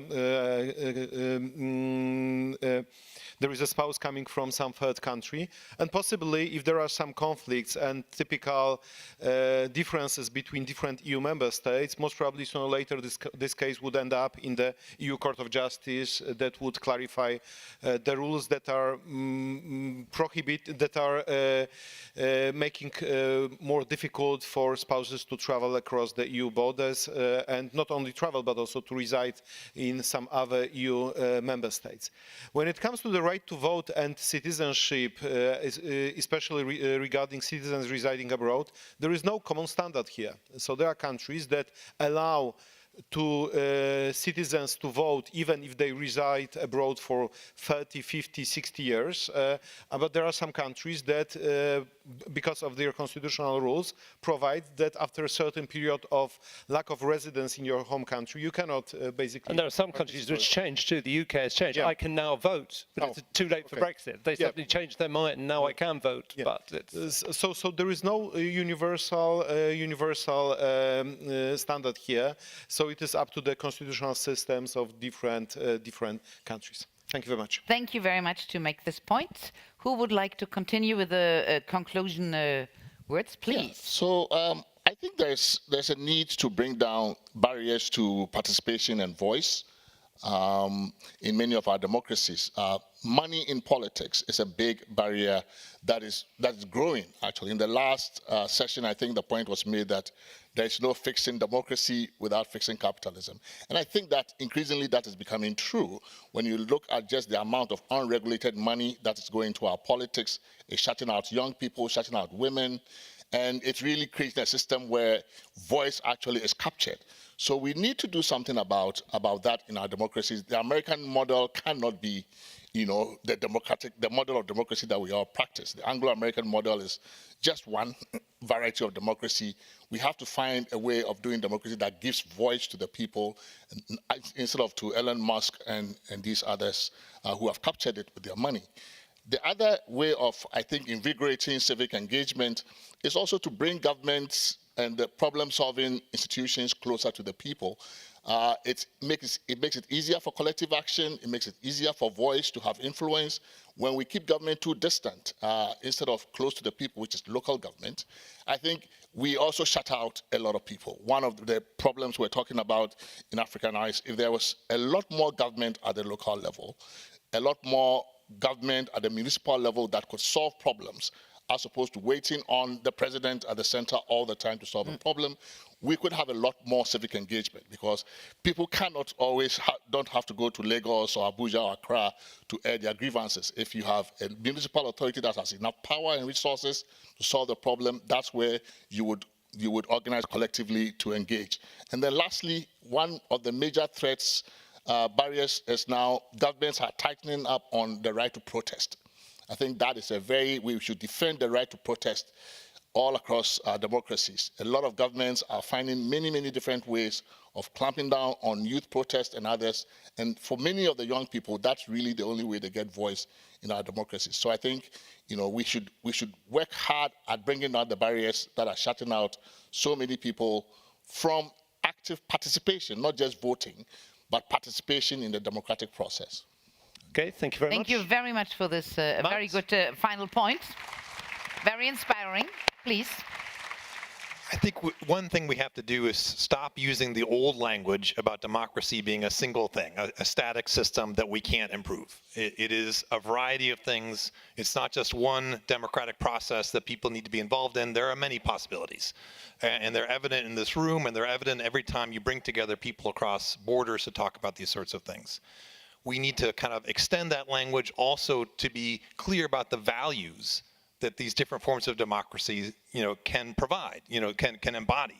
Rights, voice, equity, participation, deliberation, all of these things that are essential to democracy that can be achieved and embodied through democracy in a wide variety of ways. People need to know about those sorts of things, the standards that they can uphold with them.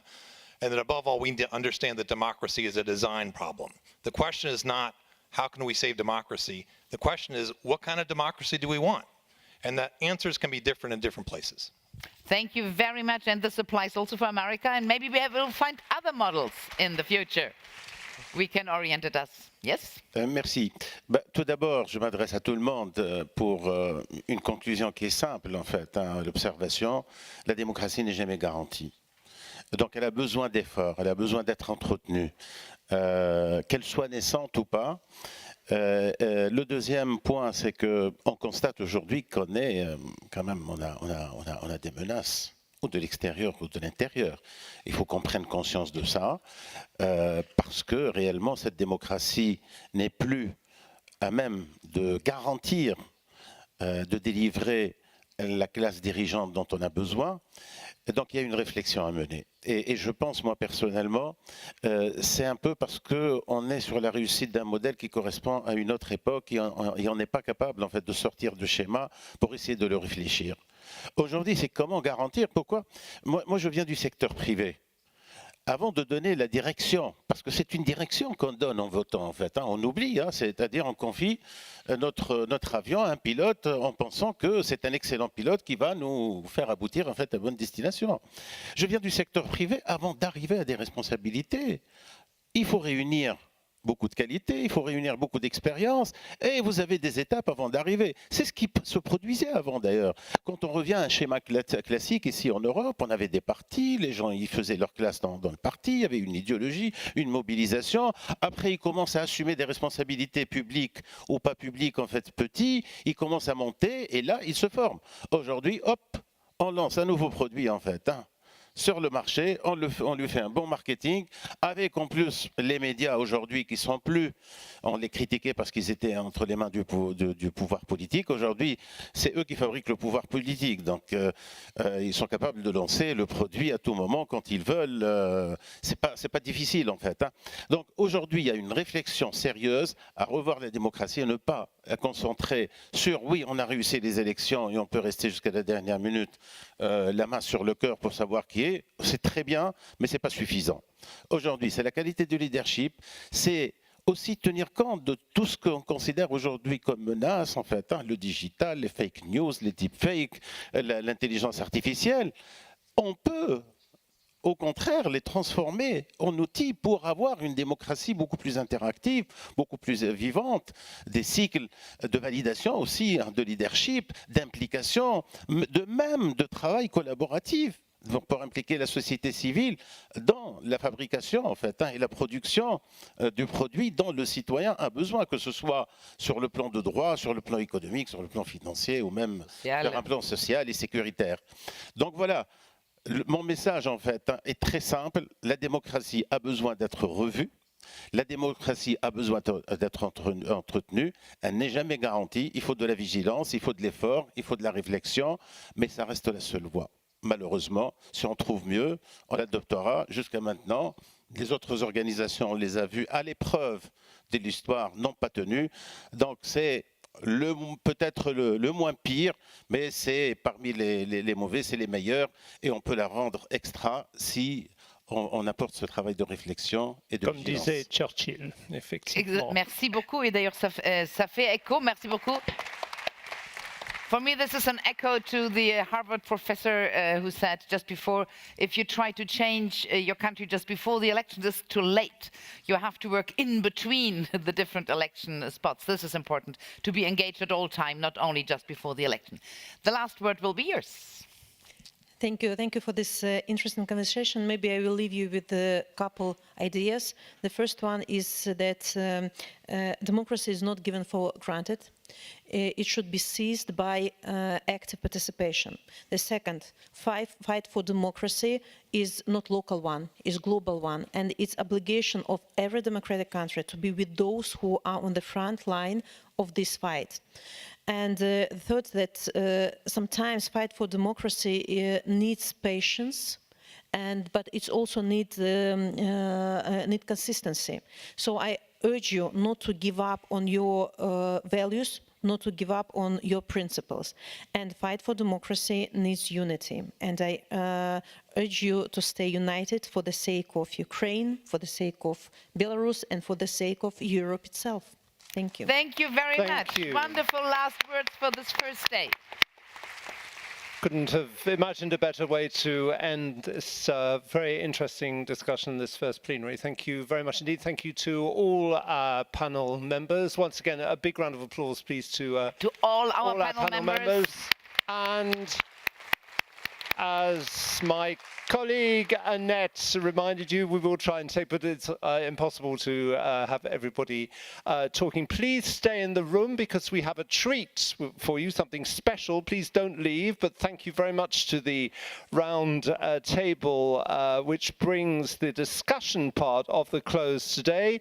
The program, as you probably know, will continue tomorrow from 9 a.m. in the Palais de l'Europe, and we shall see you all back here in the hemicycle on Friday for the concluding sessions, but please stay. Please stay, because there will be two things right now. I have two last informations before I can tell you how much I'm delighted to see you back on Friday. So the first information, but it's not the first time in time, there's a wonderful reception in the hemicycle waiting for all of you. But before, we will talk again in this universal language of music by listening to the Q Ensemble. Please make them a wonderful welcome and see you on Friday, and good work tomorrow. Thank you. Merci, merci. Sans ça, je ne peux pas vivre.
So, honored excellencies. Please, ladies and gentlemen, please. Yeah. May we ask you to take a seat for the concert of Q Ensemble. So, honored excellencies, distinguished delegates of the World Forum of Democracy, my name is Nikolaus Rexroth, and as the artistic director of the interdisciplinary music festival Into the Open, it is a great honor for me to welcome you today here to the concert of the Q Ensemble and their program Dysphoria. Thanks to a fortunate partnership, our festival will take place here in Strasbourg from tomorrow until Sunday in collaboration with a local electronic music festival, Exhibitronic. This gives us the wonderful opportunity to present a carefully curated program for you today. In these days to follow, concerts, workshops, panel discussions, and even a club night featuring renowned DJs from Berlin, Amsterdam, Shanghai, and of course Strasbourg will be held across the city. When we've learned of this year's theme of the forum, diversity, we knew immediately this is a perfect match. At the core of our festival is the desire to make music diverse and exciting by connecting it with other genres and art forms, and of course other cultures, creating new types of concerts and performances that open up horizons for both audience and artist. This evening's concert tonight is a perfect example of that vision. Q Ensemble Berlin strives for an innovative interpretation of early music, not only through collaborations with artists from other disciplines, but also through the thematic connection they established between historical repertoire and our contemporary world. Tonight, they present their program Dysphoria, which premiered just a few weeks ago in Berlin. This performance combines Baroque music by Antonio Vivaldi or Georg Friedrich Händel with Latin American boleros. The fusion of these diverse musical styles symbolizes the experience of gender dysphoria, a state for Q Ensemble's artistic director, Edu Rojas from Chile, is a deeply personal journey. Edu Rojas' own experience lends the performance a powerful authenticity. In front of you, I hope everyone got the program leaflet with informations about the performers and the project, as well as a QR code. If all goes well with the technology, and we've tested it many times, this code will lead you to our website where you can access also the lyrics of the performance. Feel free to follow along with these texts also during the concert. I wish you now an inspiring concert, and on behalf of all the artists, extend our deepest thanks to the forum's organizers and the Council of Europe for making this project possible. Thank you very much, and now welcome with me Q Ensemble Berlin with Dysphoria.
Ya no estás más a mi lado, corazón.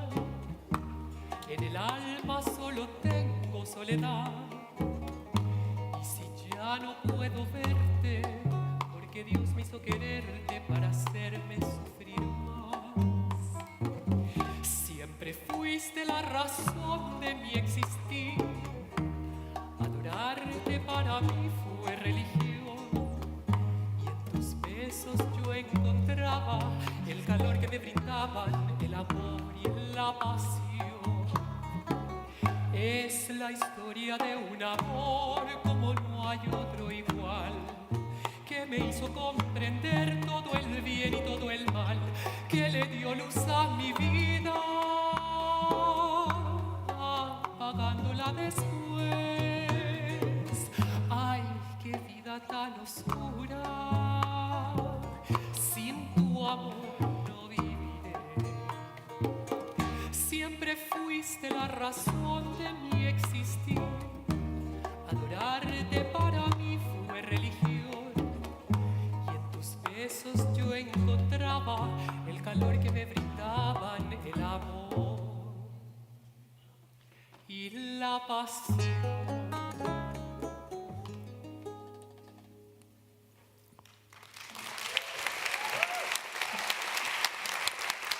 I was 26 years old when he was born. I was so happy because he was healthy. He was a tiny bag of bones, wrinkly, as if the skin was too big for his body.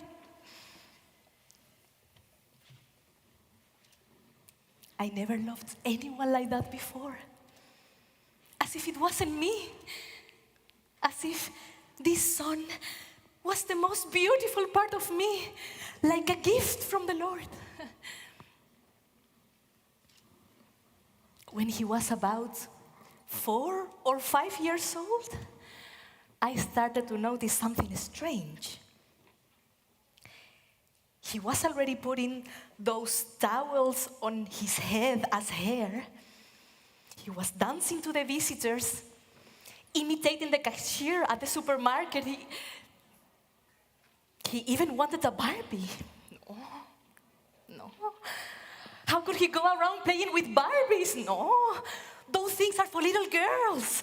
I spent so much in psychology. We went for several times. And when he was about 14 years old, the psychologist challenged me as if it was my fault.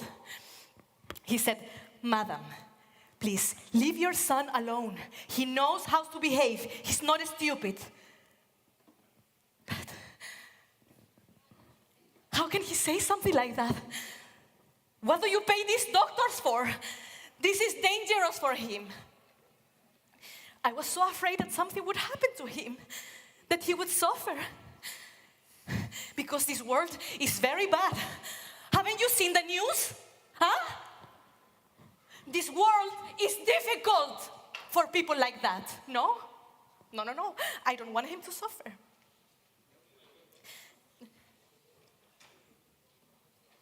But it got out of my hands. Growing up, he was hiding from me. I could feel the distance. Of course, I said so many things that I regret right now, but it was because I didn't know, because I make mistakes, I'm a human.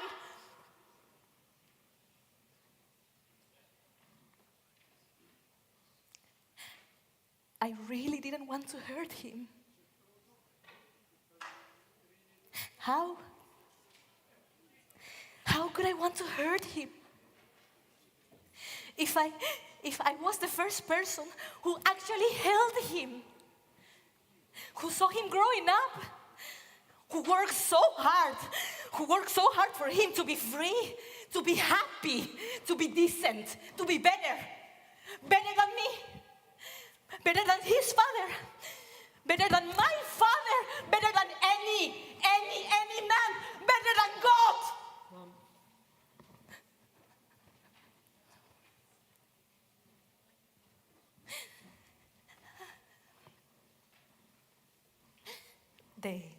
The last night, before he was born. It was the last night, actually, when I really, really slept. I never slept normally again, without worries, without stop loving him for a single day of my life. Usted es la culpable de todas mis angustias y todos mis quebrantos. Usted llenó mi vida de dulces inquietudes y amargos desencantos. Su amor es como un grito que llevo aquí en mi alma y aquí en mi corazón. Y soy, aunque no quiera, esclavo de sus ojos, juguete de su amor. No juegue con mis penas ni con mis sentimientos, que es lo único que tengo. Usted es mi esperanza, mi última esperanza. Comprenda de una vez, usted me desespera, me mata, me enloquece, y hasta la vida diera por vencer el miedo de besarla a usted.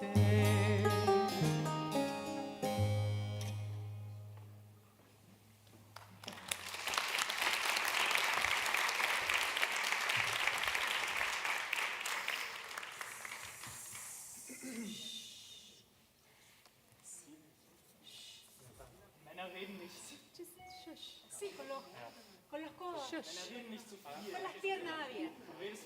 Be quiet. Just stop. No. Stop. Párate como un hombre. Stop singing. You've been singing. Párate como un hombre. The whole day long. Just singing like singing. Párate. Just stop it. Just stop singing. Why do you have to sing like that? Sing like a man. Sing properly. Shut up.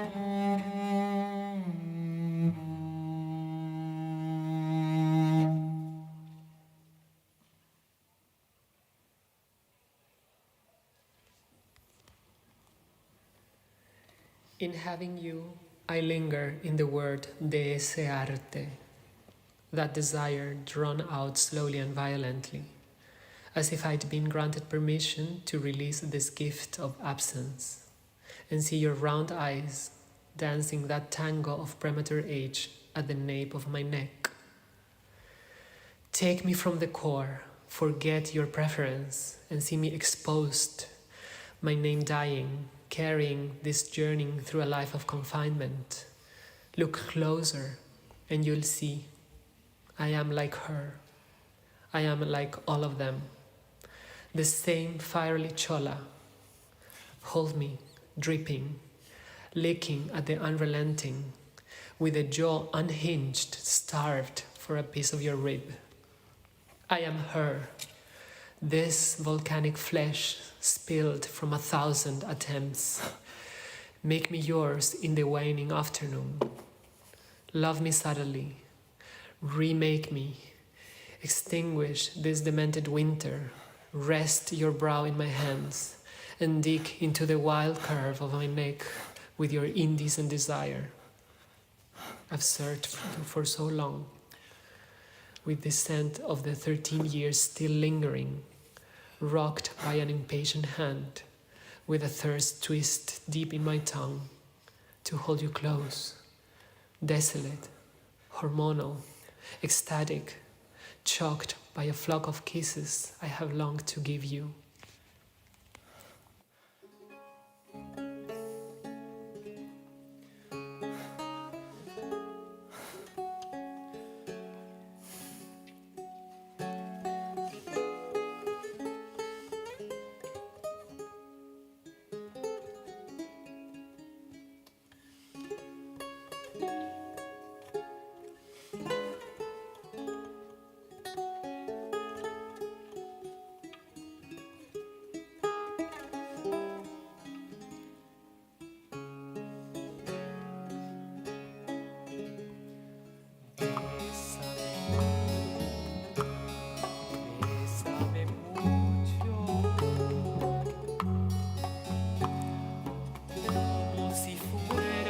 esta noche la última vez.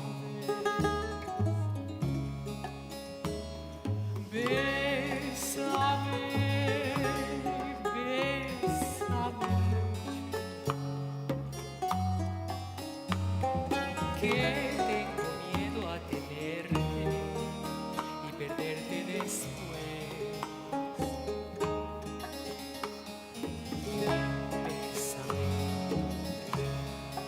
Bésame mucho,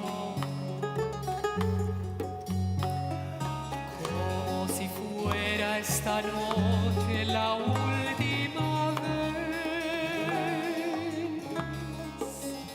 Ay, bésame, bésame mucho, que tengo miedo a tenerte y perderte después.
Jamais connu tes lois, si tu ne m'aimes pas, je t'aime. Si je t'aime, regarde à toi, regarde à toi.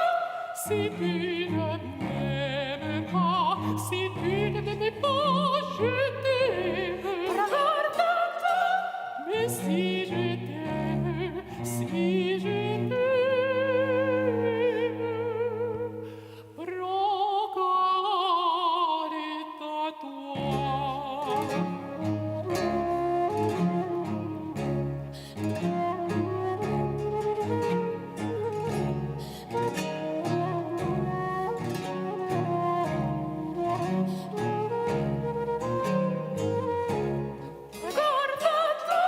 si tu ne m'aimes pas, si tu ne m'aimes pas, je t'aime, regarde à toi. Mais si je t'aime, si je t'aime, regarde à toi.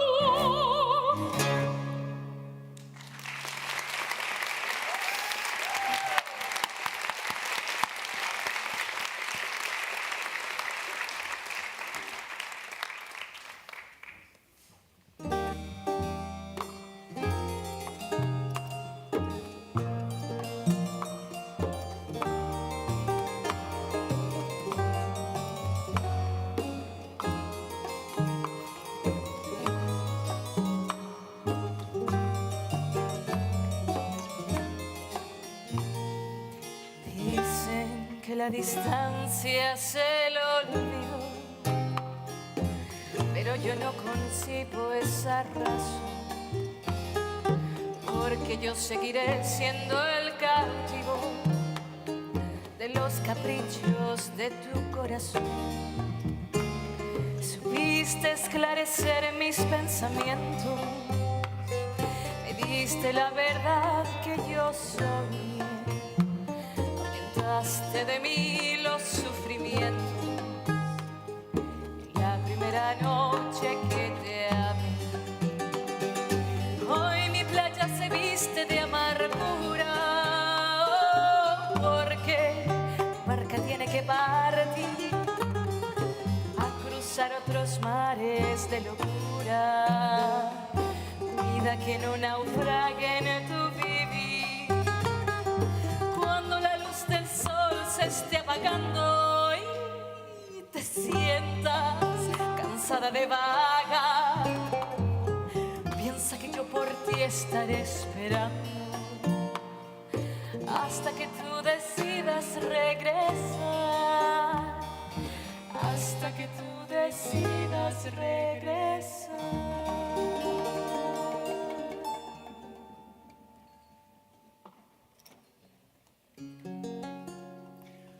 Acaricia mi sueño, el suave murmullo de tu suspirar. Como ríe la vida si tus ojos negros me quieren mirar. Y si es mío el amparo de tu risa leve, que es como un cantar, él ya quieta mi herida, todo se olvida.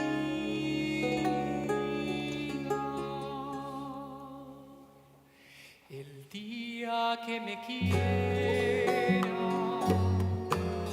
la rosa que engalana se vestirá de fiesta con su mejor color, y al viento las campanas dirán que ya eres mío. Dichosas las fontanas se contarán su amor.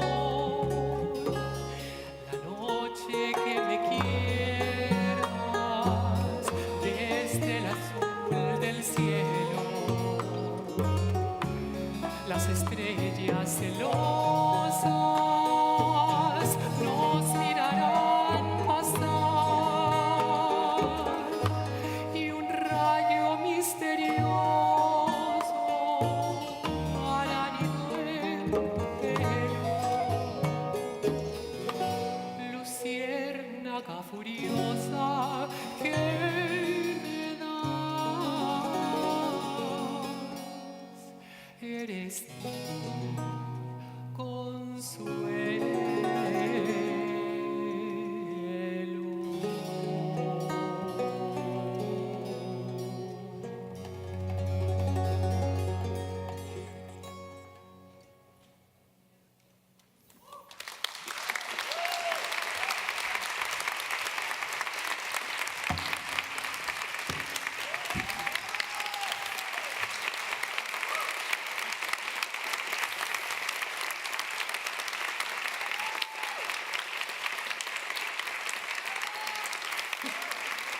Thank you so much.